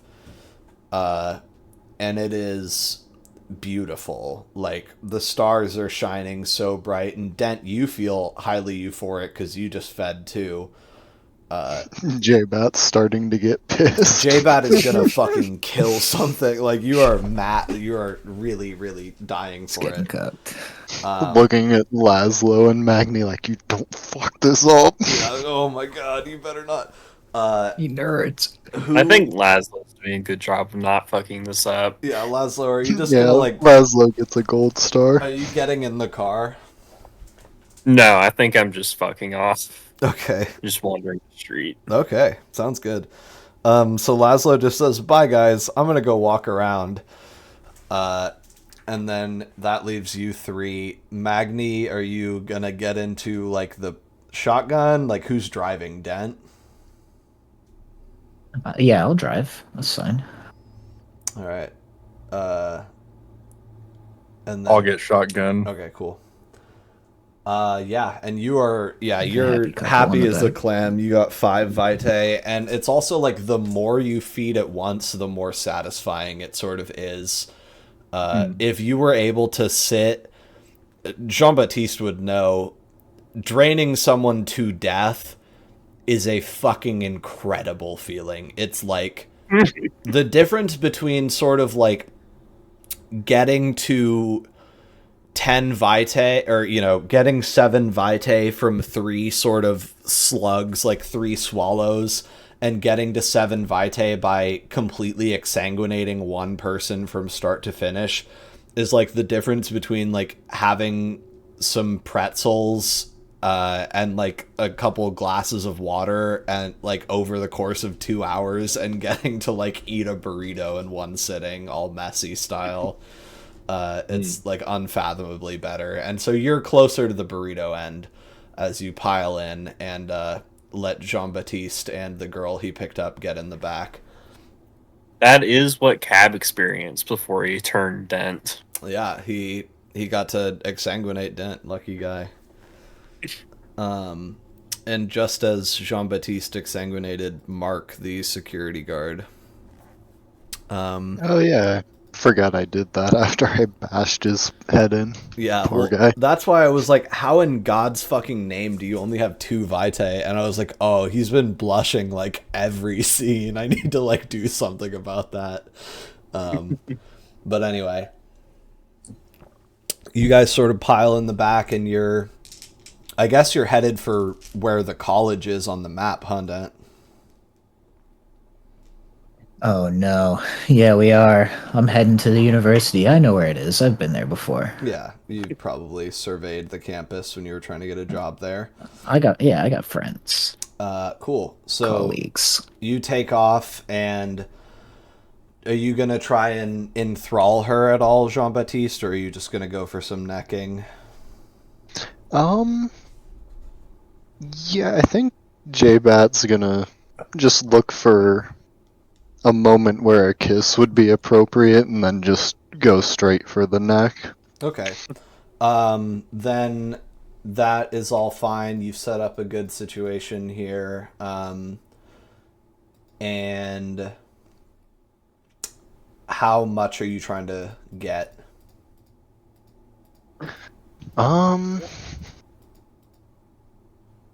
So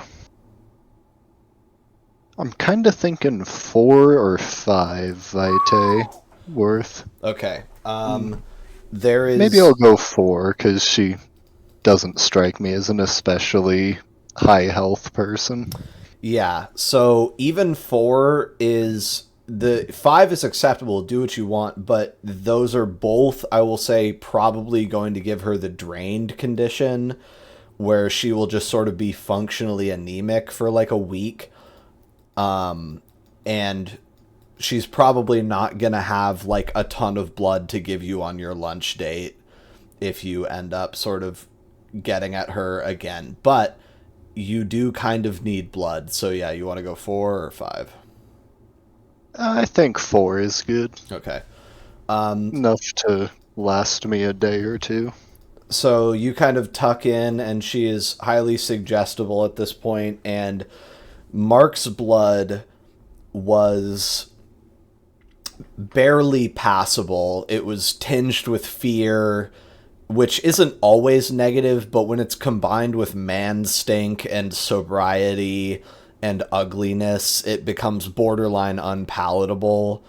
And only because you were sort of in a bestial frenzy were you able to sort of force yourself to exsanguinate him, but you're like, oh my god, I could exsanguinate her in a heartbeat.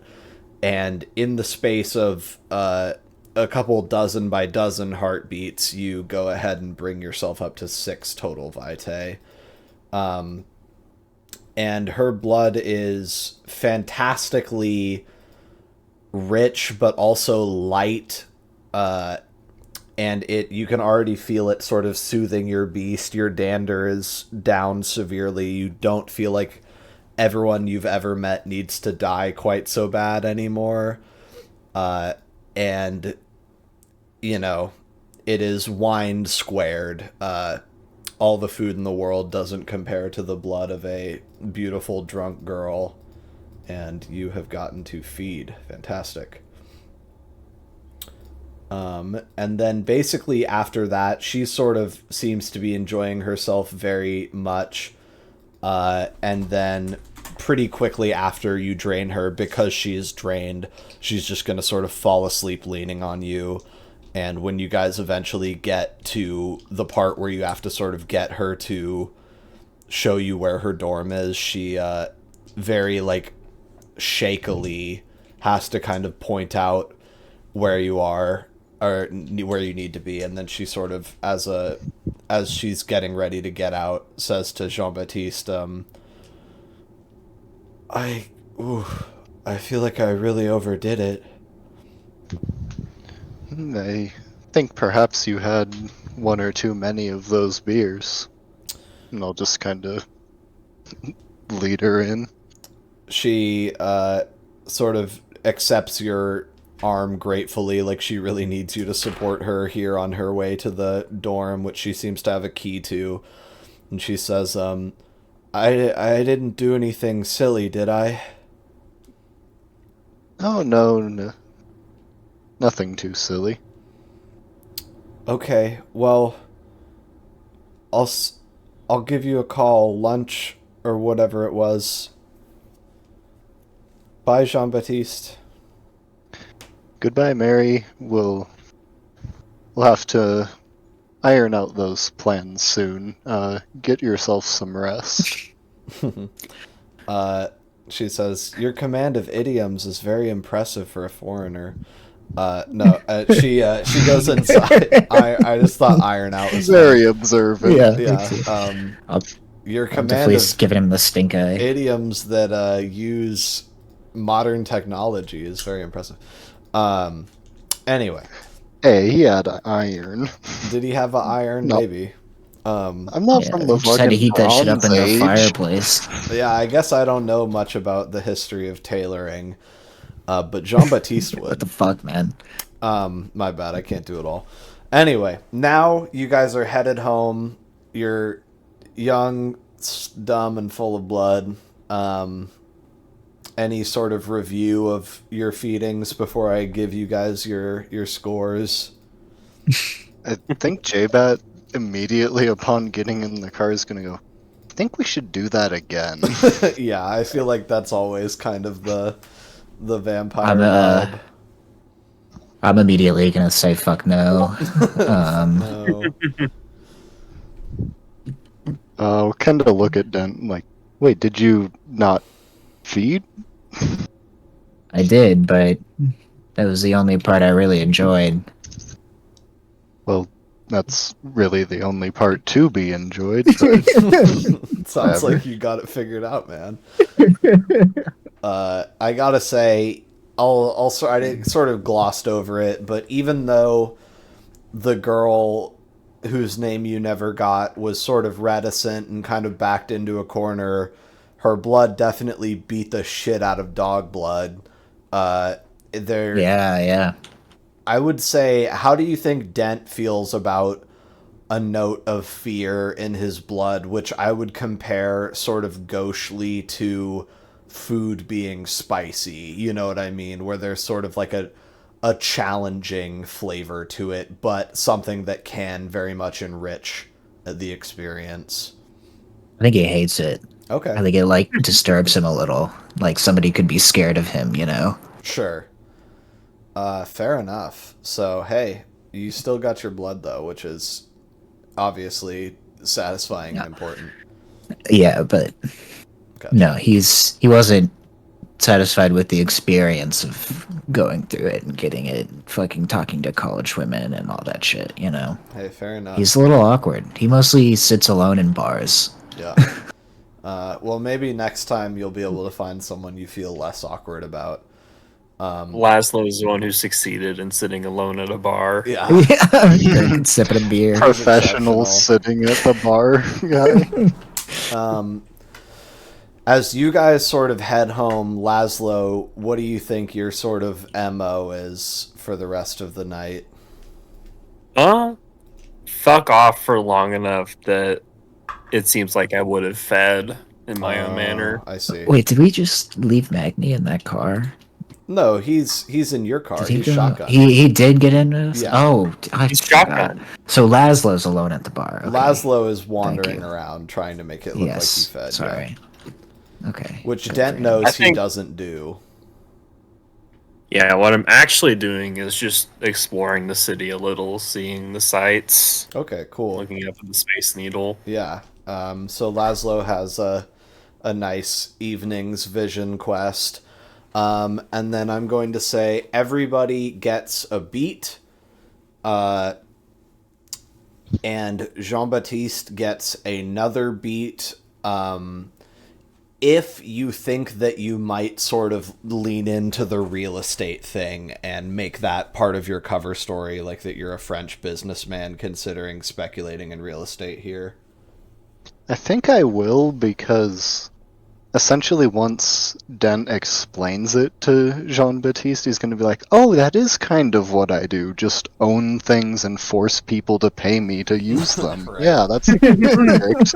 Okay, cool. So then, yeah, go ahead and take a beat and erase that aspiration because those people were convinced by your modern masquerade, and then we'll get you a new aspiration at a later date.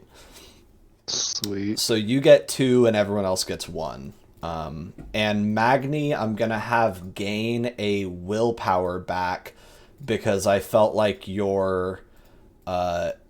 what's your Beast of Burden thingy, your mask?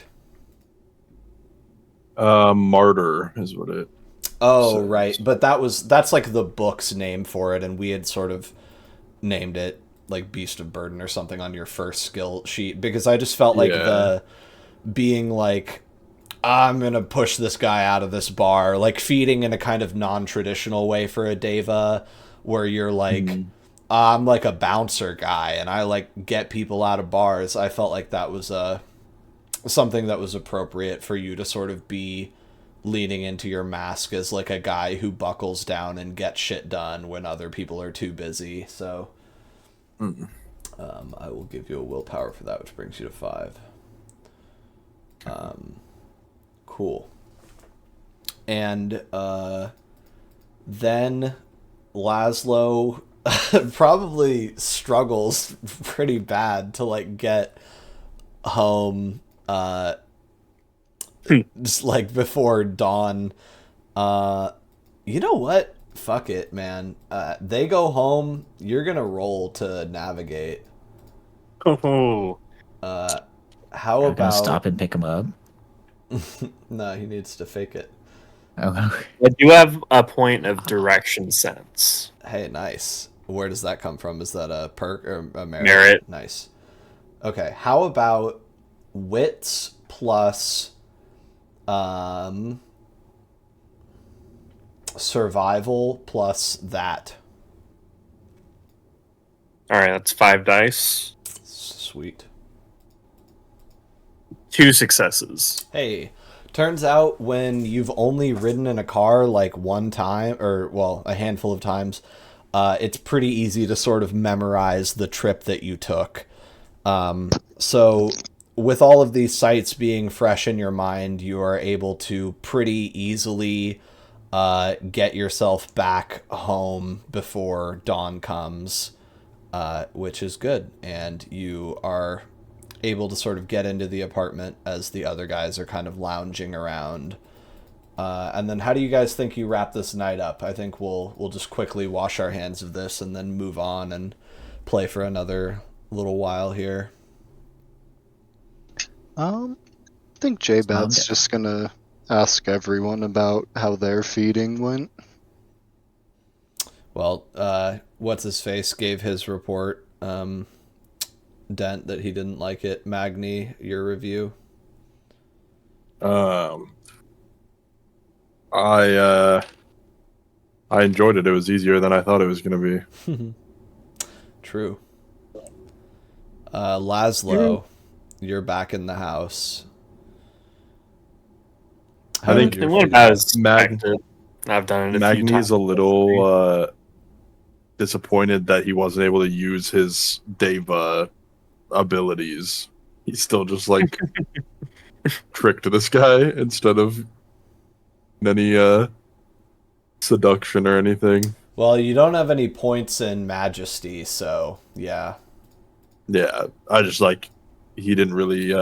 He sort of feels he's a little like he's disappointed doing in something himself. wrong. Yeah, he's disappointed in himself that he didn't do it the way he was told he's supposed to. I see. Didn't make it sexy enough. Yeah. Hey, I mean, whatever it was probably a big deal for that guy. He's like, what the fuck? This giant guy is giving me heroin in my car. What the fuck is going on? This shit feels better than heroin. And speaking of which, everybody's favorite non-ghoul, non-thrall is laying in Magni's bed, sort of just on his back, and he's got a bottle of Everclear hanging in his hand. Looks like a couple swallows emptier than it was when you guys left.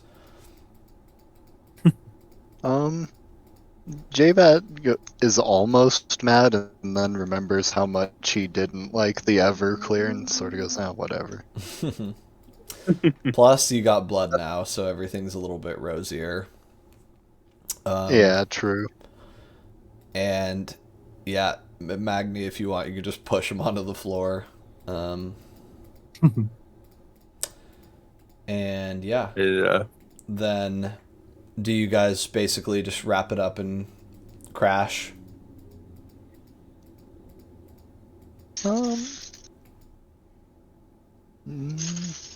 think J-Bat might stay up to just sort of get a little bit more general knowledge, watch or listen to the radio and just like ask whoever is up questions, but yeah, besides that.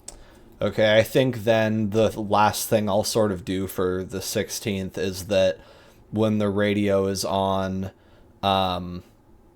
you guys are sort of able to hear, I guess my assumption was that you were going to get on, try and find the secret frequency, Knock FM. Yeah, might as well. Yeah, so after sort of listening to some music and some news and stuff like that, you tune it to the loud foreign music, Spanish or something, turn it up, and then sort of, Dent, do you want to like help him sort of fiddle with the knobs until it does what it's supposed to do? Yeah, I think once I see him kind of struggling with it, I'll definitely head over and try to help. I think after this, I'll have to ask Dent what happened. Oh, yeah. Because I can't hear the Yeah. And you hear two voices say these things, sort of alternating.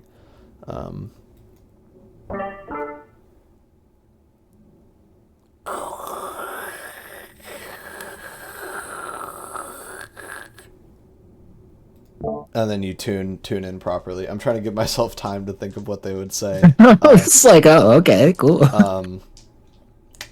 Let's see. Something like, our fearless leader's pogrom has continued splendidly. We have reports that 2 of our kindred brethren have fallen in one night. Can you believe that? 2 immortal lives snuffed out in one night. And as he said, Prince Edgar is... Well, what was it? He's busy. He's too busy. He can't possibly be bothered with judging murders this week, I believe it was. Of course. So Ed's not going to sit in on any kind of court presidings for 2 murders now. I wonder, what do we got, 6 days left? I wonder how many more we can fit in. It looked like Jan Shrem, sworn to the Invictus, was disemboweled, staked, and decapitated tonight. And we've also heard reports that a Khan, owing allegiance to the Carthians, has been taken out of commission. Well, how did he die? We don't know. We did not hear any reports on the manner of death, but have it on good authority that Akan never made some meetings he was supposed to end up at later on in the evening. And, well, if you know anything about Akan, you know that, well, he might have had it coming. Yes, certainly. Something like that. And then, the broadcast sort of trails off and they start talking about stuff that interests you slightly less, and then later they just start talking to each other about blood and don't seem to really care that they're on air, and you turn it off. And yep, that is what is going on in the sort of wider kindred space with regards to Yan Shrem and Akan, who the two DJs sort of suggest people kind of expected to get snuffed out by someone sooner or later. Seems like that guy was an unpopular target. Apparently. What was the Deva's name who was talking to Magni? Delilah. I'm gonna put that down real quick. I'm gonna take another quick bathroom break, and I will just say, you guys all start to feel the pull of torpor, those applicable, as the sun is rising, and will quickly find that you need to bundle up and join Tom in slumber. Although when he wakes up remains to be seen, and another day is dawning, and we still got some juice in the tank. I did it. I made it. I didn't make the feudal scene another 2 fucking episodes. All right, BRB. Yay.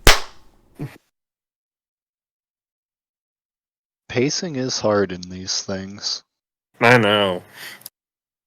Yeah. Especially with like 4 people. There was one part of the superhero campaign that was like, in the span of one day in-game time, a bunch of shit went down. And did it take us like 1 or 2 months to do it in terms of sessions? Yeah. There's been a few kind of stretches like that where your characters are doing more quicker than we're actually doing the sessions. I'm just glad we don't have to deal with like item and inventory management and like shopping and all that shit, because every D&D campaign I've ever played, that always takes a whole session. Every time you get back to town. Now that I think about it, my superhero campaign hasn't done really any inventory or shopping. It's because it's like real and spoke, and we work for the government, and so we're just like, can I have a big gun, please? And you're like, yes. Yeah, can I get a tank? Yeah, sure. literally. Yeah. Easy. The campaign we had before the superhero one had more of that buying stuff. Like we were managing fleets of ships and... Yeah, well, you guys ended up... It was really, like, mostly the ships thing. You guys were always sort of buying and selling boats for the most part, because it was a pirate D&D game, so... I mean, yeah, I tried to make it... Anyway, we're off topic, but I tried to make it sort of noteworthy purchases, like going and forging special weapons and stuff, not just like, how many feet of rope do you dickheads want? Oh, that'll be 40 copper. Because it's just like, yeah, it's going a waste to the of time. crazy immortal ship maker on the other side of the island. Yeah, that guy, still one of my faves. That guy was cool. Ishmael, I believe. Okay. Indeed. So, back at it. Some dreams. People get to have nightmares. Woohoo! Ooh. Been a minute. Nightmare. Yeah. Laszlo, do you sleep tonight? Yeah. Okay. When you wake up sort of towards the end of the middle of the day, what do you occupy your time with? Remember, you did get a camera that is broken. I don't care about the camera too crazy much. Like, this looks complex. I don't know if I can put it back together, but I will look at it. Okay. You do get the sense that this is some way that you could certainly document your birthing chamber. I will say. And then if you want, you can kind of just get a feel for it, tinkering with it, like a basic roll to sort of set it up, because there are like things called extended actions in this game where you can kind of mess with things once every day, you know what I mean? Like, and you have to reach a sort of number of successes to fix it completely. So if you want to try and start futzing with it with your time alone, then maybe you can do that. I'll do that. Okay. Notwithstanding. And then what I will also say is that while you were asleep, you had an interesting dream that plays out like this. You were sitting at a breakfast table with a big pile of eggs in front of you, and across from you is your father, Lord Conrad, who is sitting at a table and appears to be completely naked. He's sitting across from you at the table naked, and he sort of is looking at you, and you can't like see his genitals or anything because they're under the table. And he says, "Laszlo." Yes. "Open the trapdoor and go into the server room for me." Okay.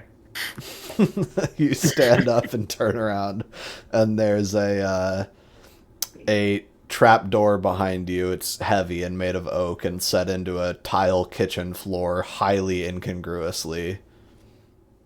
I'll crack open this trapdoor. You open it, and there's a rope ladder that, when climbed down, descends you into a room of 60s computers, which are like the shit they went to the moon with, where it's like ticker tape reels, you know what I mean? Like whoosh, they look like movie projector reels on like these giant fucking enormous like sets of sort of digital machines or whatever, but like basically like all computing was like analog still, you know? Yeah, you know what I'm talking about. And there's that, but it's like it goes on for what looks like 10 miles in every direction underneath this house. And you're in the server room, and then you sort of look up like, what did he want again? And there's no rope ladder, and then you wake up. And so that's your vision.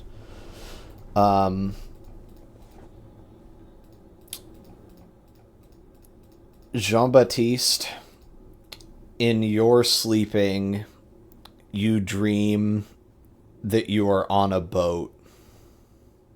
You can feel it. You're laying in a hammock like a sailor might, and you're sort of swaying back and forth, and you can hear like seagulls and terns and things squawking outside, and you can hear sort of water lapping against the sides of the boat. And you're, laying in a hammock at sea.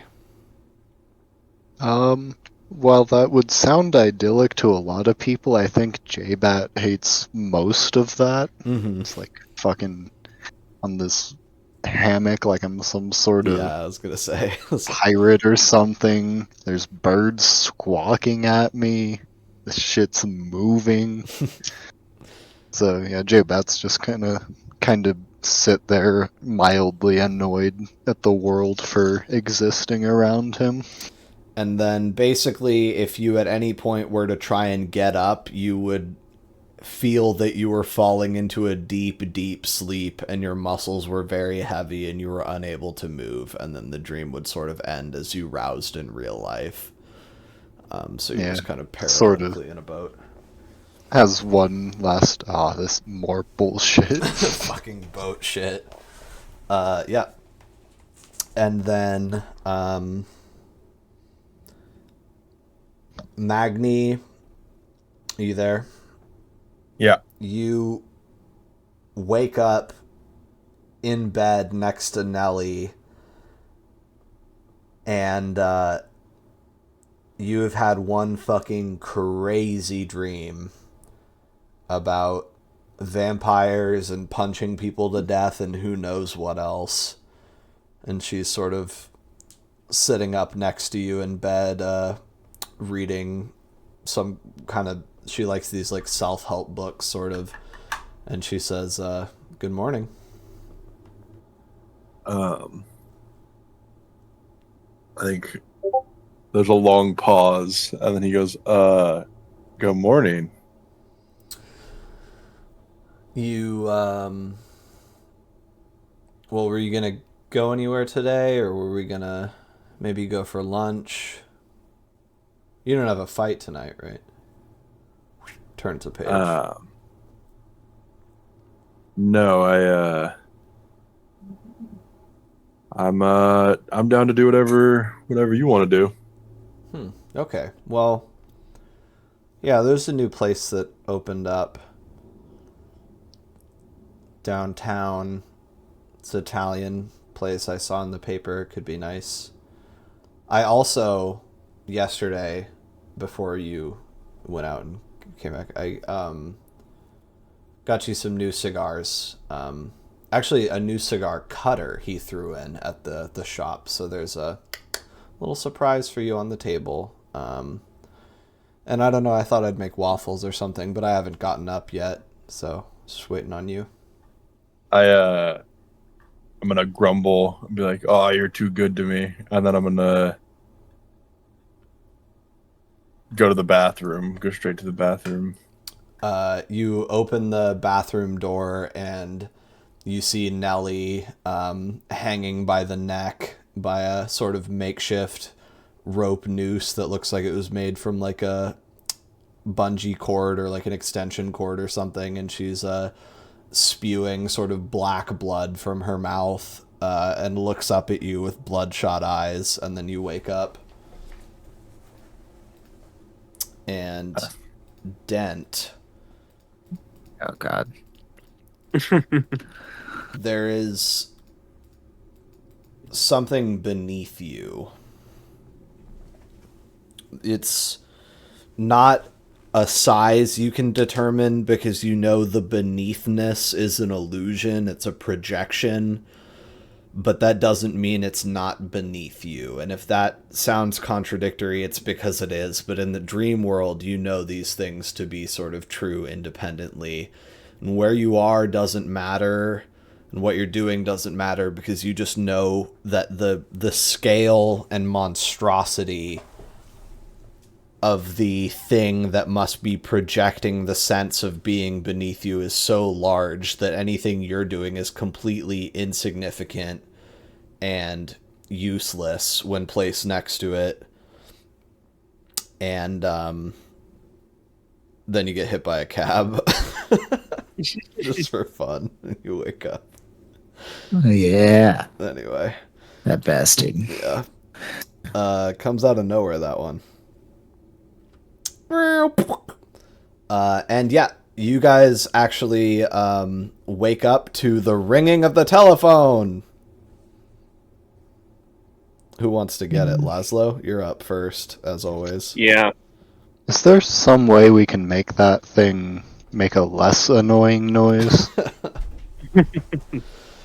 I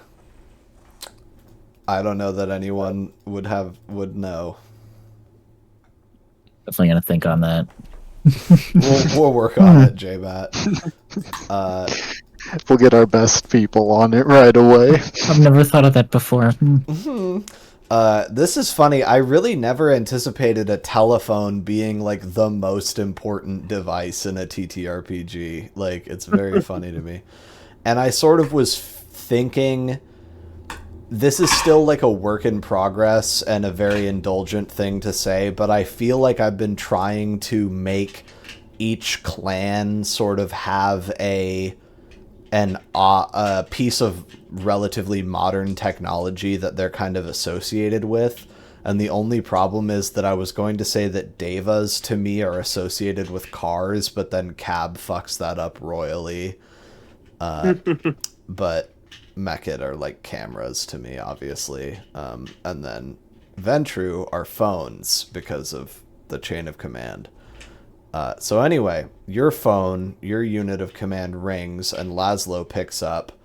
And Hello? It's B. Oh, hi. Hi. I don't want to... I mean, this isn't something that I need to be telling you, but I don't want to be an intermediary for vampire shit. So you need to get your number to people that need it. But for now, I will tell you that Sir Gordon... I forgot his name for a second. Sir Gordon wants to meet with you again, and he wants you to bring your friends. Okay. Yeah, he says it's dinner again or something, and I don't know, he contacted me, and I thought the best way to keep his creepy ass from doing that again was to give him what he wanted. So I would probably suggest you do the same. Just, keep your head on a swivel, because he's a fucking freak. All right. You doing all right? Yeah. Okay. All right, kid. Oh my god, hold on. Did you and your friends kill a con? Yeah. Yeah. Yeah. That was the worst thing I've seen. Like ever. Yeah, she says, More than the hand. holy fuck, I was literally just talking to him before you murdered him. That's insane. I was talking to Danny Snow, and oh my god, and fucking a con. No, I mean, he definitely deserved it, but Jesus, like, in the bar, who killed him? The big one? Yeah. Oh, God. I don't even want to think about it. Yeah. Well, shit. I mean, hey, ruthlessly efficient. I'm envious to a degree, but I guess that means that I'm not gonna get to buy his car, or maybe I don't know. Maybe it means I get to go get his car, huh?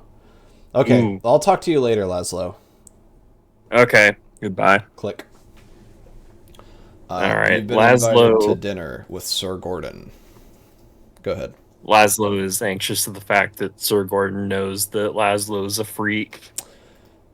Does he? No, he does.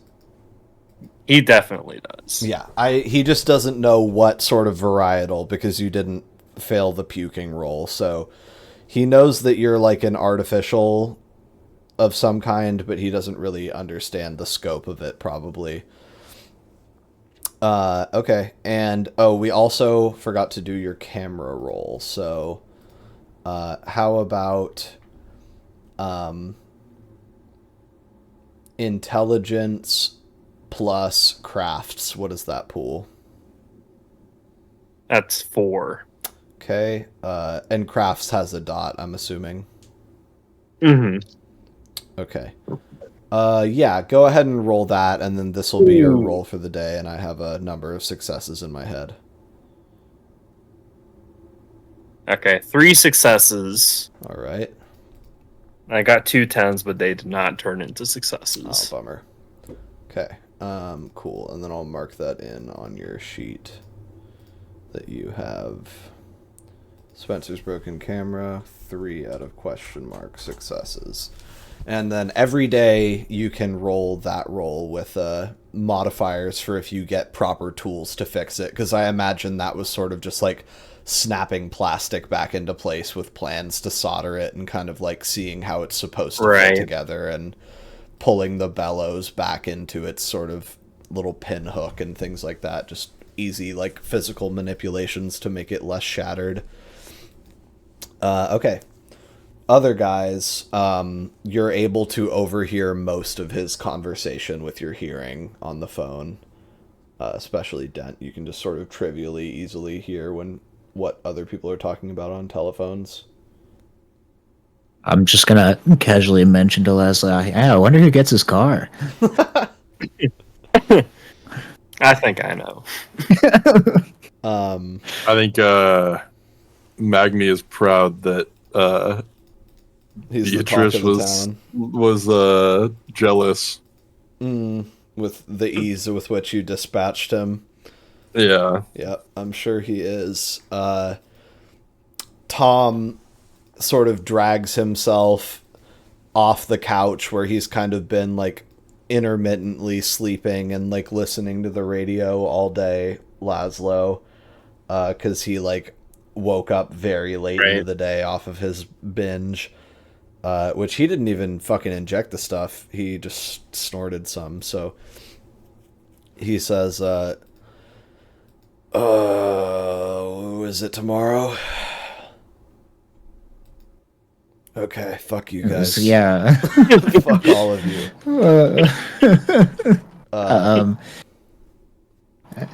No, it's been 1 week. You've been laying there this whole time. Yeah, you should blow me from behind, Dent. Whatever, man.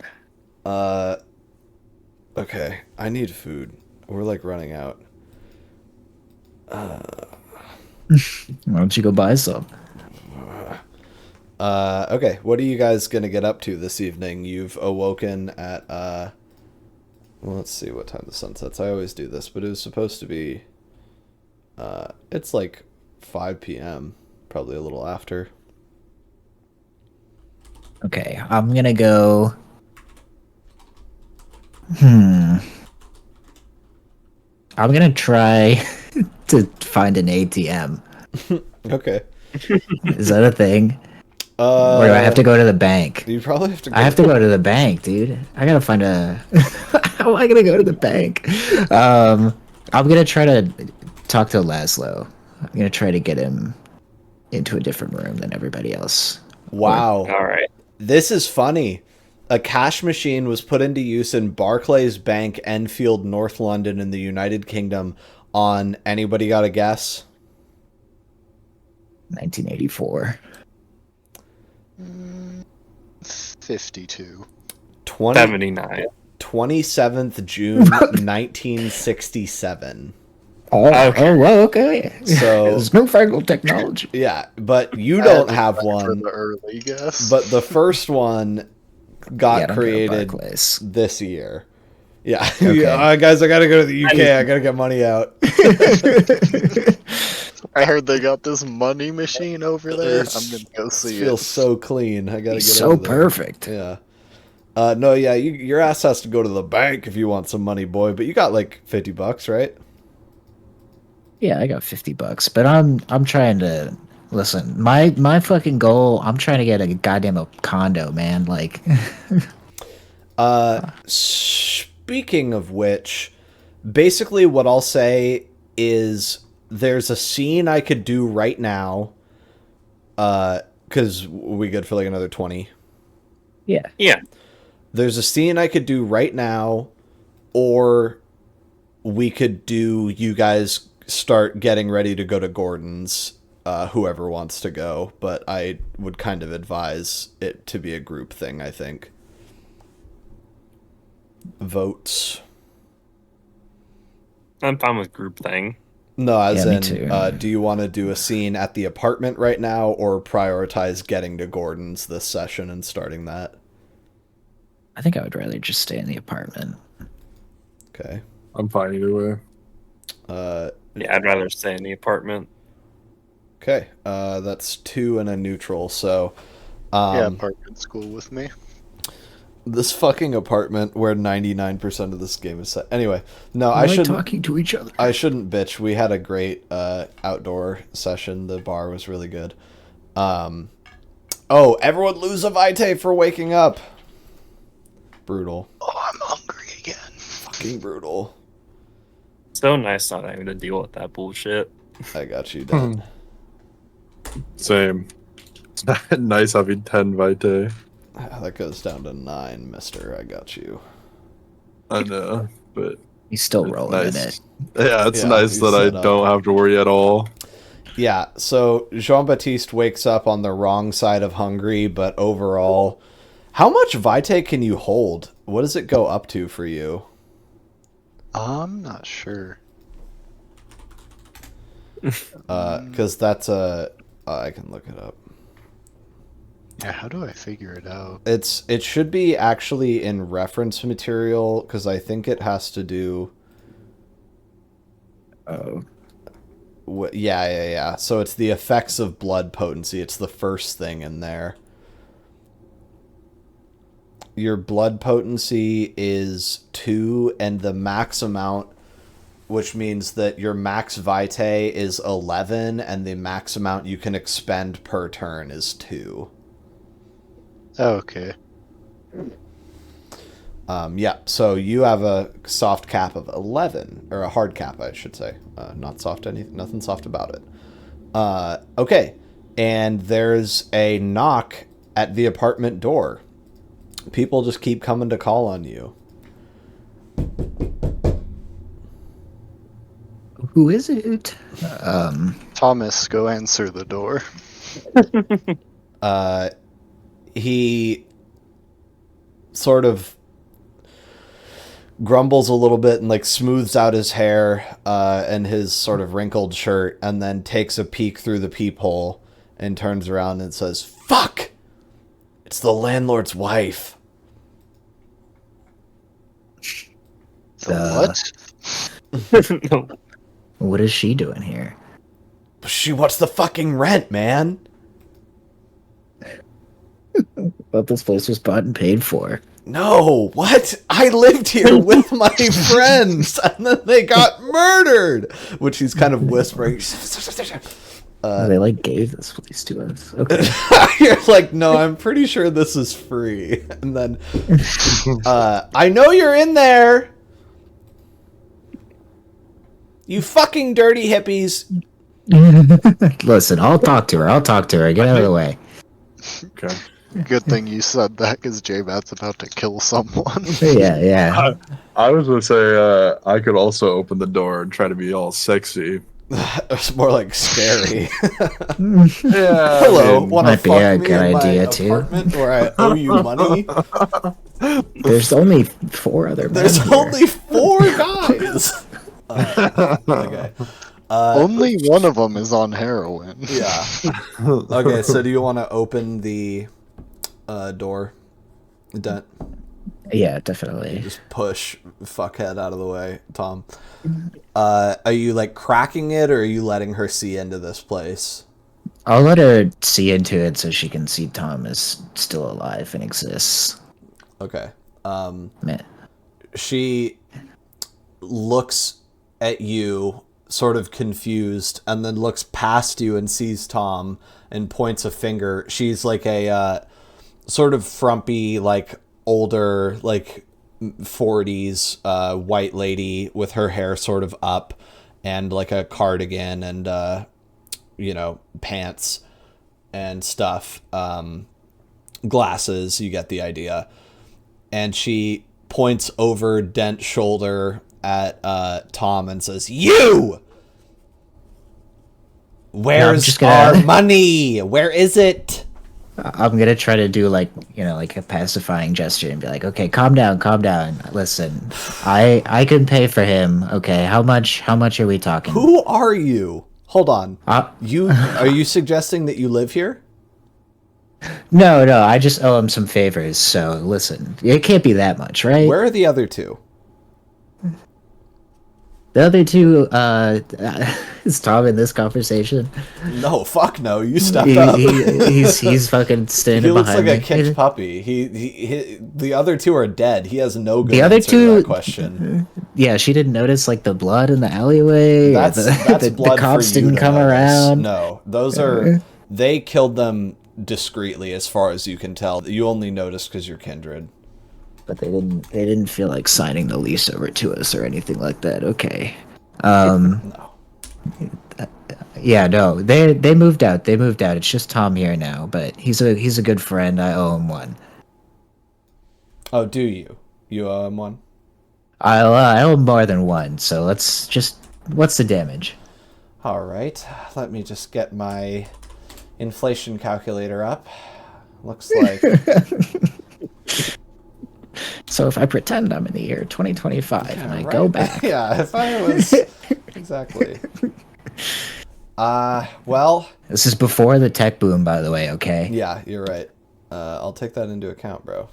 Please give me a reasonable rent, dude. Okay. Laszlo's thinking These people about were how doing we have to heroin pay in here. This weird person and Prince Ed. Yeah, what the fuck? She says, well, with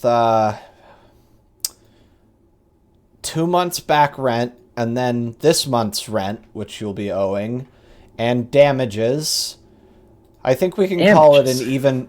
You say as there's like fucking spaghetti stains on the wall and goddamn trash still everywhere. Yeah, listen, we haven't moved out yet. I think Laszlo would have cleaned up more. We'll clean that up. Damages, we'll call it an even 600. Even 600? Yeah, which is looking to your 2025 ears as something like let's see.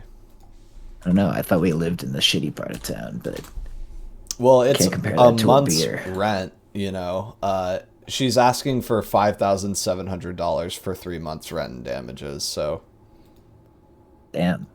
Okay, well, whatever. I'm gonna write her a check. Oh, okay.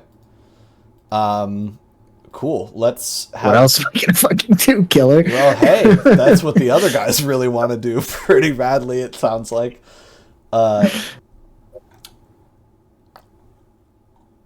Alright, here's what happens. You say, alright, I'm going to write you a check. And then your beast sort of whispers to you and says, she'll only be back. What if... That's how rent works. You owned this place? This is the freaking wild. I don't just kill her and I take over the apartment complex. And then the last thing it'll say is, that is exactly how it works. And then, anyway, your face, your party face is going to give her a check. And let's have you roll to basically, I want to see if you can suggest to her that you're good for it, you know what I mean, and that you're not just sort of getting her to fuck off. Is he good for it? Fuck no, he's not good for it. Why would I not be good for it? You don't have $6,000 to burn. 6,000? It's 600, no, but first of all, and I've been saving money my damn life. But no, my point being... I'm like 35. You probably do have it, but do you really want to pay this? That's not actually what I'm just saying you're trying to convince her you're good for it. So, you know what? Yes, that makes sense. You're a professor guy. I'll chuck you some extra dice, but what is the pool of... what's your higher, manipulation or composure? They're the same. They're both 3. All right, we'll go manipulation plus... persuasion. What's that look like? 2. Persuasion drops you. No, I have 2 persuasion dice. Fantastic. Okay. Then you can also take +1 for having a professorial demeanor, so roll that pool. Because she's just happy to see someone that doesn't look like a fucking hippie in this apartment, as she would say. Yeah, right. I'm the drug dealer. Exactly. Okay? That's probably what she's assuming. 2 successes. Okay. So you sort of whip out a checkbook and go ahead and write the stated amount and sign on the line. And do you just give it to her? Yeah. She takes it and reads it, and it seems to pass a smell test because she says, And what did you say your name was again? I can't read the writing. I didn't. I'm Dent, Harrison Dent. Okay, giving out real identities like they're candy. Sounds good. She says, Man, I'm a vampire. I'm not in witness protection, okay? Yeah, hey, some people would say it's more fucking serious than witness protection. And she says, well, Mr. Dent, this certainly seems like it'll bring everything in order. I can also set you up with a cleaning service if you wanted to, I don't know, freshen the place up. I assume, are you taking control of the residents? Do I need to bring over modified leases? I appreciate you doing this, but I do need to know who's living here. You understand it's important for tax reasons. Listen, I am going to use Auspex on this lady. Please do. What you got? Let's think of a fucking question here. And she's here at like 6 p.m., which means she's fucking serious. This is no damn joke. This is her damn life. Yeah, that's as Sarah often says, it's not funny, it's my life. When I say, well, I guess it's XYZ like is funny. How many questions do I get to ask? I want to know that first. So if you want to roll the dice from your successes. Oh, I see. So is it 6, the pool? Yeah. Okay.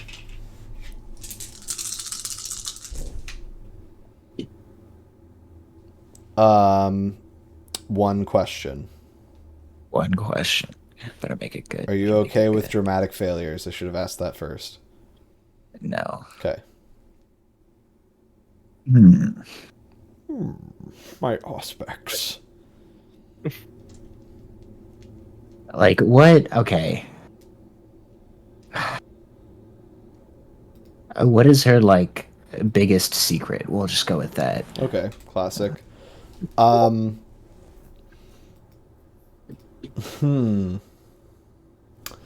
We'll go with that. Interesting. Okay. I think the way that I'm going to phrase it is when she takes the check, you see calluses on her thumb, forefinger, and inner palm.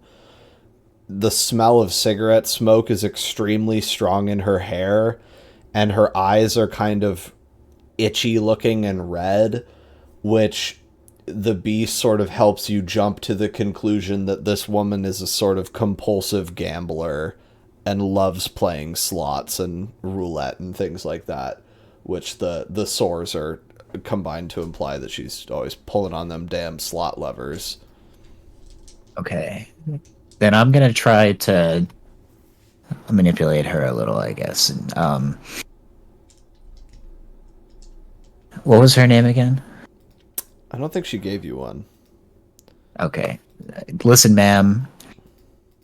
Let's keep the questions to a minimum, keep the visits to a minimum. The people that I work with, well, you know, if you want your debts to stay where they are and your habits to be appeased, then I would suggest that you shut your mouth. Whoa, okay. Let's go presence plus intimidation. What's that pool? Probably not great. Yeah, but might have some bonuses for you. That's gonna be 0 dice. All right, would you like to spend a willpower to push that? Give you +3. You know what? Sure. All right, hold on. So 2 dice in total? Yeah, or it's 3? 2 because it brings you from 0 to 1 and 1 to 2, and or it brings you from 1 to anyway. 2, and then I'm gonna give you an extra dice because you pulled on her. You sort of lightly implied that you're like hooked up to like casino owners and like mafiosos and stuff. So go ahead and roll 3. Okay. Oh, we got 1-9. Oh, beautiful. She sort of blanches, and I'm gonna say with just 1 success, she just. Oh, you did say shut your mouth, huh? She just goes, well, all I can say is I hope that the funds continue to be forthcoming. Thank you for your cooperation. And she sort of like straightens out her cardigan and reaches in and shuts the door, and you hear her clomping downstairs in her clogs. Yay! You scared her off, Dent. You did it. Yeah, what a bitch. She's just doing her husband's job.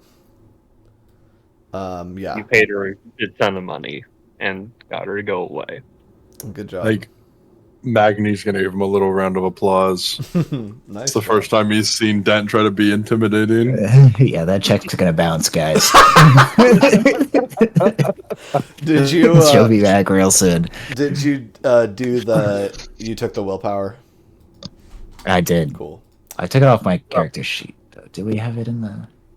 We do, yeah. In the master doc? Yeah, it's in there. The master doc is my bread and butter, bro. All right. Seeing is believing. You know what? I think, yeah, we'll just save it with, if you guys are okay talking to one of the Ordo Dracul next time, and we'll do I keep wanting to call him Gregor because I like the name Gregor, but his name is Gordon. Gregor.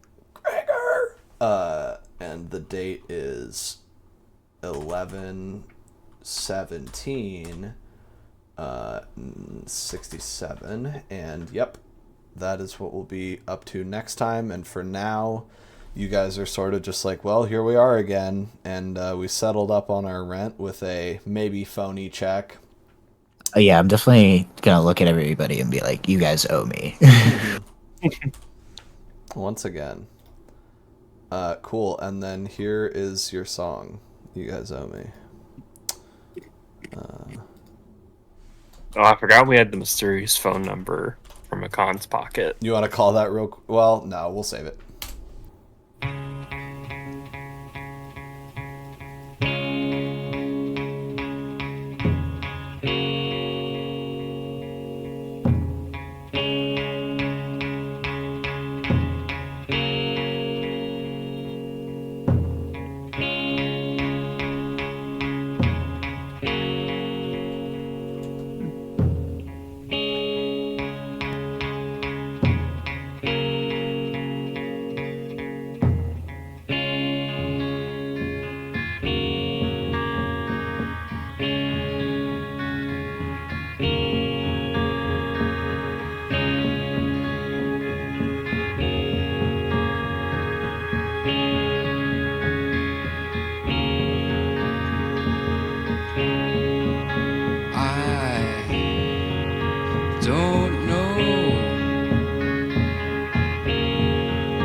Just where I'm going.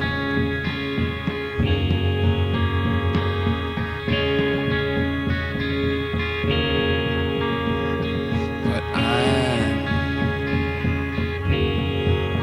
gonna try for the kingdom if I can, 'cause it makes me feel like I'm a man when I put a spike into my vein.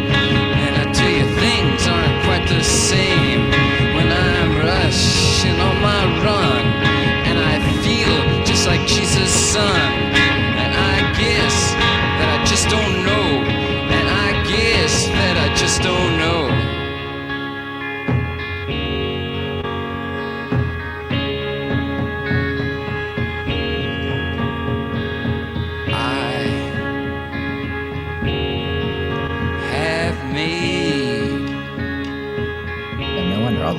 going after Jack. Decision. Yeah, Velvet Playing Underground. this shit, man. Heroin. That's it.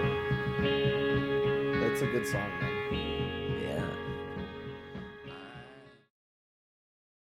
Yeah. I have a quote. It's not necessarily like super pertinent to this session in particular or anything like that, but I think that it's another William S. Burroughs quote from Naked Lunch, but I just like it, and it reminds me of certain types of vampires. The sender will be defined by negatives, a low-pressure area, a sucking emptiness. He will be portentously anonymous, faceless, colorless. He will probably be born with smooth discs of skin instead of eyes. He always knows where he is going, like a virus knows, because he doesn't need eyes. This will be the end of it. The sender is not a human individual. It is the human virus. All viruses are deteriorated cells leading a parasitic existence. And, yeah.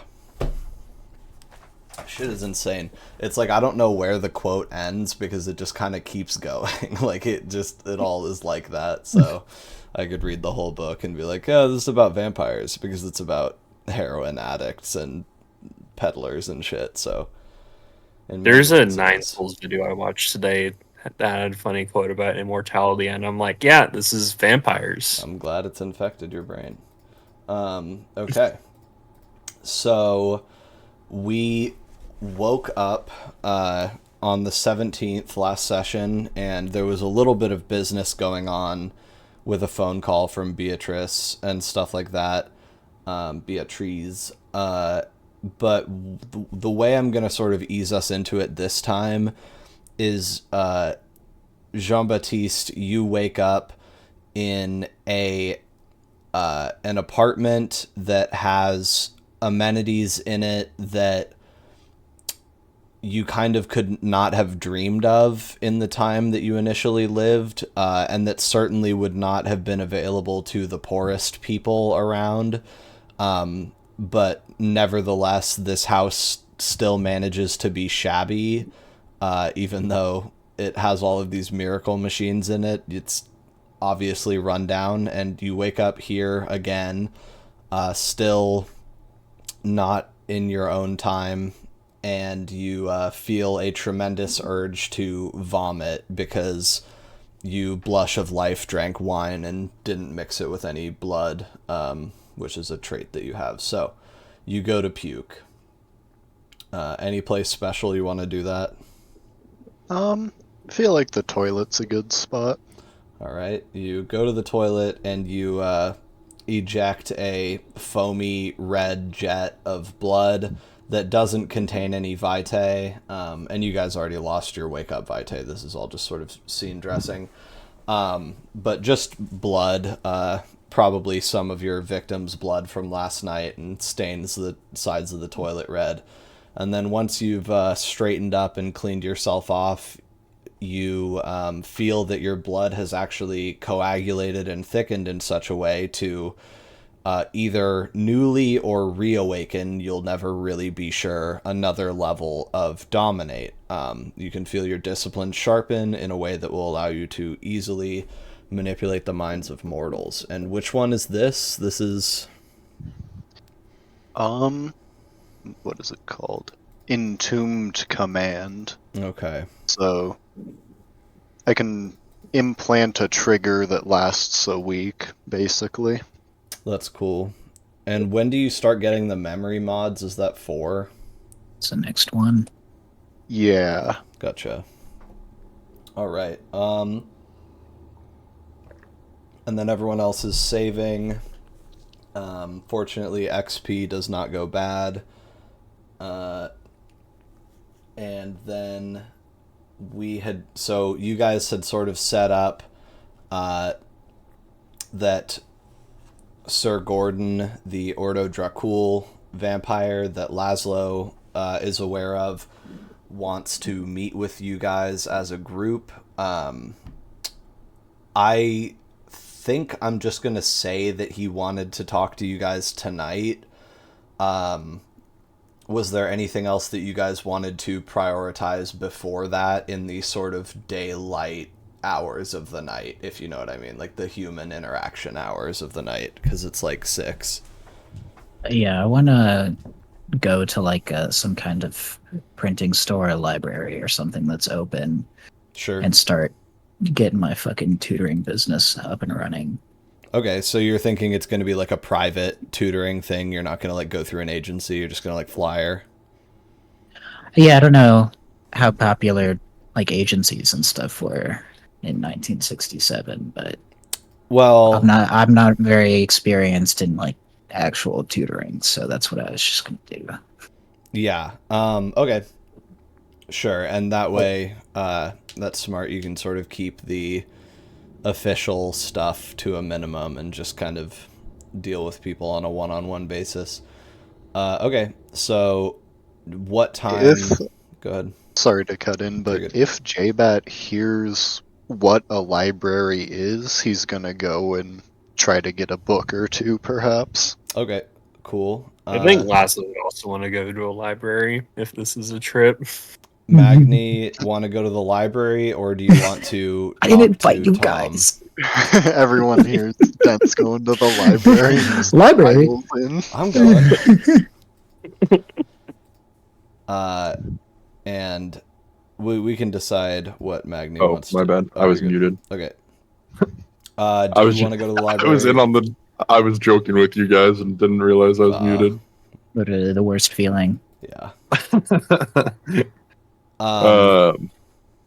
I don't think Magni is a library kind of guy. Yeah, that is. So I think I'll probably talk to Tom or do something else. Yeah, maybe you guys can start trying to move these drugs or something. We could do like a scene or two of that. And then after that, if you guys are down to try and talk to Sir Gordon this session, we will go ahead and do that. Yeah, I think Laszlo may have to reveal himself before that. He does not trust Sir Gordon. Yeah, not to spoil it for you. Okay. Well, there's always a car ride for that. Dent, are you driving them to the library? Yeah, I'll like explain to both of them what a library is. You know, the library. Yeah. Well, I'll pretend that I'm just explaining it to Jean-Baptiste, and then kind of like nudge Laszlo, be like, "Hey, this is what a fucking library is. I hope you can fucking read." Here's an interior of the Seattle Public Library. 67, one part of it. Cool. That's dope. Yeah. Those are like the fucking prison chairs where they like don't want you to sit for a long time, so they make them the worst chairs possible. Right. I love that. Although I think this is that's like a different branch than the one you guys will go to. Okay. And yeah.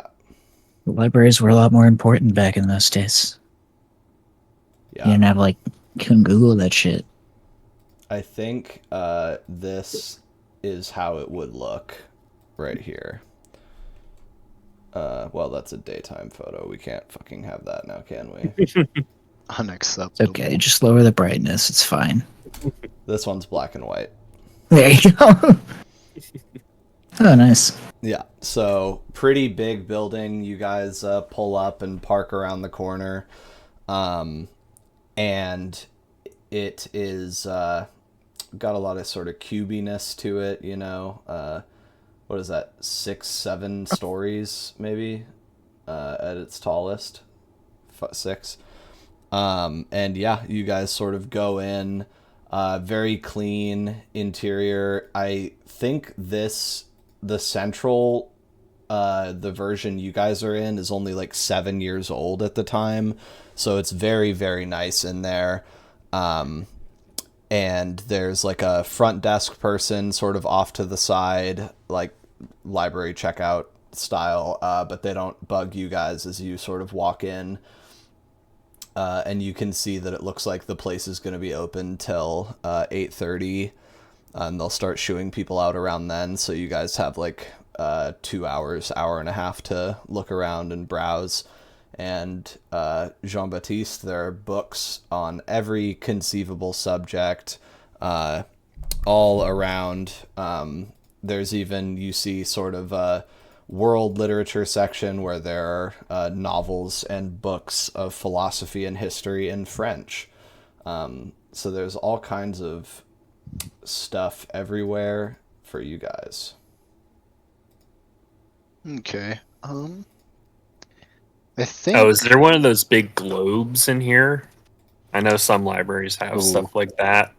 Like a central one, or just like a regular globe but bigger? Any kind of globe. Yeah, I'm sure that you would be able to probably find hundreds of atlases. So you could probably look at maps, and I'm sure there would be some globes as well in like a geography area.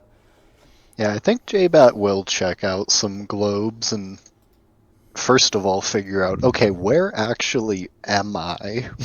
Where the He still fuck? doesn't know. So I guess, sorry, back in the day, apparently they used fucking mimeographs, and they did have them at libraries. Mimeographs, thank you.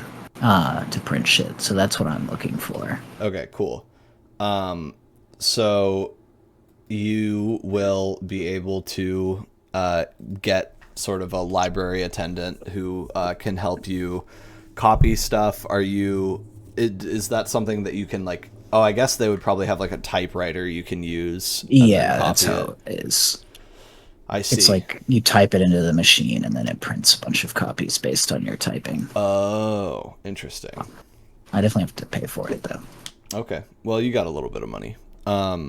Cool. So, what do you want it to say while the other guys are sort of looking at maps and stuff? You're doing this? Yeah. So just like my name, but I don't know. Yeah, just my name. That's fine.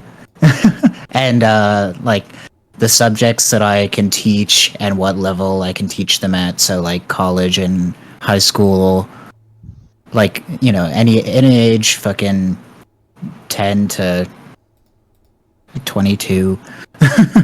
Sure. And then music, history, anthropology, and like Korean. Sure. And then you could also probably throw in just like fucking mathematics or like, you know, just like basic. I'll just put like basic high school all subjects, basic, piano. I got a lot of shit I can teach. And I'll put like my pricing information, and I don't know. What do you think the tutoring prices are? I wonder. We might be able to figure that out later. Yeah. You know, probably something like 50 cents an hour. Yeah, that sounds about right. And then I'll put like available hours, like I don't. We'll do flexible pricing, and I'll just set it up with the person. Okay. Cool. So that is actually probably a very catchy looking ad because it's just Harrison Dent, private tutor, and then like almost like word cloud, but more organized, like set of just everything you can do. Very extensive. And then prices vary on individual, blah, blah, blah. Contact. And then are you going to just put the phone number for Sterling Street? Yeah, and I want to do it like, you know how they have the ones where you can like rip off the phone number? Yeah. I want to do that. Cool. So you'll just be able at the to bottom put those in sort of top to bottom and then cut it once they're printed. Yeah, I'm sure. You should totally make that in an image editor. Yeah, should. Pull up some Word. And I'll write that up while you go.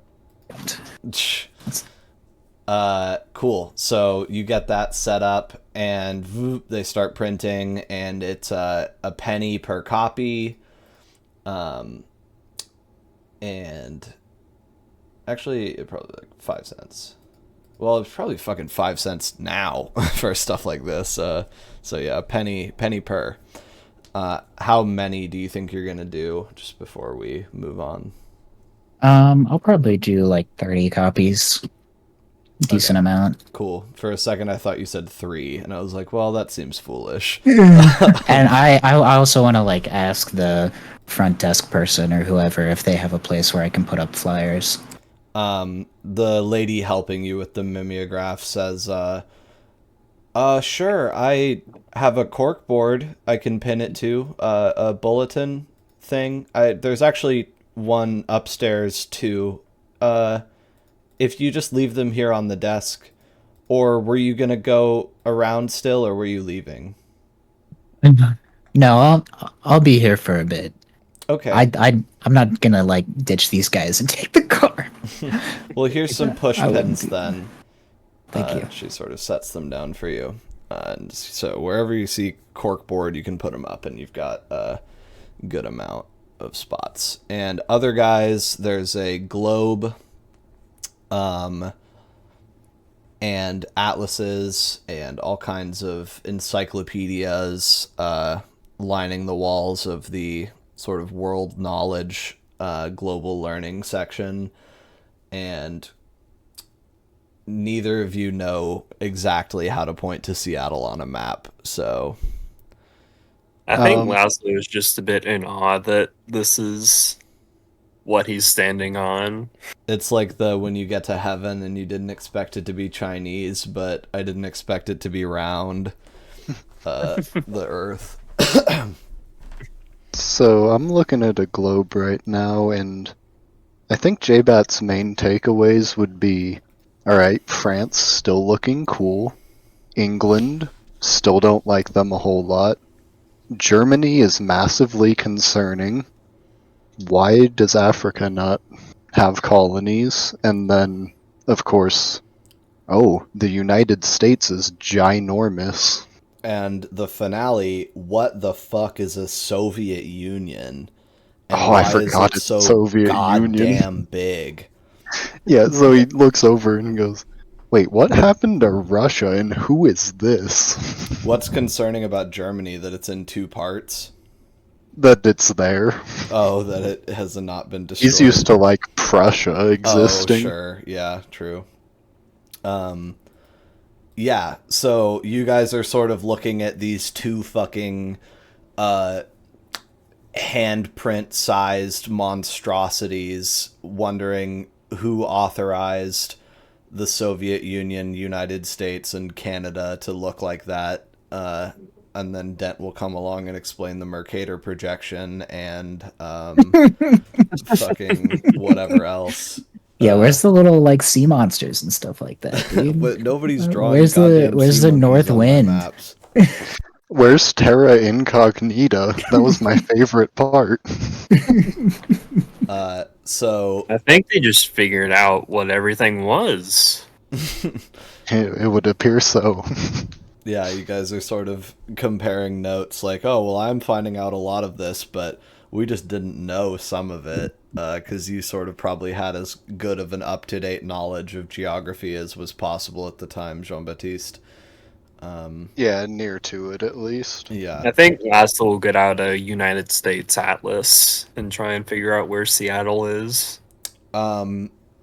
Assuming that you start in a top to bottom, left to right fashion, you find it almost immediately, because that shit is in the top left corner. Absurdly close to the Canadian border, situated on a number of interior bodies of water called sounds. And there it is. And it is not the capital of Washington State. J-Bat's surprised it's not the capital of the United States. Yeah. Everyone is surprised by what the actual capital of the United States is. That's always confusing. Well, the thing is that Jean-Baptiste would have known about the American Revolution, right? Yes. So It was like happening as he was dying on his estate. Yeah, so they like you would have known about New York. You're probably it was Philadelphia originally, right? Yeah. Yeah, so you're probably like, "Whoa, what happened to the one with the Latin name?" And what the fuck is going on with all of this shit? But yeah, you guys are sort of looking at all that. And then we'll go back to the home for a moment. What do you think Magni's sort of first order of business is? Is there anything that you think you're getting up to at the house specifically? You are maxed out on Vitae. Basically, you have 9 now. What do you think is on the agenda for the evening? Tom is sort of just sitting around. He like gets a fucking ice pack and puts it on his head. Dude is just a mess. Yeah, he looks like someone coming off of a heroin binge. And he, I'll say, just to sort of start the scene, that he kind of looks at you and goes, well, they left you here? Yeah, going to the library. He says that, like, disgust. He's like, they got some okay stuff in there. I like reading about medicine. And he, like, grimaces like he needs to stop talking before he hurts his head more. And then he'll say, well, what do you, like, get up to? How do you fill your time as a, you know? I haven't really figured that out yet. Oh, you're, like, new? Yeah, I've only actually been a vampire for about 4 days now. Oh my god, what the fuck? Oh, okay. That, like, changes the dynamic a lot. Shit. Well, I guess that clears some things up. Like, why the guys on the phone push you guys around and stuff. And camera guy. That was fucked up. Yeah. What... Can I ask, what was he talking about with, like, the binding to your will and stuff? Honestly, I'm not super sure. I'm still learning all this. Yeah. For the most part, I'm trying to not deal with these guys. Trying to go do my own thing. How's that working out for you? That's would be my response. He says, well, do you do drugs or anything, or party, or? Not really. I will smoke cigars now and then, but for the most part, I was pretty clean. I was a boxer before this. He says, oh, like championship sort of getting out there, you know, as if Muhammad Ali was a boxer at the time, he says Muhammad Ali. I guess you could say so. I guess kinda. Oh. Yeah, he was very much a figure at the time, so he would say, oh, like Muhammad Ali. Is a progressive guy. He doesn't call him Cassius Clay. He says, oh, wow. I mean, I guess that makes sense. You're kind of, like, built for it, huh? It's crazy. Yeah, I was a bit bigger before becoming a vampire. Didn't have these abs. Oh, he sort of is like, oh, like he thought you meant you were even more muscular. He's like, what the fuck? And I think basically if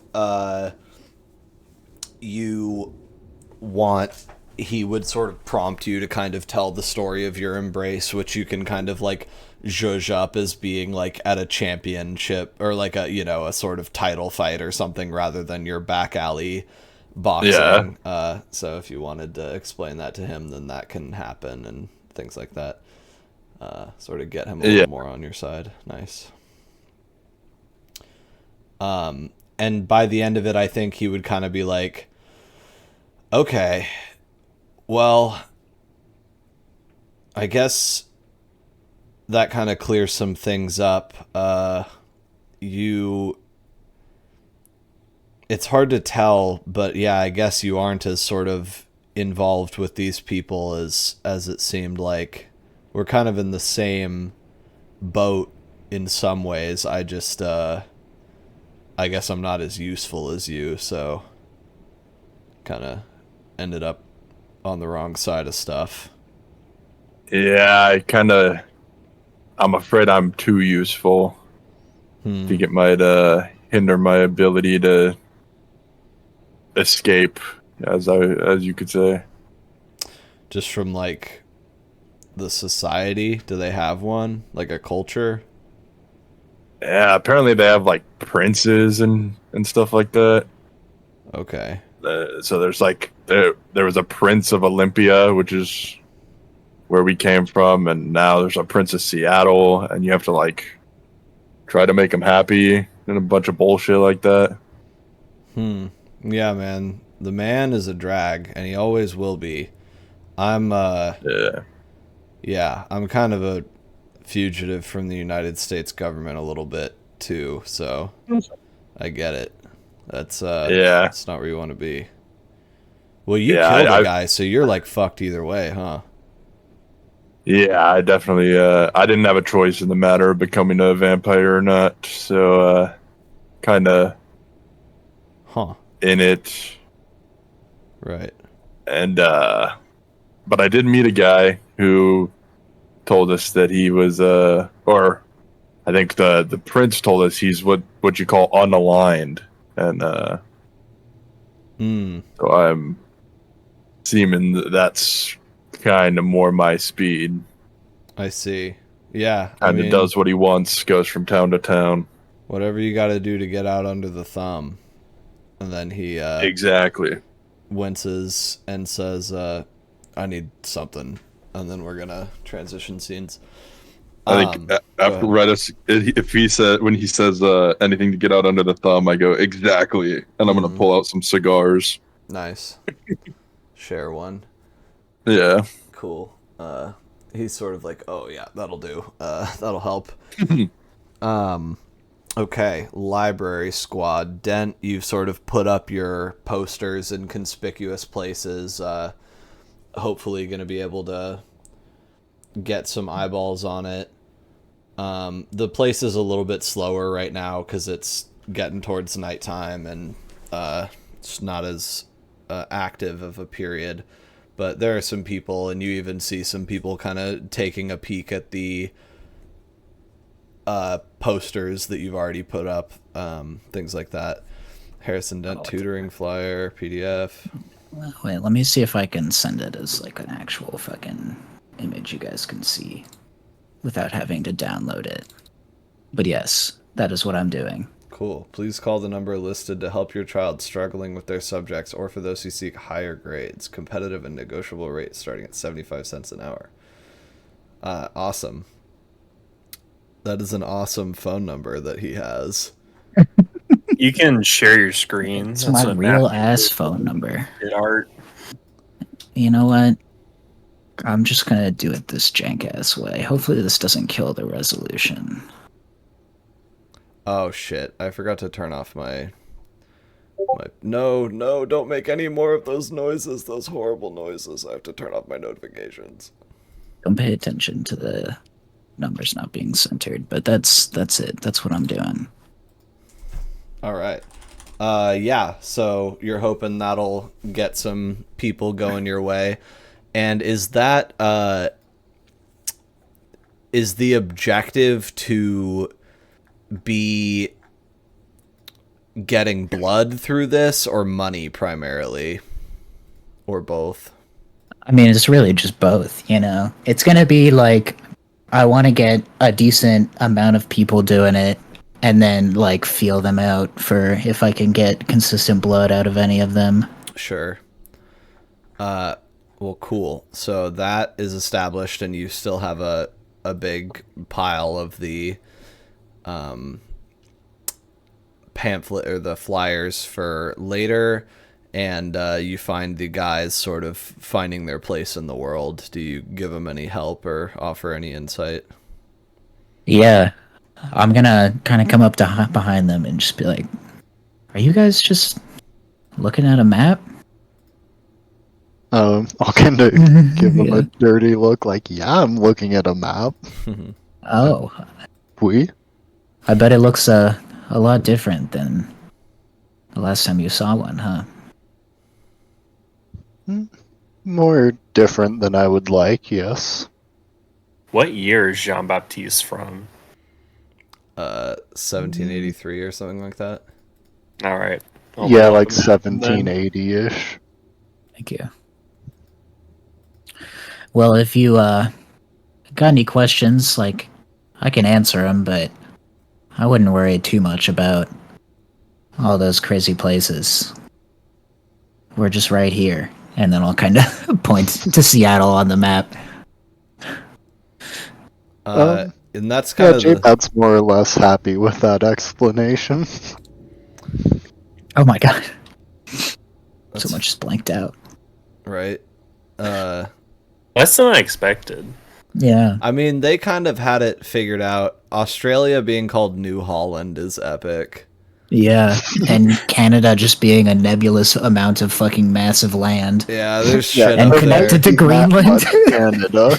Yeah. Yeah. We don't really know how that works. There's like shit going on up there. There's a bunch of shit up here, generally. What is that blue fucking country that takes over all of Europe, man?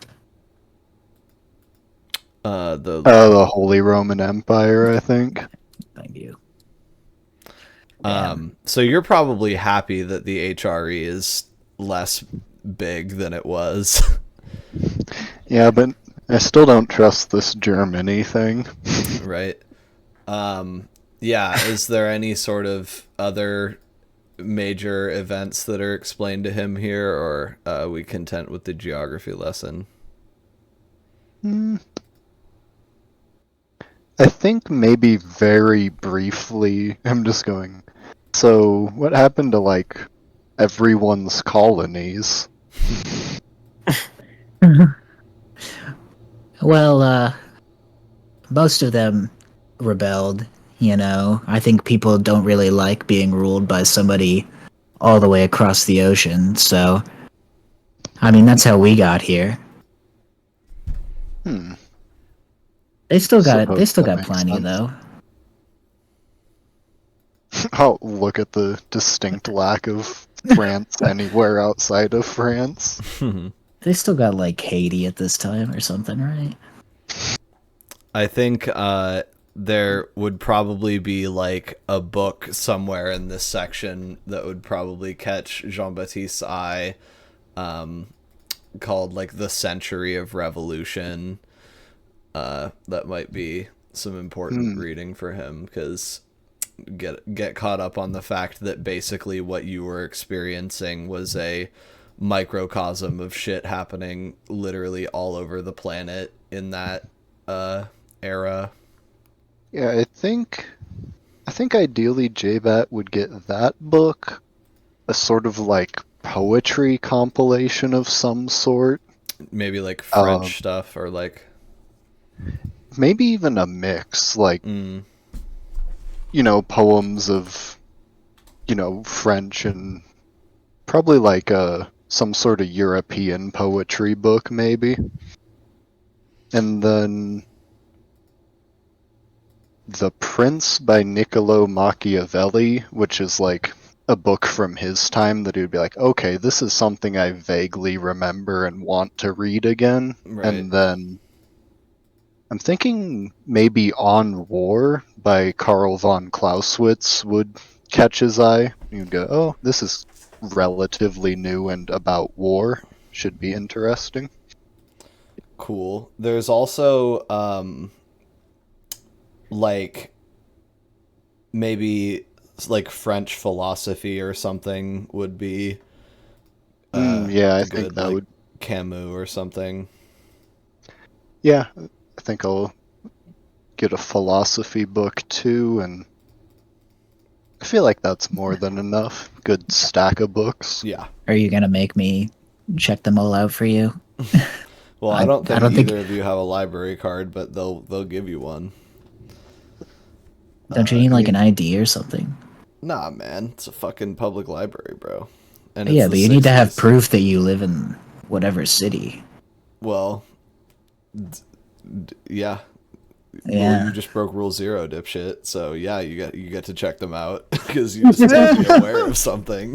You didn't think I wasn't thinking about that. When's the last time you went to the library, man? Fucking when I was like 12, man. I got the internet. I'm Yeah, stealing that's books what I thought. online. That's what I thought. Bro Buying doesn't know books how a used. library works. No, I love buying used books. It's awesome. Anyway, yeah. So Dent is gonna have to pony up his ID card, and Yeah. Well, I don't know. Maybe I've checked out books from the Seattle Library, but I don't think I have a card. and then Yeah, I'm wondering what Laszlo. Laszlo would get. Maybe he finds like an astronomy book. That's cool if that interests him. Do you think you would get any like medical texts or things like that to try and understand your body, or even fucking like mechanics, you know, because you got your thing, electronics. I think those thoughts pop into his head. Yeah. It's like, oh, Okay. that's something I got to deal with. A lot of science stuff for this guy. Anything related I want to buy to a book. Yeah. I'm gonna get Dune. Okay, absolutely. That's insane that it was out at this time. I know. I just looked up contemporary. It came out in 1965. Hell Yeah, yeah. that's just new. So it's like, was oh, be, this is like, like a new prominent. fucking Yeah, it's, like, up fiction. there. Like I want to see that. Like I haven't read it yet. Hell yeah. What year are we in again? 67? Yep, that's the one. Okay. Cool. So you get Dune, and you guys have a veritable fucking stack of books. Yeah, I'm just trying to think anything else that Laszlo would kind of be able to glom onto. Anything that has to do with like people, because you are sort of still adrift in this world peopled with people. Maybe bro gets Dracula. I want to try to like get him to get a book that I like. You know, I want. Oh, bro's Like- recommending. Yeah, I'm gonna be. I think Jean-Baptiste. I'm gonna be like, do whatever the hell you want. You're grabbing like a bunch of weird French stuff, but I'm gonna try to like introduce Laszlo to some American literature. You know, Sure, what That do you sounds think's the one? I'm gonna recommend okay, One that's Flew Over the long Cuckoo's enough. Nest, Cuckoo, Nice. because I just think that he would like it. That one's good. What were you gonna say, Jean-Baptiste? I was just saying, I like how Dent doesn't even bother with a J-Bat. It's Yeah. like, I'm gonna get some weird French crap no matter what I say. Yeah. You know, so some people are just not supposed to be controlled, you know, not supposed to be told Yeah. what to do. He tells me what to do, not the other way around. Okay, and then after a little bit of deliberation and narrowing your stack a little bit, you guys go and check your books out. It's not... What I would say is she won't let you check out more than 10 books under one name. So you might have to I tell Jean-Baptiste to go put some books back. cut your shit down. Yeah, Just eventually ask him politely. you guys get the correct number of books, I'll say. The fact that Dent is only getting one makes it a lot easier. So J-Bat has like 5 or 6, and Dent has 1, and Laszlo has 3, and then you guys are able to get your stuff set up. Okay, so the book Dent's getting me to read is the one with Nurse Ratched. Yes, yeah. Yeah, I osmoted that. Yep. And it is about being a fucking antisocial weirdo that gets put in jail for it because nobody can understand why he's such a dickhead and why he would let himself be put somewhere like that. And, yep, that is going to be good for you, I think. Okay, now anything else anyone needs to do at the library? What's your Vitae, J-Bat? 5? I think 5, yeah. Yep, 5 right now. Okay. Wow, how are you at 7, Dent? You're insane. Bro, I literally just never spend Vitae. Yeah. Because everything I have is free. And Magni's like, I gotta go fast. Gotta go fast. I gotta get strong, bro. Insane. And you know what? It worked out. Yeah. He took it.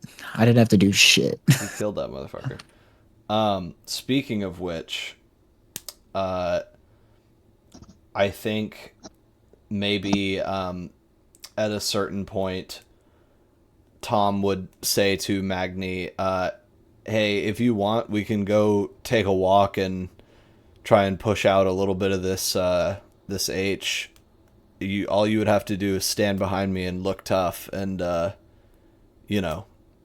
then we should be good. I know a spot where we can probably move a bag. What do you say to that? Sure. Yeah. All right, cool.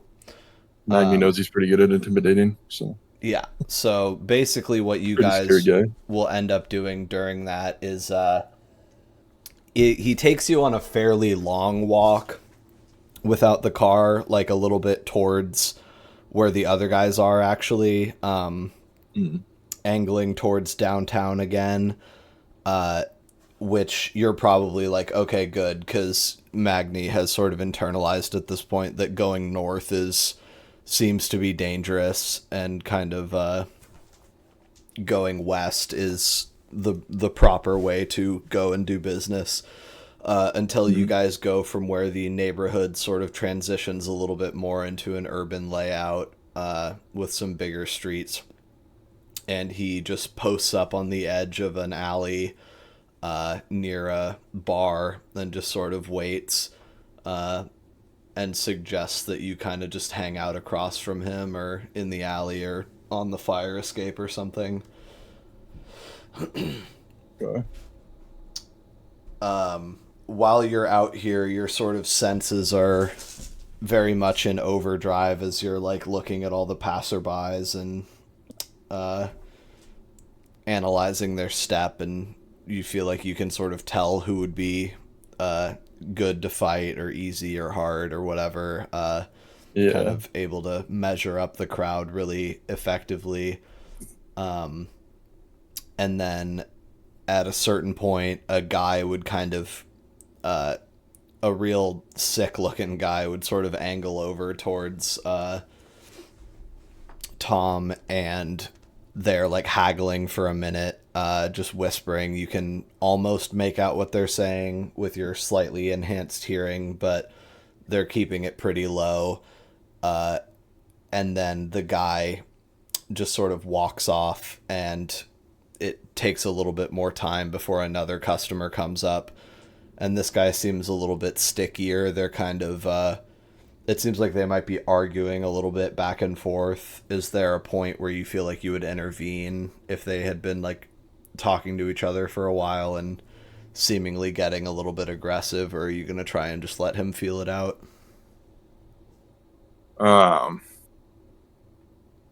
if they're getting aggressive, I think I'll call out to Tom and be like, "Is this guy giving you a hard time?" Yeah, you sort of hear him say like, "Come on, man," at a certain point, the junkie, and then you raise your voice at them, and the guy kind of looks over like wild-eyed, like, "Oh fuck, he's with you? Like shit, I thought he was just here," because you sort of posted up a little ways away. And he like looks at you and then looks back at Tom and goes, "What is this?" And then Tom goes, "If you don't have the money, you need to fuck off." And then the guy sort of pulls out a wad of bills and leafs through to find two bigger ones, presses them into his hand, and then in return gets a little baggie of heroin pressed into his. So you more or less put an end to the haggling, and Tom is walking away from the scene. Do you want to go into a bar or anything, or just head home? I think in the back of my brain, I kind of want to... What day is it? What day of the week? Let me look it up. My gut reaction is Thursday. Okay. Might be Saturday.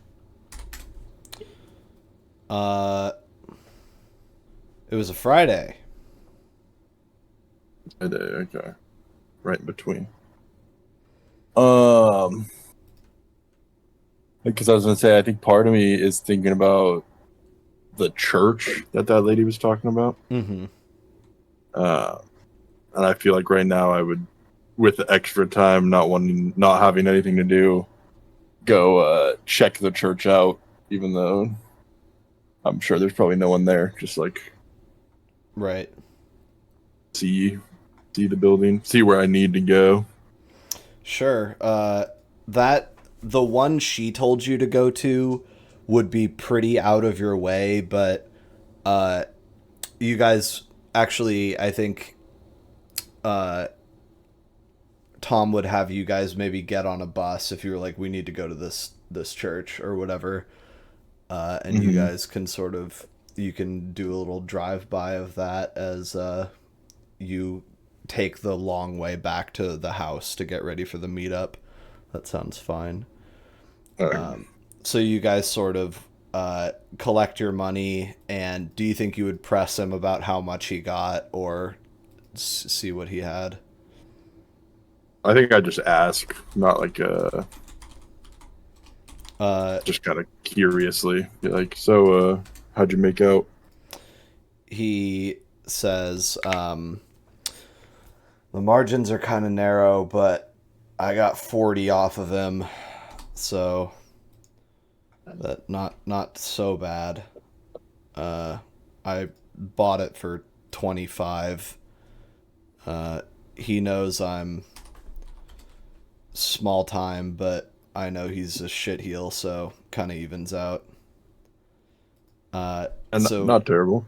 Yeah, he bought the bag for $235, because these are like fairly large sort of doses of good stuff. And he sold it for like $380 roughly. Okay. So that guy who he sold it to must really have quite a habit, be sort of a person who might even spiral that into smaller micro doses to sell off. So yeah, he got $40. He says, all in all, not a terrible night's work. I'm glad we got out here before I snorted it all. I was relatively clean off of it for a while. Junk and I are kind of conversational. He's saying this while you guys are riding the bus.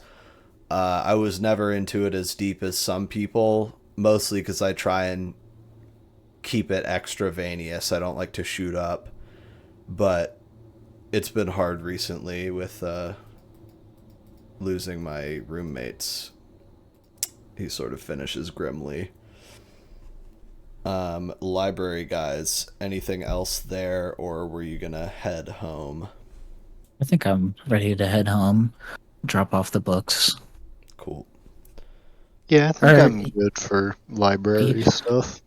You know what? I'm gonna ask them if they're okay with me just like stopping at like a couple, I don't know, nerdy looking places, you know, bookstores, and like try and stop at some like near what is it, the Seattle College, Right.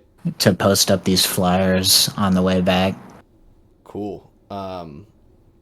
Yeah, assuming no objections, since there's not really a time set for when you guys get to the next place, you guys will take a little tour.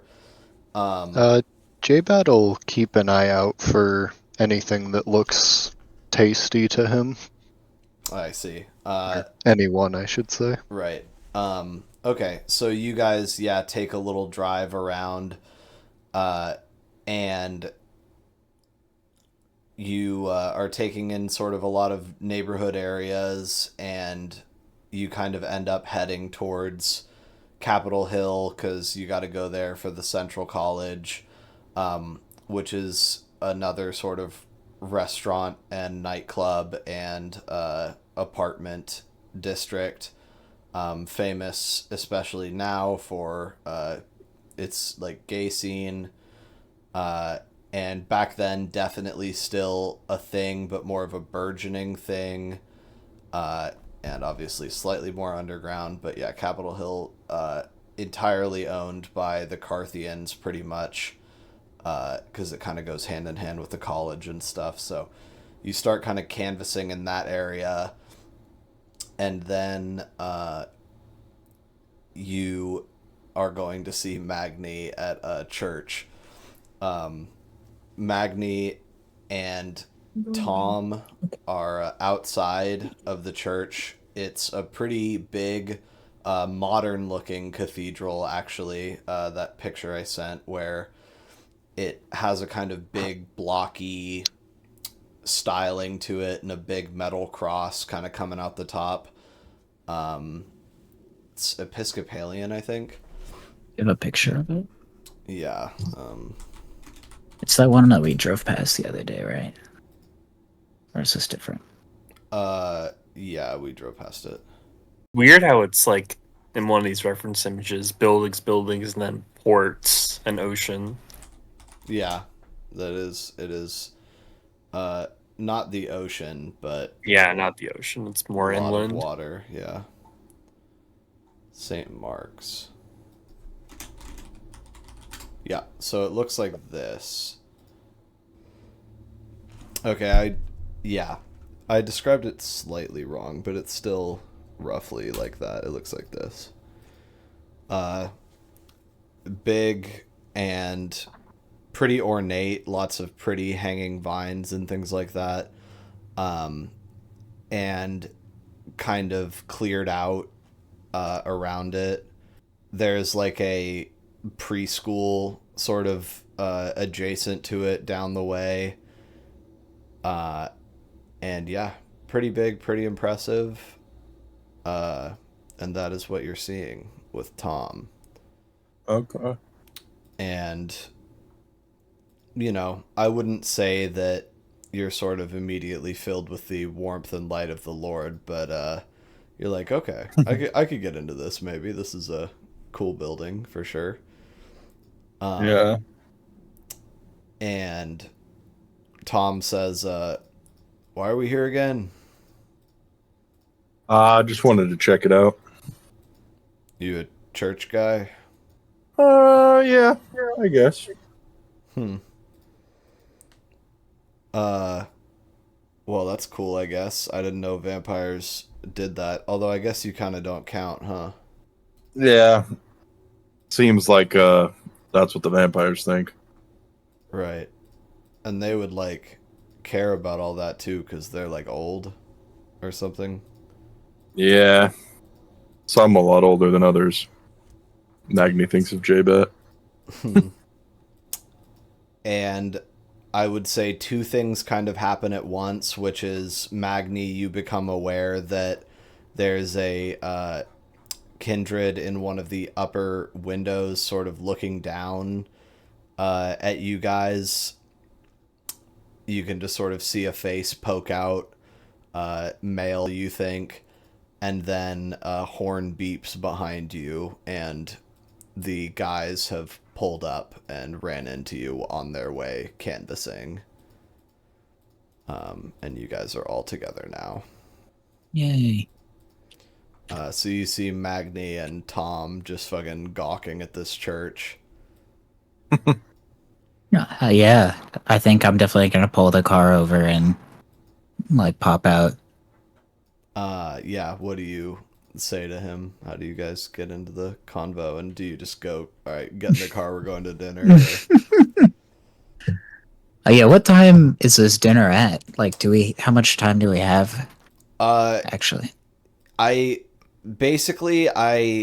feel like Beatrice just said, like, he said pull up tonight, like, and didn't give a time, and that it's sort of, with older vampires, safe to sort of just say, kind of the later the better, up to a point, and then suddenly no, where it's like, okay, you guys are gonna want to be there at, you know, something like 10 or something like that would be pretty reasonable for a vampire like Sir Gordon. Okay. Well, for now, I'm just gonna go up to Magni and be like, what are you guys doing? I'm just checking out the scenery. You and Tom? Tom says, Oh, yeah, Tom, I live at the house. Like, am I not supposed to hang out with you guys, or? No, you're good, Tom. I just, no, you guys can obviously do whatever you want. I think I'm gonna kind of like fidget, like being in front of Magni, and just like wait for a better kind of answer, I guess. Magni, I'm just gonna go, Tom here was able to get rid of some of that stuff. And then, well, how much you guys show get? him the cash. Yeah. Okay. Well, that's great. Do you guys want to ride back to the apartment? We can squeeze 2 more in. It's Tom's riding in the fucking trunk. Yeah. He can sit on Magni's lap. Sure. Okay. I guess we'll just get back in the car and head back to the apartment. Cool. Nice. So you have peeped the church. It certainly seems like a place where stuff could happen. And then, yep, you go on home. Tom's kind of fidgety. You can tell he is regretting selling his heroin. And then when you guys kind of get back to the house and you're kind of waiting around for it to get late enough to go over to Sir Gordon's, he says, what do I, like, how much am I supposed to give you guys of this? He, like, sort of wiggles the bills he got. What, do we have, like, an actual arrangement? Or, I was wondering also, do I ever get to leave? Like, what is my life? Like, I've sort of waited. I've tried to keep it pretty copacetic. I don't like to cause problems, but I am actually curious what I'm supposed to be doing with the rest of my life. I'm definitely just gonna look at Jean-Baptiste and wait for him to say something. I was gonna say, you said we got back to the apartment, and he asked this? Yeah. Because I think Magni's just gonna walk away, because Magni doesn't really want him. He does not care if Tom's around or not. He's done with Tom for the day. I think Magni's kind of gonna shrug, like, it was not my idea to keep you around.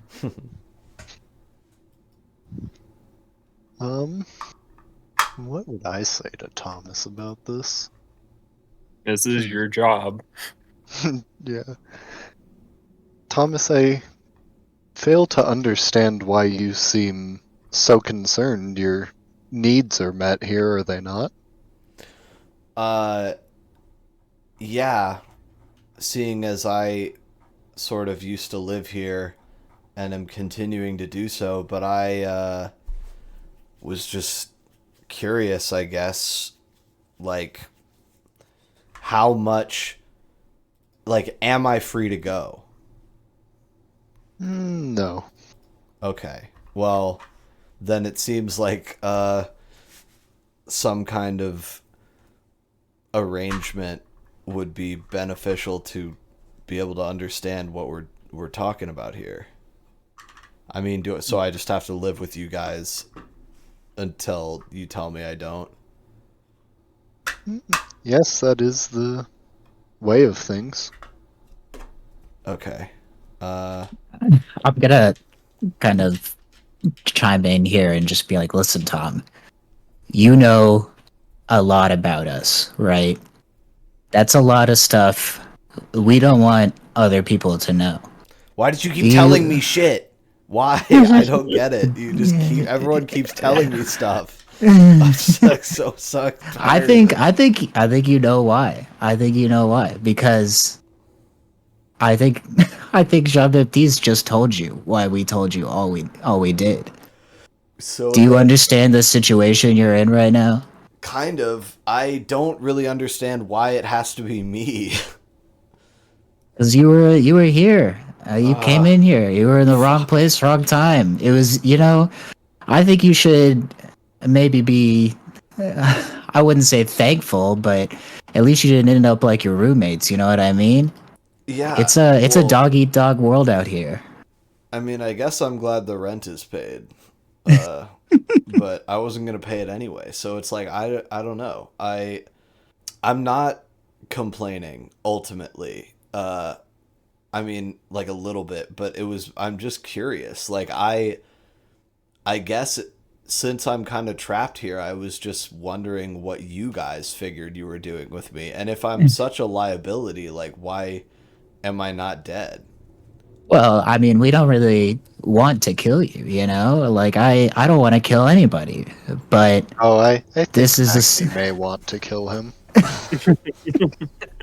Well, Okay. be that as it may, Failed threat. I'd rather you not die, and so this is the solution that we have come up with, and you help us, and we'll help you, but at the end of the day, our secret is gonna come first. All right. Well, it's not like I wanted to see my parents again anyway. All right. That's what I like to hear. Yeah. I don't know. I guess I'm gonna go do something. You guys are leaving, right? Yeah, do what you feel like. Just keep your mouth shut. That's all I ask. He sort of like waits for a second until you guys almost like do stuff, go off and do different things, and then he says like, "What if you came back and I was just gone?" Well, then we'd have to find you, and we would. You would, huh? Yeah. Well, I could just get on a train, be gone in the daylight. I could leave in the daytime. Listen, Okay. You remember your roommates? You remember how they ended up? Yeah, that wasn't you though. That was your boss. Yeah, exactly. We work for those people. True. Okay, J-Bat's not liking this level of insubordination, so Thank you. I'm gonna just go for a mesmerize on Thomas, I think. Okay. And versus his resolve. I'm gonna be rolling. Okay, let me pull up Tom's sheet. There's so many hypnosis gifts. I love it. It's perfect. Hell yeah. Okay. Resolve. Just his resolve? Plus blood potency, Okay, but not which I assume composure. he has none of. Yeah, Okay, cool. What you got? looking like 4 successes. All right, he's looking at a whopping 0. So you make eye contact with him, and he's sort of in the middle of saying, something about, you guys siphoning power from your employers, and then he just like stops dead, and his jaw is kind of hanging a little bit open as he stares at you. His brain's gonna be fucking broken. That's how it goes. That's kind of the goal. Thomas, refrain from arguing, and I'll just kind of see how that does him. He like closes his mouth and swallows, and then nods, and then just goes and turns the radio on and tunes it to a station playing jazz and sits on the couch. Okay. Now I'm considering whether or not I want to try my entombed command on him to just really lock him down for a week. Because that does have, like, it's once you mesmerize, you can do that, right? So that would be... Does it cost 5 Yeah. I think it does. No, it doesn't cost any to do, and then I spend vitae for each trigger I implant. Oh, okay. So it, like, kind of will, but it's, like, modular. Yeah, because essentially I can do multiple triggers on better successes. Okay. Did you want to try that out? Yeah, I think I will. So, dice pool intelligence, subterfuge, dominate. Gosh, it's all different. Oh wow, this is a lot more dice for me. Okay, 8 dice. Oh god. And what is he resisting this, or is this just seeing if you can succeed in putting in the thing? Yeah, I think it says minus victims resolve. Oh.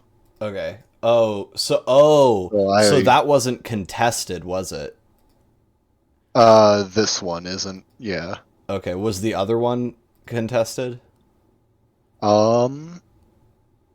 Let me see. It doesn't make a difference, I'm just curious. Yeah, the first one is versus resolve. Okay. And then this one is minus resolve. Alright, so you lose 2 dice from that pool and are rolling 6 to get this result. Yeah, I'll just re-roll them. Okay, sorry about that. Oh, I got a 10. So 1 success. Okay. That's all I need. Yeah, so then you are able to entomb a singular command, I'm assuming? I'll pull it up. Yeah, I'm kind of doing this to figure out exactly how the mechanics of this worked. So, can implant 1 subconscious trigger. So it's basically that this is giving you an entombed Iron Edict. Yes. Probably.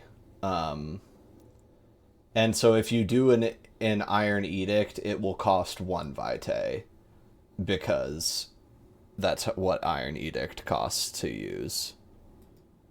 Yeah, I think I will do that, and... So this one is, you can use your... They can be up to 3 sentences long. And how kind of varied could these 3 sentences get? Because I'm assuming I couldn't do 2 totally different things, but... The most unrelated they can be is a successive series of related actions. Like, so you could, like, do a program where he does, like, 3 things in the house or whatever, you know what I mean? It's just, like, you sort of can't...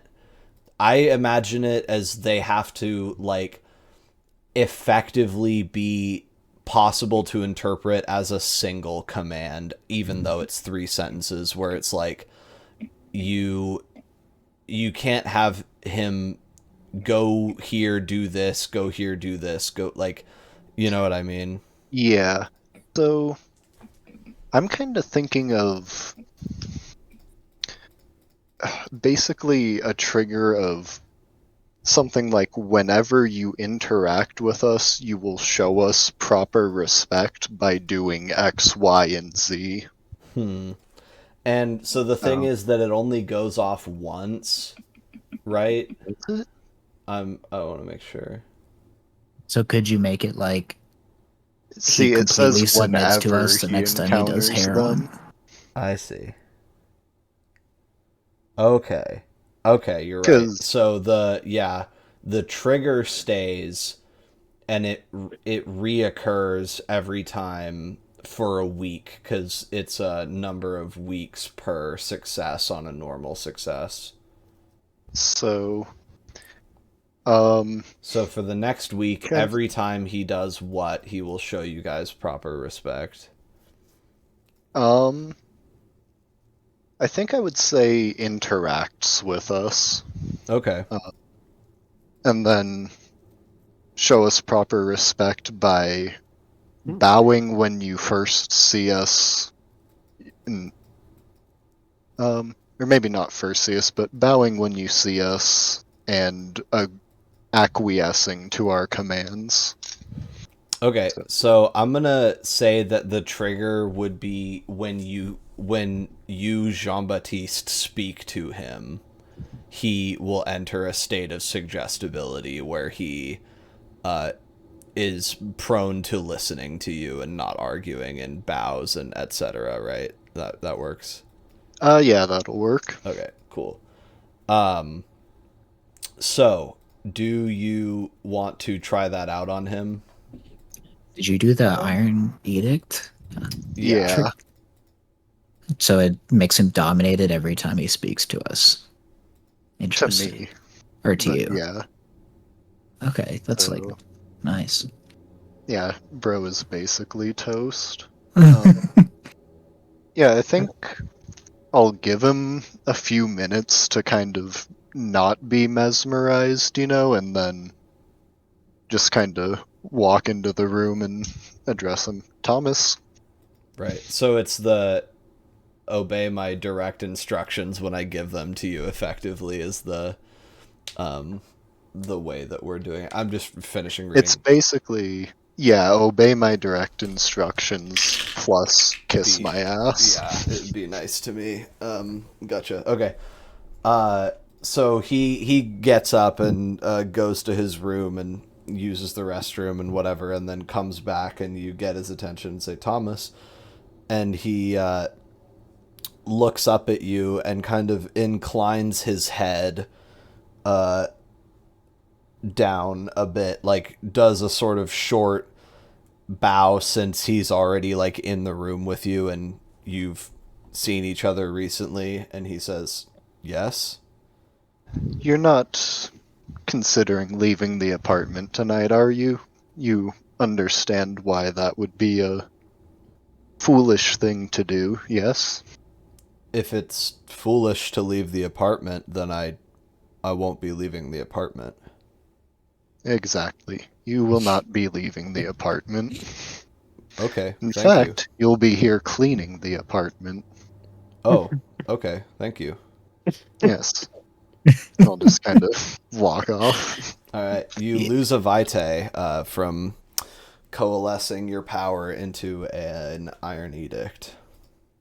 But now I got a heroin addict under my control for a week, Hell yeah. which could be huge. Could be major. Okay, then I will just Great. briefly look I at think the next Laszlo will have to take aside Dent and fill him in on Sir Gordon. Okay, yeah. Did you want to call a family meeting and explain your condition, or do you want to just screen it with I Dent? want to talk to Dent and then probably do that. All right. While Do it. while J-Bat is explaining how he wants the place cleaned and Magni is having his ennui sash like he likes to do, these two will get pulled aside and do their thing. I feel like that fits what Magni did in life. He did a lot of nothing and then sometimes punched some people. Yeah. I mean, he just is probably missing working at a fucking sawmill. He's like, my hands are bored. All right, he had a normal job Yeah. too. Okay. Yeah, so what is up with you, All right, Laszlo? Dent. You need to. This Sir Gordon guy, he knows what I am. Oh. Yeah, Oh. he's. How Before I met so? you guys, the guy who made me, Lord Conrad, set up a meeting with him to show me off, so to speak. Oh, like some sort of experiment? Yeah, Damn. I'm sorry.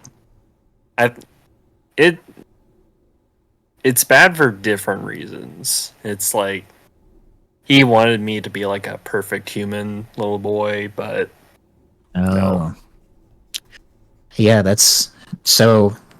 Do you think he would tell the others, Yeah. or does he know? Oh, okay, okay. yeah, I don't trust like established vampires not to spill such beans. Also, he has Yeah. the bugs preserved and live, all throughout the house. A bug guy. Yeah, I knew a couple of those in college, so that's not too weird, I hope. Well, listen, I think we're gonna need to get ahead of this, Yeah, but I need to know how much does he know about you? Does he know everything, or just what you are? he knows some things, but I don't think he knows the true extent of how weird I am. I get it. Well, But I think like the important scary parts. Yeah. okay. Well, I'm not gonna tell you what to do, you know? I'm just trying to be your friend in this, okay? So, I think it would be better to get ahead of it, of course. But I would keep whatever you say limited.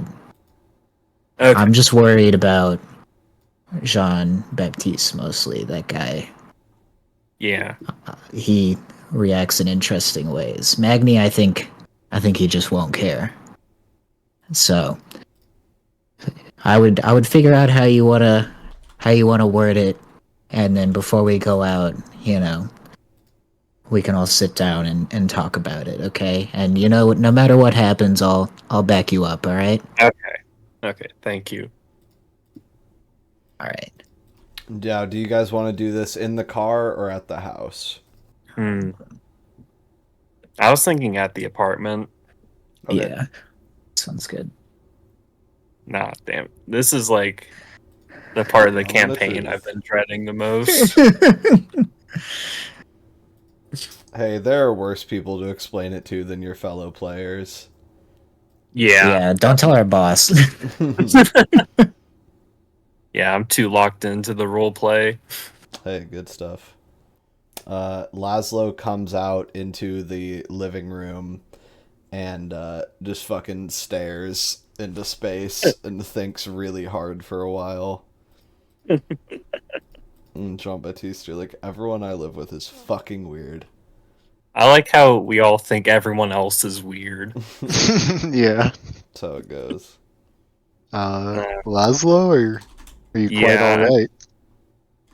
I've got something to tell you guys. I don't know how to put this, but I'm not quite a vampire. What in the world are you? Frankly, I don't know. Yeah, I'm a weird experiment from some other vampire. He like made me. I'm just gonna like really just fucking look at him real hard and totally ignoring that he just confidently told me he's not a vampire. J-Bat's just gonna kinda look at him and I think sort of determine, yeah, he's just a really fucking weird vampire, isn't he? And sort of just like wave at Laszlo.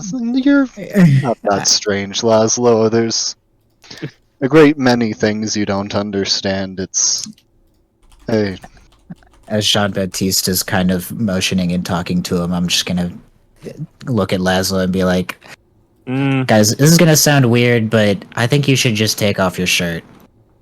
All right, I'll take it off. Before that, Magni's gonna go, so like, Frankenstein? Oh, No, Frankenstein's a monster. You idiot, dude. Magni, Come on. I'm just gonna raise my eyebrow. Like, what is this guy talking about? Why are we calling him Frankenstein and a monster all of a sudden? He's just ugly, He's you guys. just a fucking ugly weirdo. He's just a Nosferatu. Relax. oh, and I like turned down the Nosferatu aura at will. Let's have you fucking roll for that shit. And then if you succeed, it's established as a thing you can do. Okay. Yeah, I was also sort of wondering if I should tone it down for Cern Conrad. it's So he possible. doesn't know that that's a thing I could do. Right. But Well, then this also would be he's good to sort find of that out. How about you do this is odd, but I'm going to say manipulation, because you're literally like manipulating how you come off to people, but like just on a physical level. But like with Prometheans, the physical is psychological and vice versa. Plus, Okay, so 4 dice and 9 agains. hold on. That was just for the manipulation, which you have 3 of. Is that what you're saying? No, I have 1 of, but I assume it'd be Azothic Engine plus that. Yeah. How much do you get for the Azothic Engine? Just +1, right? 3. No, it's 3. Oh, wow. Yeah. And Well, it's then- 3 dots. Oh, of the thing. I Yeah. see. Well, I was also gonna have you add Maybe it just does the 9 again, and Well, it doesn't give me bonus dice. It gives you 1 bonus dice and 9 again to the pool, because Okay. it's +1 to relevant things because it acts as like a specialty. It's basically like a skill specialty tag, where it gives you +1. And then I also want you to add your occult. Okay, so 5 dice. Perfect. Let's do that. All right, 3 successes. Nice. So you are able to flush. Okay, here's what I'm going to do. You are able to, at will, flush your blood engine and completely eradicate any presence of a vampiric aura at will, returning your aura to sort of normalcy. But that destroys that blood charge, that week's dose of Nosferatu blood. Okay, that makes sense. So if you had gotten an exceptional success, you could cycle them, but for now, you just metabolize it and it goes away and you'll have to re-up. But you can instantly get rid of it if you need to. All right, I think I will pull that. Okay, so everybody sort of is looking at Laszlo as he's sort of made this proclamation that he is not a vampire, but that's a little bit hard to take him seriously when he looks, smells, sounds, feels just like a vampire, because he's putting out those vibes. And then all of a sudden he sort of looks pained and like rolls his eyes back in his head slightly and shifts his footing. And he is no longer a vampire, very obviously. He, in fact, is not only not a vampire, but something that feels a little bit scary and a little bit dangerous. It almost feels like if you were talking to your friend in your house, and then they I'm trying to figure out exactly a good comparison.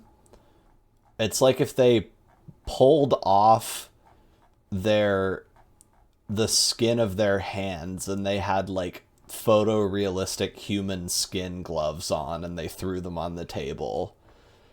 And you were like, why the fuck? What are you doing? What are you? Like, and the palms of their hands were bright blue. Like, what are you doing right now? I'm definitely gonna like jump back from him.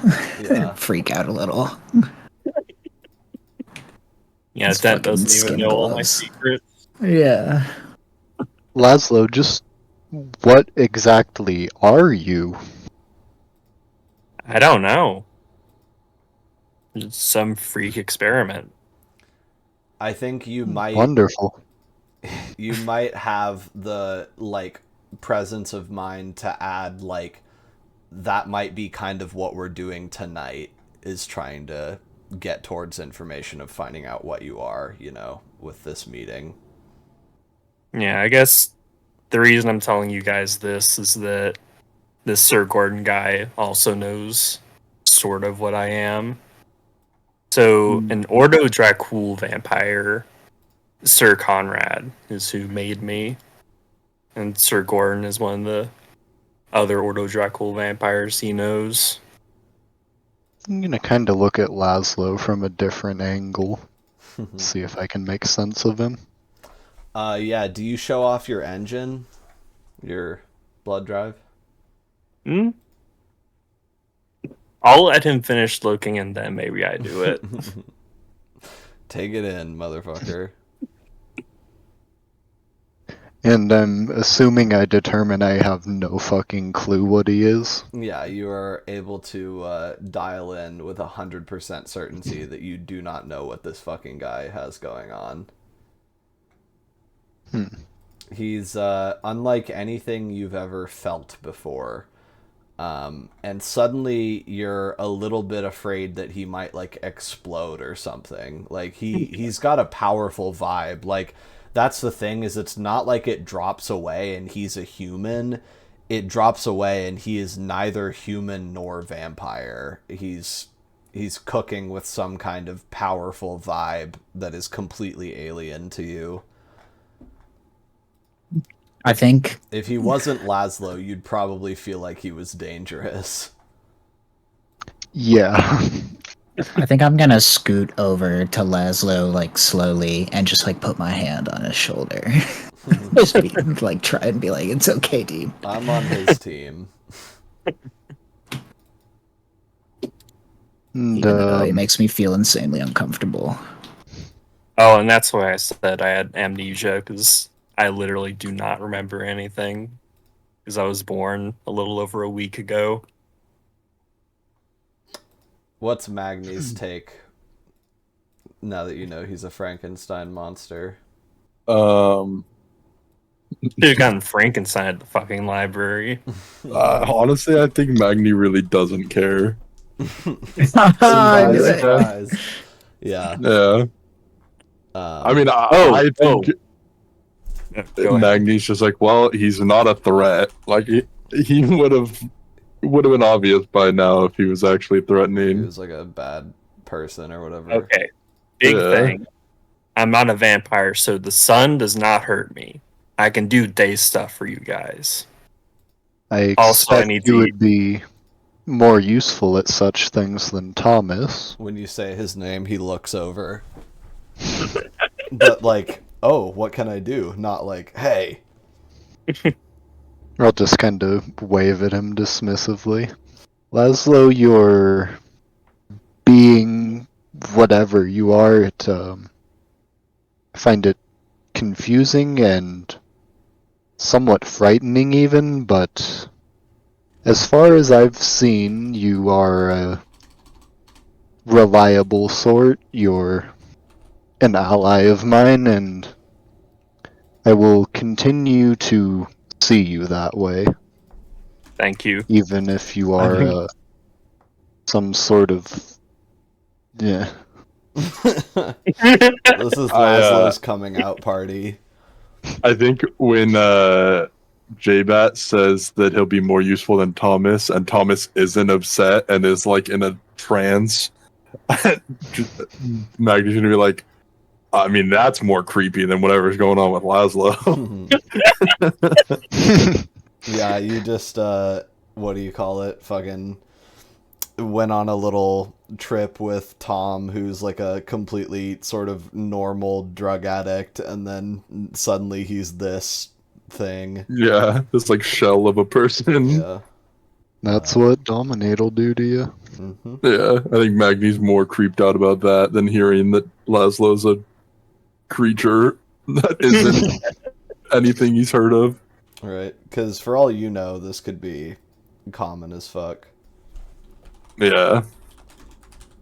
Okay, so with that said, do you guys want To to get on me, the road? 2 weeks ago, none of this existed. Yeah.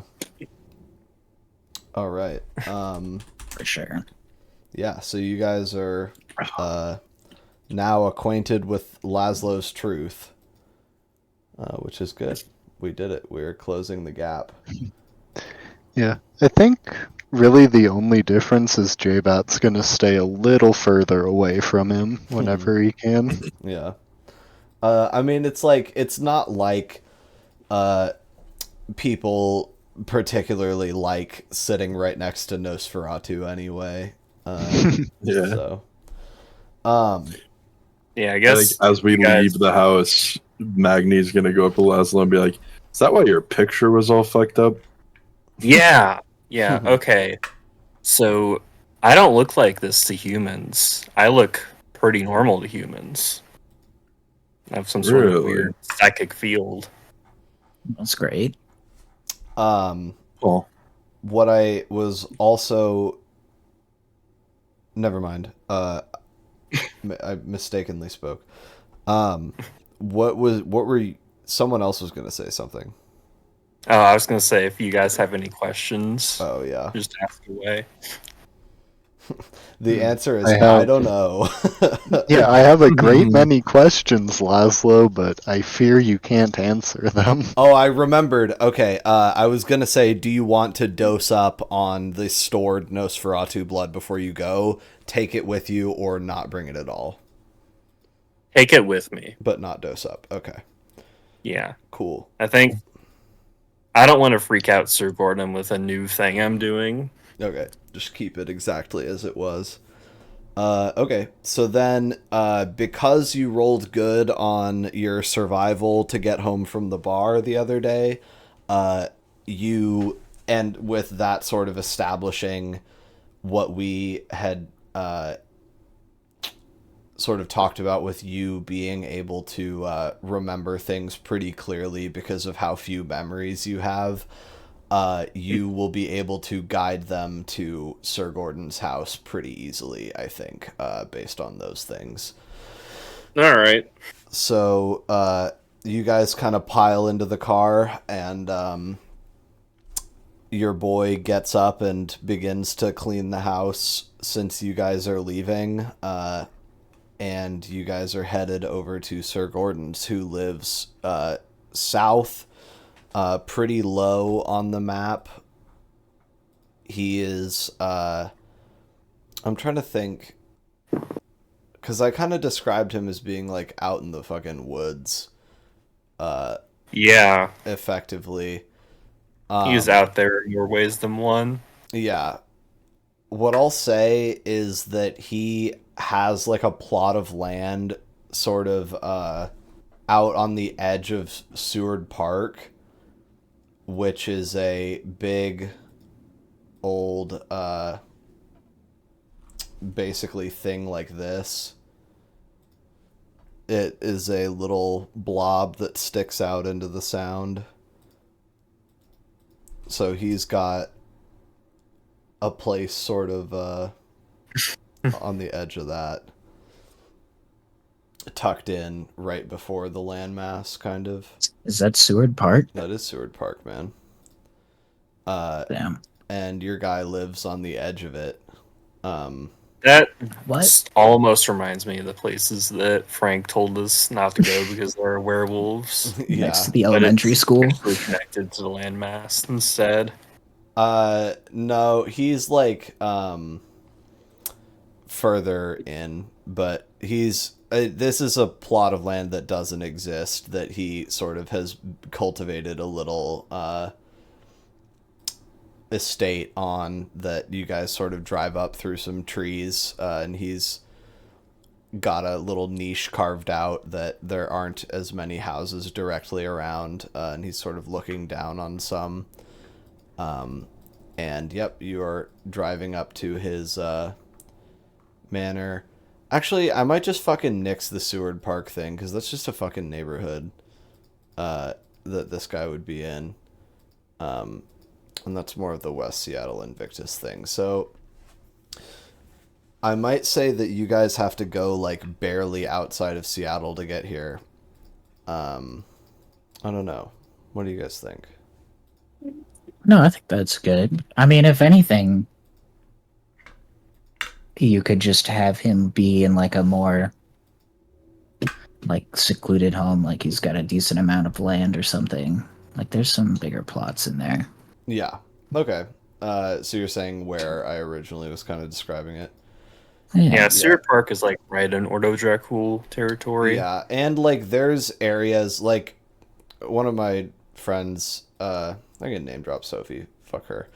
No, Sophie lives near Seward Park, and there's it's like actually really hilly. Address. Yeah, no, and the pictures don't really do it justice. That there's like you can get some plots in there. So he's got a plot. I'm cutting all of this out.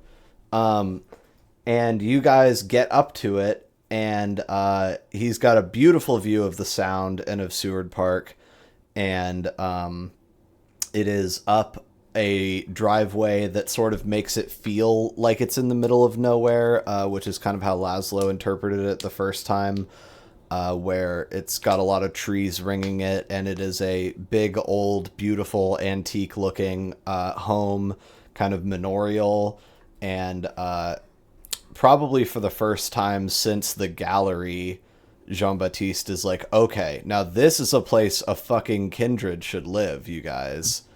Yeah, I was just thinking that. It's like, oh, an actual nice home. Yeah. Wow. So you guys are able to... I don't think you'd have liked where Sir Conrad was. Probably not. And you guys are able to park, and before too long, kind of coming around the back of the house is the large, shaved-headed, sharply dressed in a sort of a evening suit, gangrel vampire Andre, that Laszlo would remember. He's the big beefy guy, kind of looks like Eastern European, sort of a squashy face, and the kind of hungry sharpness that defines the gangrel. And he comes. Oh, right I got out of the something car. wrong. It's Lord Conrad, not Sir Conrad. All these titles with different titles. You can hold on to that thought, but that might be something to say in front of Sir Gordon. No, that was more out of character. No, I know. It's okay. Anyway, we'll get to that. So Andre is at your window, and he's putting your finger down to roll it down. Who's driving? Actually, Magni. This guy. Yeah. Okay. Probably. This big burly motherfucker is wants you to roll down your window. Okay, I'll roll it down. He says, "Where's the thing?" Oh, he's back there. Hello, Laszlo. Hello. Well, get out of the car and come inside. Do you guys oblige? I think I look at you guys and go, like, kind with a of weird face, like, what the fuck? This guy's rude. Yeah, This guy's a dick. exactly what I'm doing too. Is like, who is this asshole? Any? I think as he walks away, I'm gonna go, nice to meet you. As I drive away to find a parking spot. Yeah, you pull up and off the driveway a little ways and park. You want to park on their grass. Yeah. All right. You park on their grass and get out, and he just sort of looks over at you guys, and he's not putting out a super strong aura. It's possible deliberately. And then he just sort of opens the door for you guys and does an after you to sort of gesture you into the house. I'm definitely just following along quietly. Okay. Yeah. I'll head in not like I own the place, but like I was I've been invited here to the before place. and am very important. Okay, do you want to Yeah, I think- lead or do you want Laszlo to lead? I warned the other two about the bugs during the car ride. I think I'll let Laszlo lead, but if he's not like walking in, I don't mind going in front. Okay. Yeah, you guys head on in, and the house is very dim. All of the windows are sort of curtained up. I would say there's only like one front-facing window in the like foyer, but it's got like heavy, dusty yellow curtains on it, and there's pretty ornate rugs everywhere. And a lot of like dark woods, mahoganies and teaks and things like that. And on pretty much any unoccupied surface, there is a dome with a bug skewered in it, or a shadow box, or a jar with floating larvic specimens. There's a lot of bugs in this bitch, but they are almost all I think it's Vestidae, the wasp and ant genus.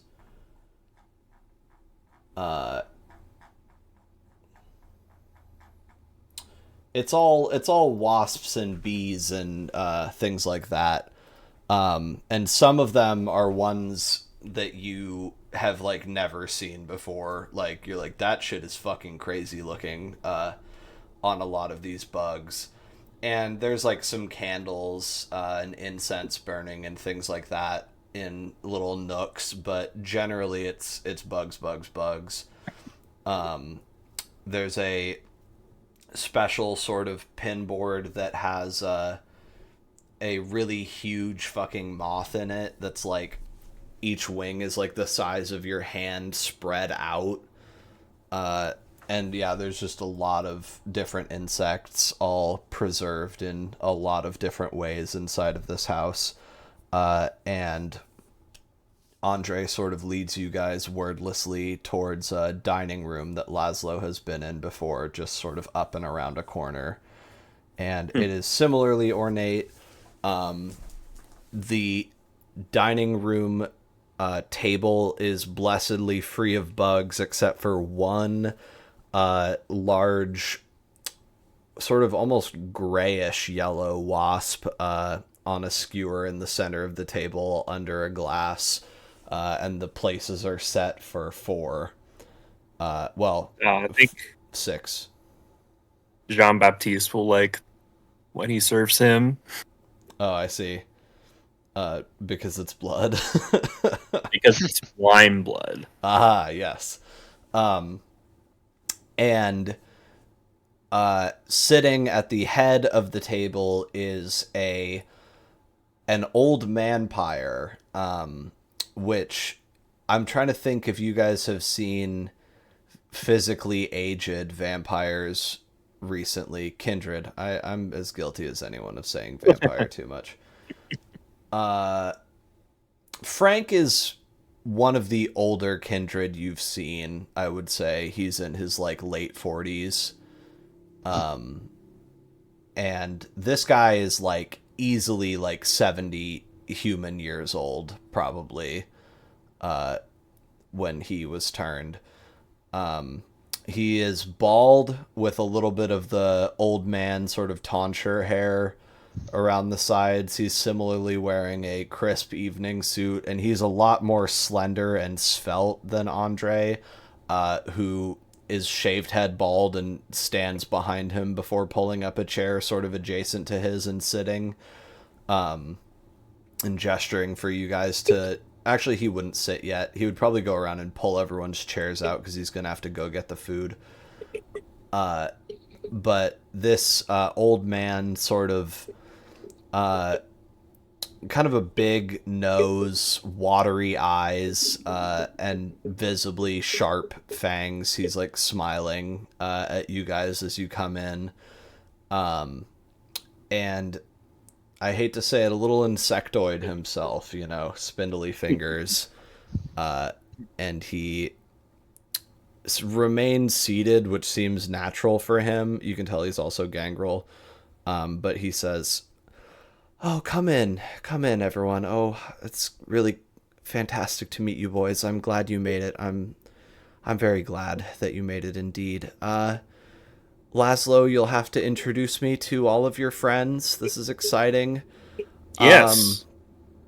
Sit anywhere. Andre will occupy the seat right here, and he'll also be going and getting us our refreshments.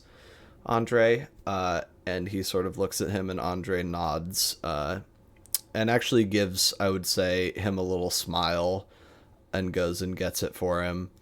And you guys fill seats. Who's sitting at the head of the table opposite Sir Gordon? I'm gonna try to.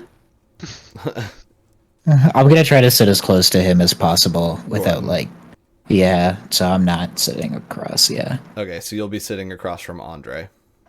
I imagine I would probably sit all the way across, just because I'd be like the last one to sit down. You're like trying to get away from these people too. Yeah. Small dude on one side, big dude on the other side.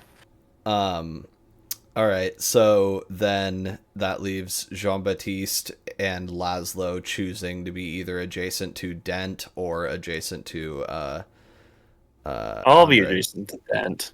All right, Jean-Baptiste, you're sitting next to Andre, man.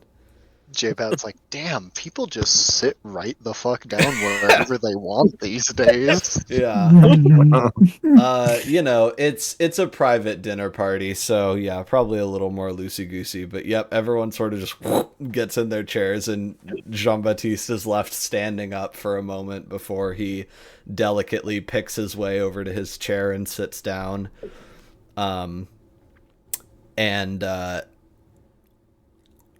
Sir Gordon says, if anyone needs a cigarette or would like to smoke, that's no trouble. Go right ahead. And, well, Laszlo, I'll put it delicately. Do you want some human food to eat?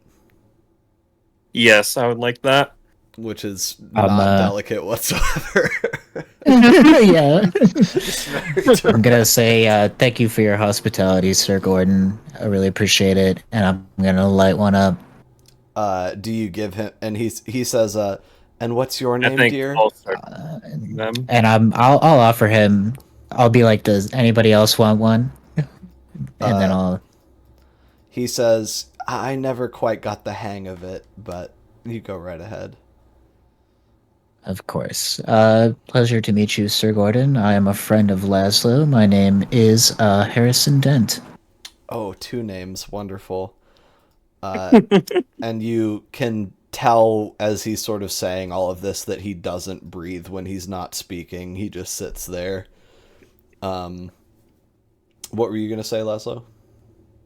I was going to introduce them, but they're introducing themselves. I'll introduce Magni. This one's the taciturn one is Magni. Yeah, he knows. Yeah. J-Bat would also look at you like, bro, introduce me. Oh, please. This is Magni Bjornson. He was a wrestler before he became a vampire. No, boxer. I'm gonna pull out a cigar as he introduces me. I was like ready to introduce myself, but as he introduces me, I'm like, oh. And I sit back and pull out a cigar. Yeah. Cool. And then for Jean-Baptiste. And this is Jean-Baptiste. You may have heard of him. He is from the French Revolutionary times. I'll give him a little bow and say, I'm Most honored to finally make your acquaintance. This manor is quite impressive, I must say. He says, well, it was hard to secure the land, but, you know, when you've been kicking around the area for 40 some odd years, you sort of get first cut of the pie in a lot of ways. It's fantastic to have you all in my home. I was hoping I would see young Laszlo again sooner rather than later, and it seems that circumstances have come to pass that have given me my fondest wish. Oh, here's Andre with dinner. And Andre brings in on a tray 5 heavy-looking wine glasses filled almost to the brim with a dark substance that could be nothing other than blood, and one platter with a dome on it that he places in front of Laszlo and takes off, and it reveals a beautifully cooked singular whole quail on a bed of asparagus and mashed potatoes, and it looks pretty awesome, actually. Yeah, this guy is the only one to give Laszlo good food.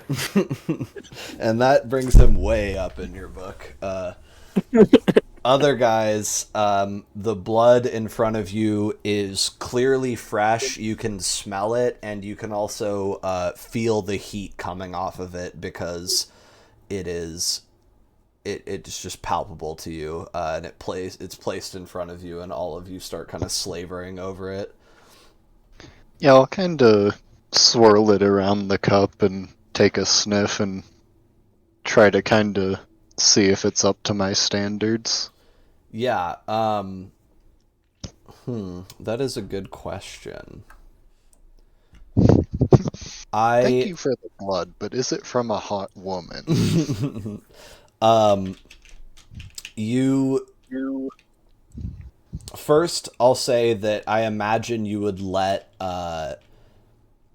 wait for Sir Gordon to take a little sip, maybe, with your hospitality concerns and things like that. Yeah, I'm in no rush. Yeah, he takes a little sip and he says, "Oh, thank you, Andre." And then you, when you smell it, let's see, because you can do a roll for that, man. We can do that. Taste of blood. Okay. Wits plus composure, and then you also have your other thing going on, which I decided I wanted to basically act as though you had 2 dots in your taste thing. Okay.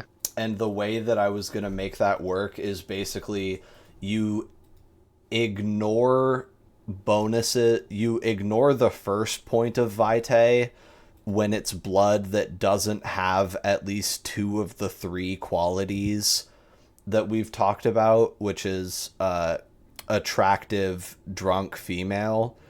And so if they don't have 2 of the 3 qualities, you lose 1 vitae when you drink it or whatever. And then if they do have all 3, you get a bonus point. Okay. Go from now on.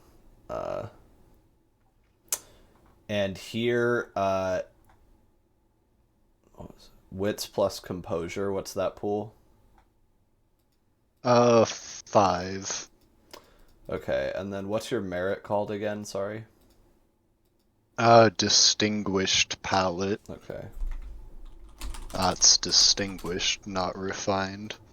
Yeah, I was able to find it at a certain point when I was digging around. Consider any taste of blood roll an exceptional success with only a single success. Cool. Okay, so, yep, you get to roll your taste of blood, which is wits plus composure. Okay. Oh, no successes. Sixes and sevens. How many dice? 5? Yeah. Okay. Higher than average rolls, just not higher than 8. Yeah.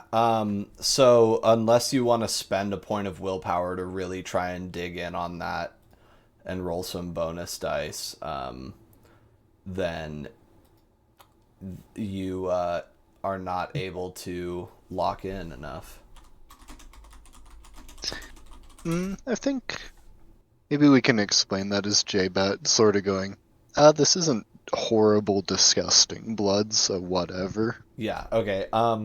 So you drink it, and what I will say is that you can tell that this is not going to not sate you. Okay. It's perhaps not your particular vintage, like you don't taste it and go, oh yeah, that's the good shit, but you're like, it's fresh human blood, and I don't feel like I'm going to reject it, so this must not be from an ugly, sober man. Something here is good for me. And yeah, you're able to drink some. And does everyone else follow suit? Yeah, definitely. All right, Dent drinking blood. I'm not picky. Yeah. You guys can all tell it's human for sure. And yeah, Magni's disappointed. yeah, I bet.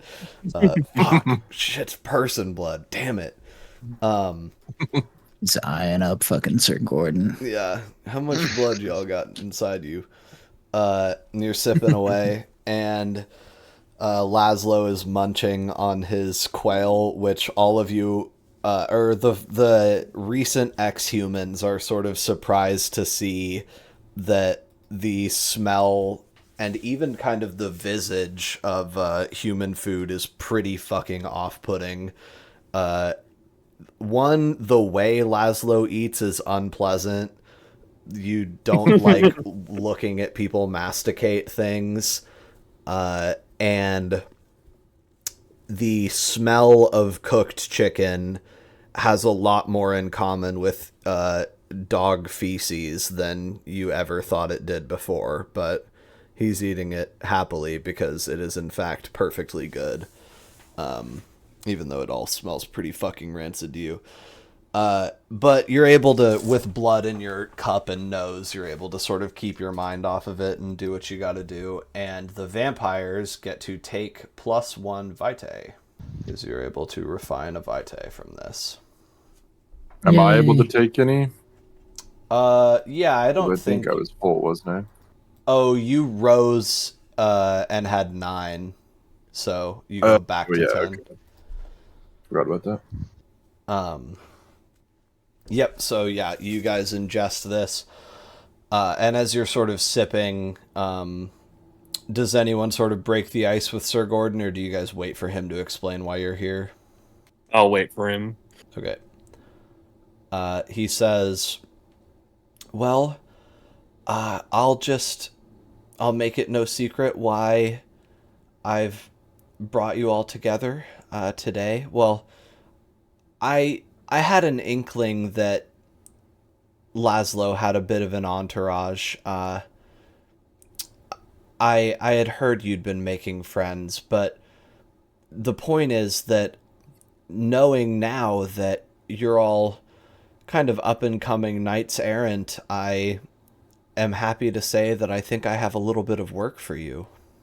Oh. Magni's gonna go, who doesn't?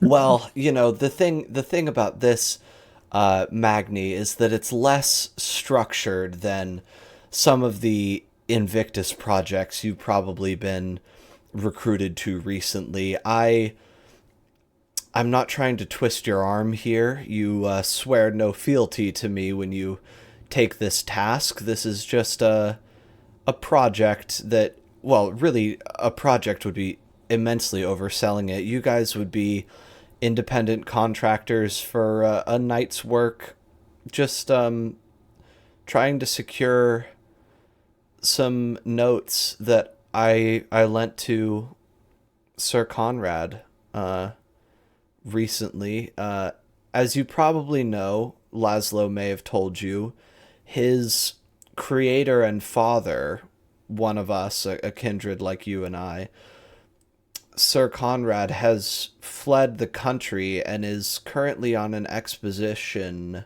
to Transylvania. Expedition to Division. he's on an exhibition to Transylvania. He's streaking all the way there. While we're in a break from my monologue, did you take a Vitae Dent? Not yet. Okay, I just was staring at your character sheet, and I was like, that shit didn't change. Is he gonna do it? Yeah, He hasn't taken a drink of the blood yet. Yeah, literally. There you go, bud. He's just holding it in his. Thanks, man. Now I can continue talking. He says, well, it's a rather fascinating sort of quirk of fortune that in your construction, Laszlo, Conrad used some of my principles. I worked on the creation of a centrifuge that could help separate blood and vitae from each other, and I believe he had borrowed some of those notes and some of my models to that end and used them in your creation.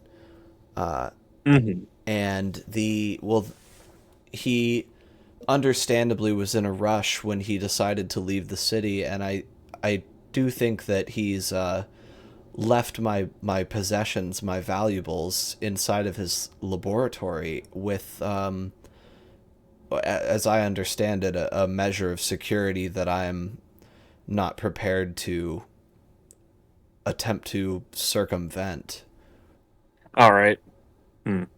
Yeah, I think we can deal with that for you. Well, you beat me to the punch. Yeah, I was just hoping, Laszlo, that you and your friends could head to Sir Conrad's lab and just secure my notes and my models and bring them back to me. And, well, I'm not sure. I'm sure money is quickly becoming no object to you, you up-and-comers. But if there's other ways that we could exchange currencies of sort, I would be happy to oblige. I'm full up of secrets and knowledge and things like that. I also have a bit of dinner entertainment that I was hoping we could delve into once the particulars of this arrangement are discussed. What do you all think? Hold I think on, I'll leave Sir Gordon. Sure. this question to Jean-Baptiste. Have you talked to Beatrice about this at all? Beatrice is a he searches for the right word. A rude, I don't think she'd want it. young woman who does not like me very much. I'm not ashamed to tell you that I had to pay her no less than $50 to divulge your phone number. Beatrice would not micturate on me if I was burning to death. I can understand that, yeah. For sure. Everything she does for me, she does out of respect for her father and our working relationship. So while it would be nice if she was able to bypass her father's security, I don't think there's enough money in the world for her. It's, with some ghouls, pride is as much a currency as anything else. She needs to feel that she's not owned by anyone, and becoming my lackey is just not high on her list of priorities. Of course, Sir Gordon. I understand completely. She is quite a fiery and obstinate woman, that's for sure. That's like, she would not let me suck her blood, bro. I guess. Yeah, she hated me just by looking at me, dude. He says, She does seem to have something against Meckets in particular. Yeah, which is interesting considering her sire, but I'm sure we can get this done for you, sir. Jean-Baptiste, what are you thinking? There's also two sort of silent bodyguards at the table, just eyeing each other down, probably. I have no issues with such an arrangement. I think Laszlo will ask him, you want the money or want the secrets? What are you thinking? To Dent? Or... to Jean-Baptiste. Okay. We don't exactly have a good source of money at the moment, but perhaps we can see after the job is done what we think we actually need in the moment. Jean-Baptiste has proposed leaving it up in the air. I think I want to use Auspex on this guy. Okay. Yeah, let's set that up. Yeah, it's the 6 dice. Okay, this is just the tell me a truth about him. Oh, it's just ask a question. Okay, and so then I roll based 6 on dice. and then based on the number of questions or successes, I get a certain amount of questions. Okay. Bro is going into scanning mode. Scanning mode. Okay. If it's a failure, do you want a dramatic failure? No. Okay. 2 questions, please. Is he telling us the whole truth? And what is this person's bane? I think my thoughts as to what he might be withholding is, are these documents actually his? So is he telling us the whole truth? First question. Yeah, hopefully that clears that up too. Your beast locks on to the way that his mouth is moving, and as he speaks, his sort of, limp and lilting way that he speaks, you watch a forked serpent's tongue dart out between his teeth with one of the words and flicker back away as quickly as it came instead of his normal tongue. So you feel that he is not, in fact, telling you the whole truth in this situation. And the other question was his bane. Let me see. I don't want to look at the banes. I haven't picked one for him, but it makes sense that he would have at least one. He's an old dude. Yeah, he's been around the block. His bane is birds. Just birds. Because they eat bugs. I just discovered something crazy for vigor. I was just reading back on it. Mm-hmm. It says that the vampire can make a strength plus athletics roll to jump, and the meters jumped are equal to successes times vigor, the amount of dots I have in vigor plus 1. Yeah, which would be 3. Which would be 3. So it's however many successes I roll times 3. We need to get you in the NBA right now. And that dice pool would be 8. That's insane, dude. Yeah, That's so awesome. I have potential to jump like 60 meters. Just take like fucking flying leaps. Yeah, that's insane. Bounding across the city. He is you see I know what it is now. I'm just trying to decide how this would be presented to you. When you look at him, you smell an overwhelming scent first of roses, like just the perfume of a natural rose, and then the scent of burning flesh and hair. What? Is that clear enough? Roses? He's psychically allergic to roses. Okay, thank you. I thought it was going to be a bit deeper. No, it's like, what is he going with? it's like the that's the same category as like vampires not liking garlic. Gotcha. and Okay, so that yeah. he's allergic to roses being near him. Thank you. Yep. I try and do the flowery thing, but if the beast isn't communicating it correctly, you are owed your information. So those are your I answers. think it was just it sounded like two different things, Oh yeah, and it I was just got supposed to be confused. like if there's a rose, he is a burning guy. You know. Gotcha. That makes sense. Thank you. Yep. Okay. So Dent knows that there's some kind of mistruth being delivered here. Yeah, as soon as that happens, I'm gonna like try to lock eyes with Jean-Baptiste.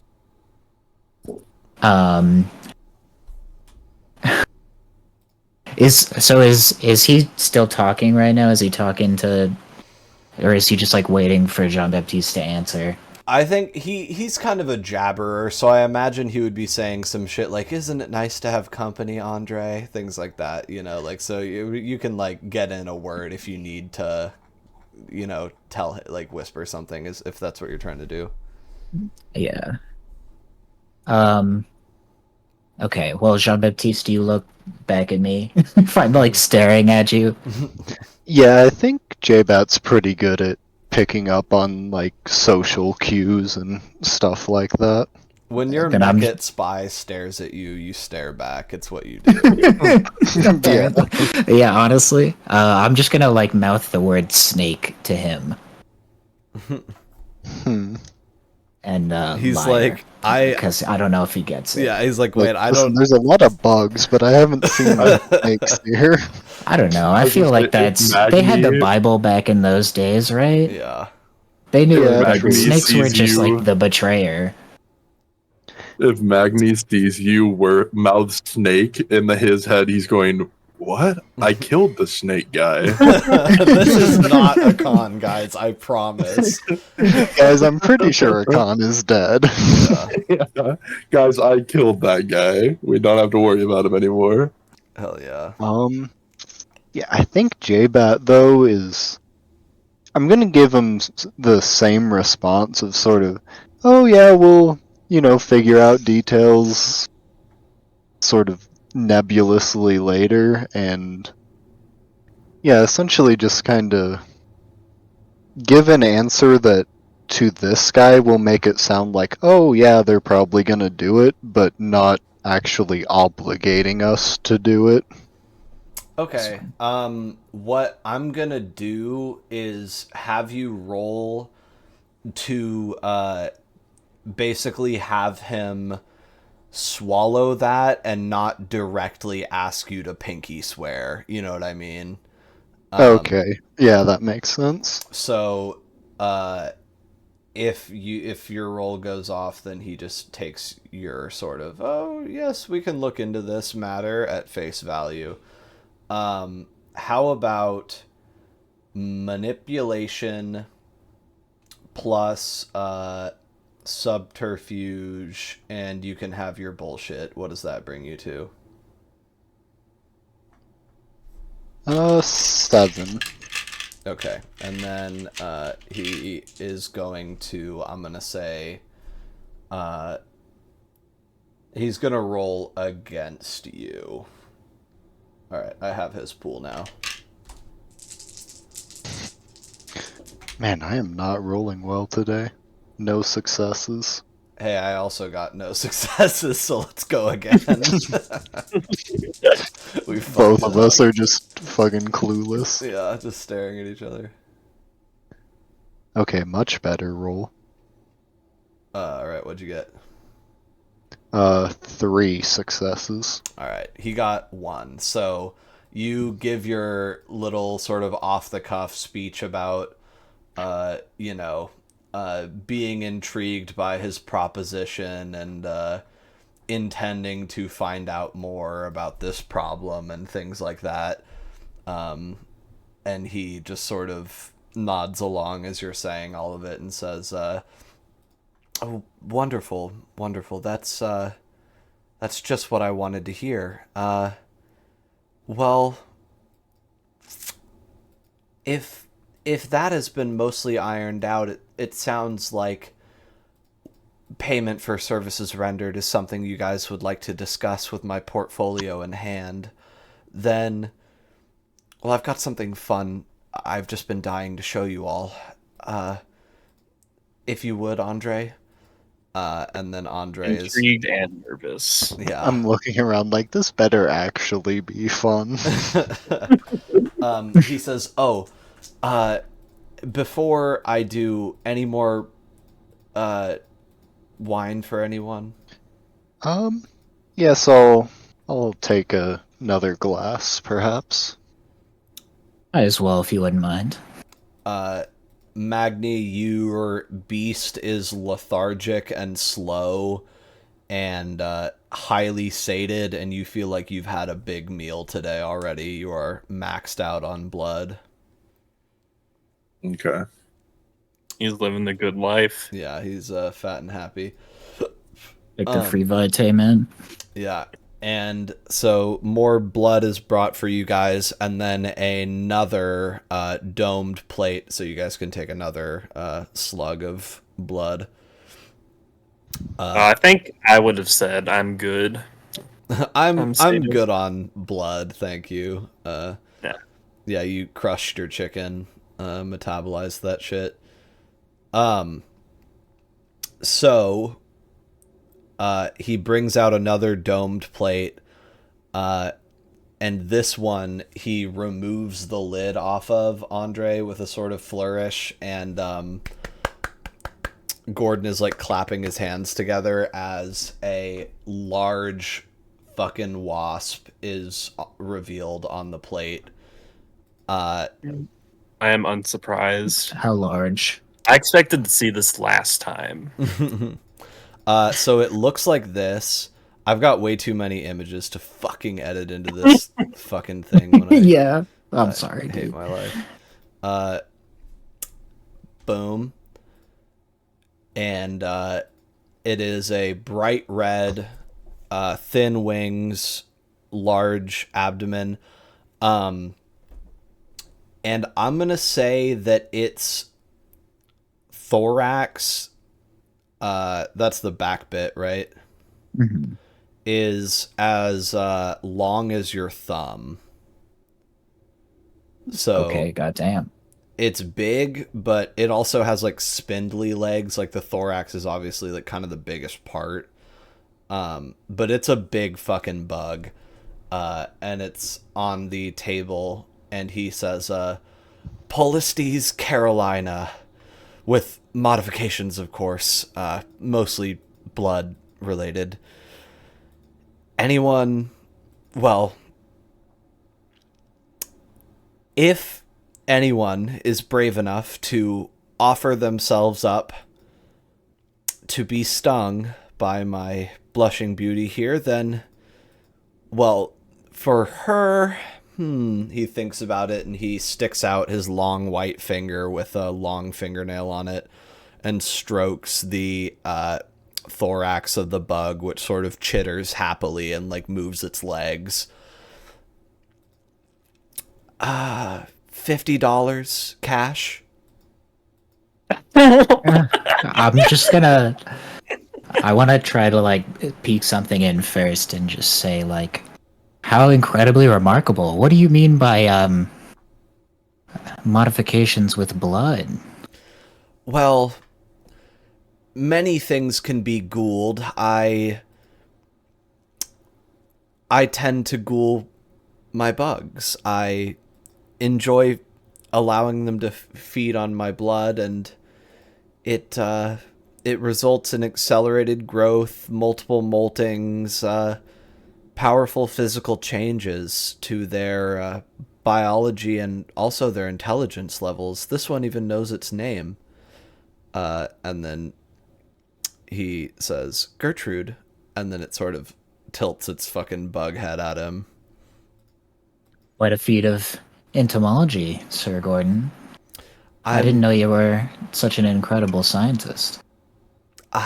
Now you're gonna make me blush, and I can't even do that. I'm flattered, Dent. these creatures are my life. They are how I've managed to live as long as I have in terms of wherewithal. Without my beasts, I would be nothing. And Now, Prince Ed doesn't even make you pay for this thing, does he? Like he would normal. No, my creatures are tax-free. Now, anyone for the sting of the modified Polistes Carolina? I wish we had brought Tom. Tom, get stung. This on to other people. I'm looking at Magni. Frankly, Laszlo might be the most equipped to get stung because he has the insane metabolism. Yeah, I'm not fucking You want to volunteering. take the first one? You know what? I'll try it. All right, you stick your hand out. wait. I want to fucking put my head on his shoulder. Or is he sitting across from me? Sorry. I think I'm next to Or you. you're next to me, right? Yeah, I'm gonna put my hand on your shoulder and be like, "Are you sure?" Listen, I got an insane metabolism. Food that goes in my stomach gets annihilated. I'm fine. All right, but it could If be I'm anything. not fine, we'll cross that bridge when we come to it. This is most. All right, like Laszlo, the it's your enemy. body, your choice. I think when he says that, Magni's gonna respect that. He's gonna be like, man, kid's kind of a badass. Risking his life. We'll come to that $50 bridge. is We'll come to that when $50. it comes to that. Dent knows I need electricity to heal. Yeah, I can get you some. He All right, let's. Yeah, he sort of just instructs you to put your hand out, and then when you do so, he just sort of goes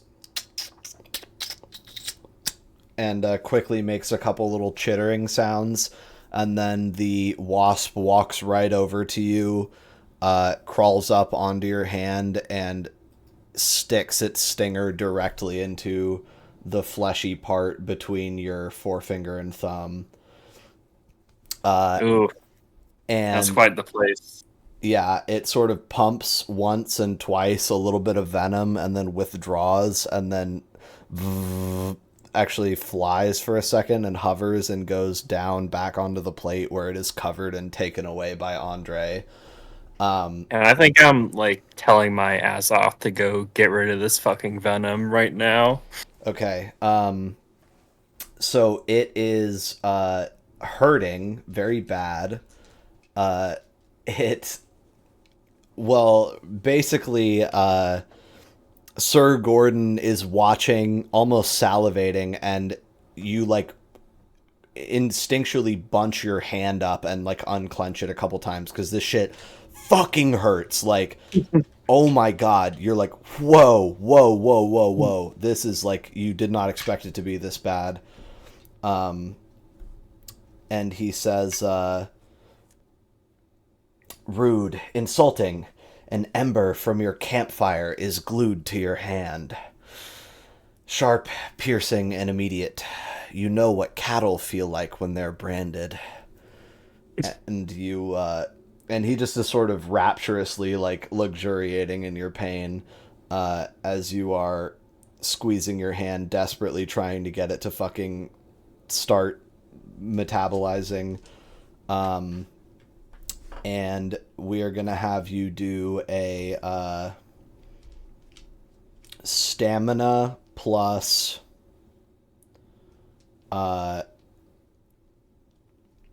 resolve. What's that pool? 4. Yep. Give me that roll, please. All right. 1 success. Okay. You take 1 bashing damage. And I need to look at your healing rates as well, just for posterity. Is bashing a slash or an X? Slash. Okay. The little one. So what you can do here is you can actually spend a point of Pyros while you're taking this to ignore this amount of bashing damage. And basically do the metabolizing trick. What do you think? Oh, I missed that. Oh, I said you can use, it's called shock absorption by spending a point of Pyros when taking damage. The player may ignore 1 point of lethal or 2 points of bashing. And then you're only able to spend 1 Pyros in a turn, so that would be, you could do this on this turn, basically. Okay, so to get rid of all the damage? Yes, it would. So you can do your... And it makes it so you didn't take it, because this is basically like, instead of healing, you're just not taking that damage. Okay, I'll do that. Okay, so you feel all of that pain, and then you sort of clench your fist and think about it, and you lose a Pyros, and you get rid of that damage. It just goes away. And then Can I tell that he just sort of tanks that? yeah, so what happens is he gets stung, the thing goes away, and he's like grimacing, and then all of you guys can suddenly see his bones through his flesh on his arm as like invisible, sort of intangible lightning raises the hair on his arms, shooting from his heart down through his bone to his injury, and the injury just like burns away like it was never there, and then his flesh is opaque again, and Sir Gordon looks at you like you just fucking spit on his parade. You fucked his shit up. And he says, no fun. Anyone else? Well, I have another specimen. Your prizes will compound. Oh, And so you've tanked that bug. And yeah, J-Bat, you can tell. Yeah, Laszlo, do you need like electricity or something? Like, are you okay? I don't think I need that yet. I'm good. Sir Okay, Gordon well. sort of angrily snaps across you, Dent, and says, he's fine until he says otherwise. Now, we're going to do another, please. And then another thing, dome is brought out, and shing! He shows off something that looks a little bit like this bug. Whew. This one's fucking crazy.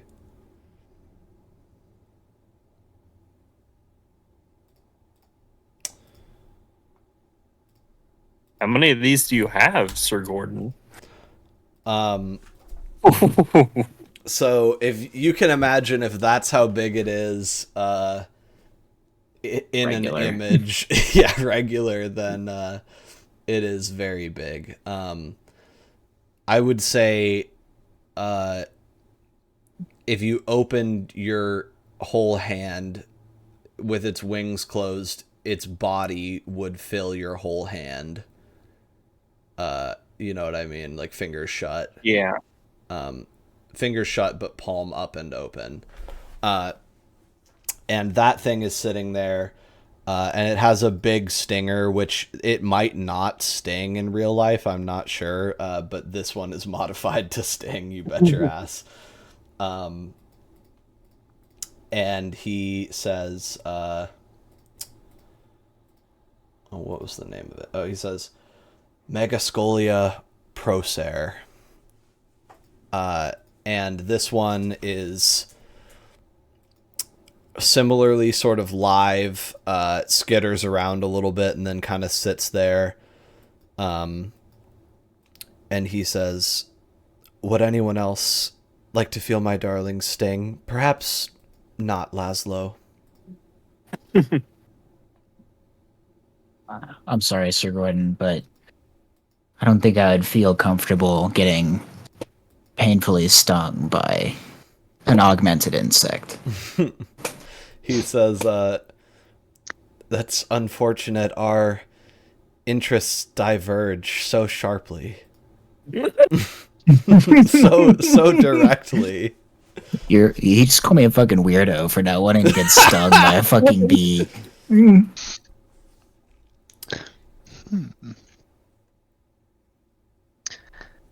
I think I got too much dignity.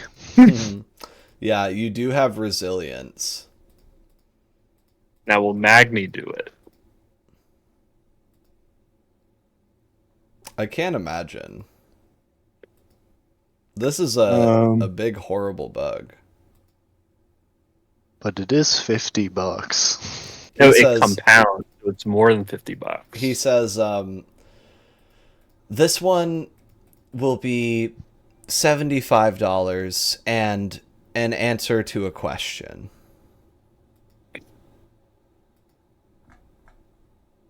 Like, at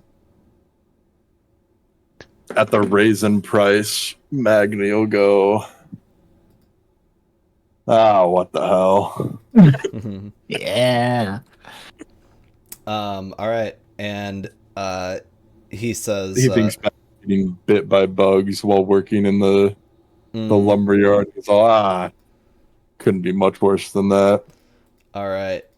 He sort of, knowing that it is going to be. yeah, gestures for you to put out your forearm and says, she likes the meatier part of the arm, so be a dear and extend there and go to it. And then this thing sort of skitters over to you, and it's to the point where these things are so large that you can like hear their mandibles working like all the time. And then it sticks its stinger into the meat of your forearm, and it is insane. He immediately begins sort of narrating and says, caustic and burning, with a distinctly bitter aftertaste, like a spilled beaker of hydrochloric acid on a paper cut. An odd, distressing pain. Tiny blowtorches kiss you. Oh, the next phase. Oh, I know it well. A ritual gone wrong. Satanic. The gas lamp in the old church explodes in your face when you light it. And all of that shit is true. This is fucking brutal. It's actually insane how much this is hurting.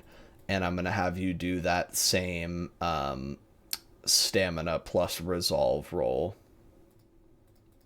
Okay. What's that pool? 6. Cool.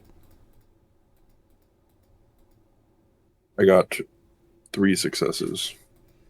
Okay.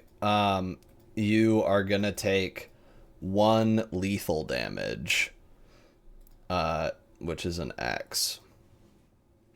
And so this shit blasts through your body, but you're able to sort of like contain it, and it doesn't, start to make your arm fall off or anything. And this shit does not stop hurting. The conversation sort of continues at a remove from you, but you are a little bit detached because this shit is just fucking bonkers painful. Although you get a sense that your blood sort of swallowed a little bit and it is not as bad as it could have been. But you were just sort of sitting there actively like, fuck, holy shit, this is insane. Yeah, I imagine I just have like my teeth completely clenched. Yeah, like, completely locked in to not be screaming. Yeah, and he claps his hands gleefully and he says, oh, wonderful. Any questions? Take this one away. And it is taken away. Magni's probably not in any shape to ask questions. Yeah. I think I'm definitely just gonna look at Magni and be kind of disappointed That he got stung. that he fucking volunteered, dude. Damn, fair enough. That's how it is. I think Magni's trying his best to play it off like it didn't hurt that bad. Yeah, I bet.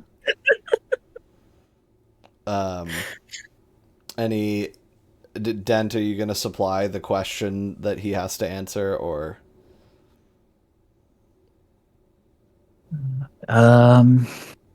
He probably knows some deep stuff about Seattle and its denizens.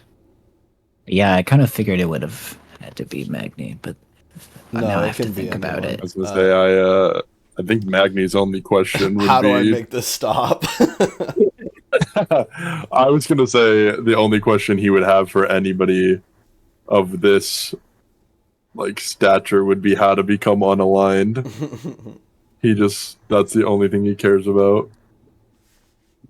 Other than the pain in his arm currently. Hmm. All right. What does Jean-Baptiste think?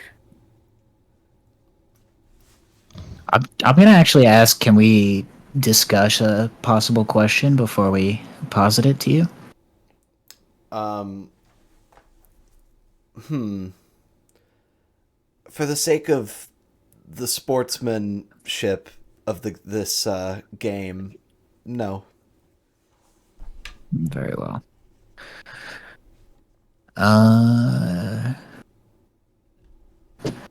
So we can just ask him any. Okay. Then, Sir Gordon, I would ask you, what haven't you told us about your issue with Lord Conrad?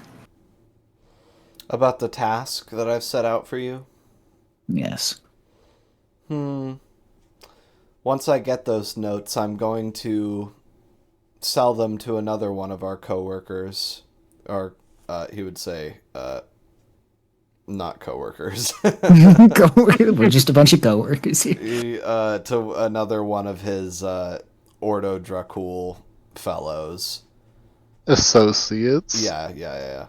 Once I get the notes, I'm going to sell them to Sir Tobin Gwyd of the Ordo Dracul. Although I suppose there are a great many things I'm not telling you about this transaction, when the notes were given over to Conrad's possession, when I designed them, etc. But that's a key piece of information. That's why I want them back. Well, I would say, in the sportsmanship of this contest, I think I would expect you to fully answer our question.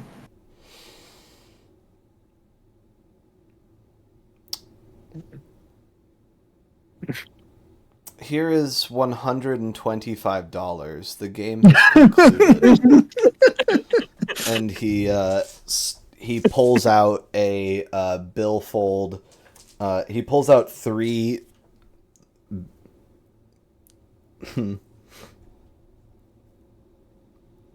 No, I'm gonna say this is how it goes. He reaches into his pocket and flicks his fingers around and comes out with exactly 2 50s, a 20, and a 5, like he had them ready. Like he knew you would get this far and no further. And then is going to reach his hand out to Dent and see if he will take them.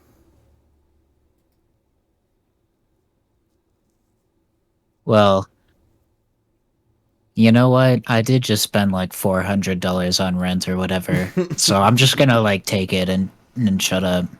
All right. That brings Dent to. I mean, it's not just your money, but to. It's no. So 173 bones in cashola, which you guys made like almost $1,500 tonight, so it's not that bad. Or actually more like $1,100. at this dinner by fucking around, so not that bad. Yeah. He says, well, Dent, I don't mean to be vicious and hateful. It's just, I'm respected among my peers, and it's important that I not reveal too many of our dealings with outsiders. As knights errant, your purpose is to choose to do as I ask or not to ask me why I choose to have you do what I ask. Of course, Sir Gordon. I certainly respect you, and I respect the Order. And I would never do anything that would jeopardize the hierarchy. So, I appreciate what information you shared with us tonight. While I might not appreciate the ways you went about disseminating it, I understand. Thank you. And then I think that's where I'm going to leave it, is basically Andre stands and starts clearing wine glasses, and you guys are going to be sort of getting out into the world again with a little bit of time left in the night and able to sort of choose if you maybe go do this thing or just go to the lab and see what you can make of his request before choosing to do it, etc. So we've got our song, and it's kind of being cleaned up in here and cleared as you guys are on your way out the door. And there was one more thing that I wanted to say about it. Oh, first, before I forget, everyone take a beat. I was going to say, I feel like Dent did a pretty good job of appealing to his everyman facade there, by sort of being like, I just respect you so much. I just wish that you, would respect us a little bit more, blah, blah, blah. Like, the way that you sort of played I agree with you. I don't know if I agree with the dissemination methods where you're sort of like standing up to a vampire in the name of like common courtesy is very everyman. No, my mask says kind to a fault, so I would say. So how about you take a willpower? You gain 1. Do me and Magni get beats for getting stung? I'm trying to think of stuff that might garner beats this session. I'll roll for it. 5 and over, 6 and over gets you the beat, both of you. Hey, it's your lucky day. It's a 6. You two take a beat. Hell yeah. Live by the dice, die by the dice. Less of a Jean-Baptiste beat session, but it is pretty cool that you got to do dominate. Yeah, I mostly wanted to do that, and then J-Bat was just confused and slightly appalled by this being a dinner. Yeah, what do you call it? It is kind of cool that I'm glad we sort of... Alright, I'll play the song and we can post-mortem afterwards when I end the recording. 'Cause he gets up in the morning, then he goes to work at 9, and he comes back home at 5:30, gets the same train every time. 'Cause his world is built on punctuality, it never fails. And he's all so good, and he's all so fine, and he's all so healthy in his body and his mind. He's a well-respected man about town, doing the best things so conservatively. And his mother goes to meetings while his father pulls the maid, and she stirs the tea with counsellors while discussing foreign trade.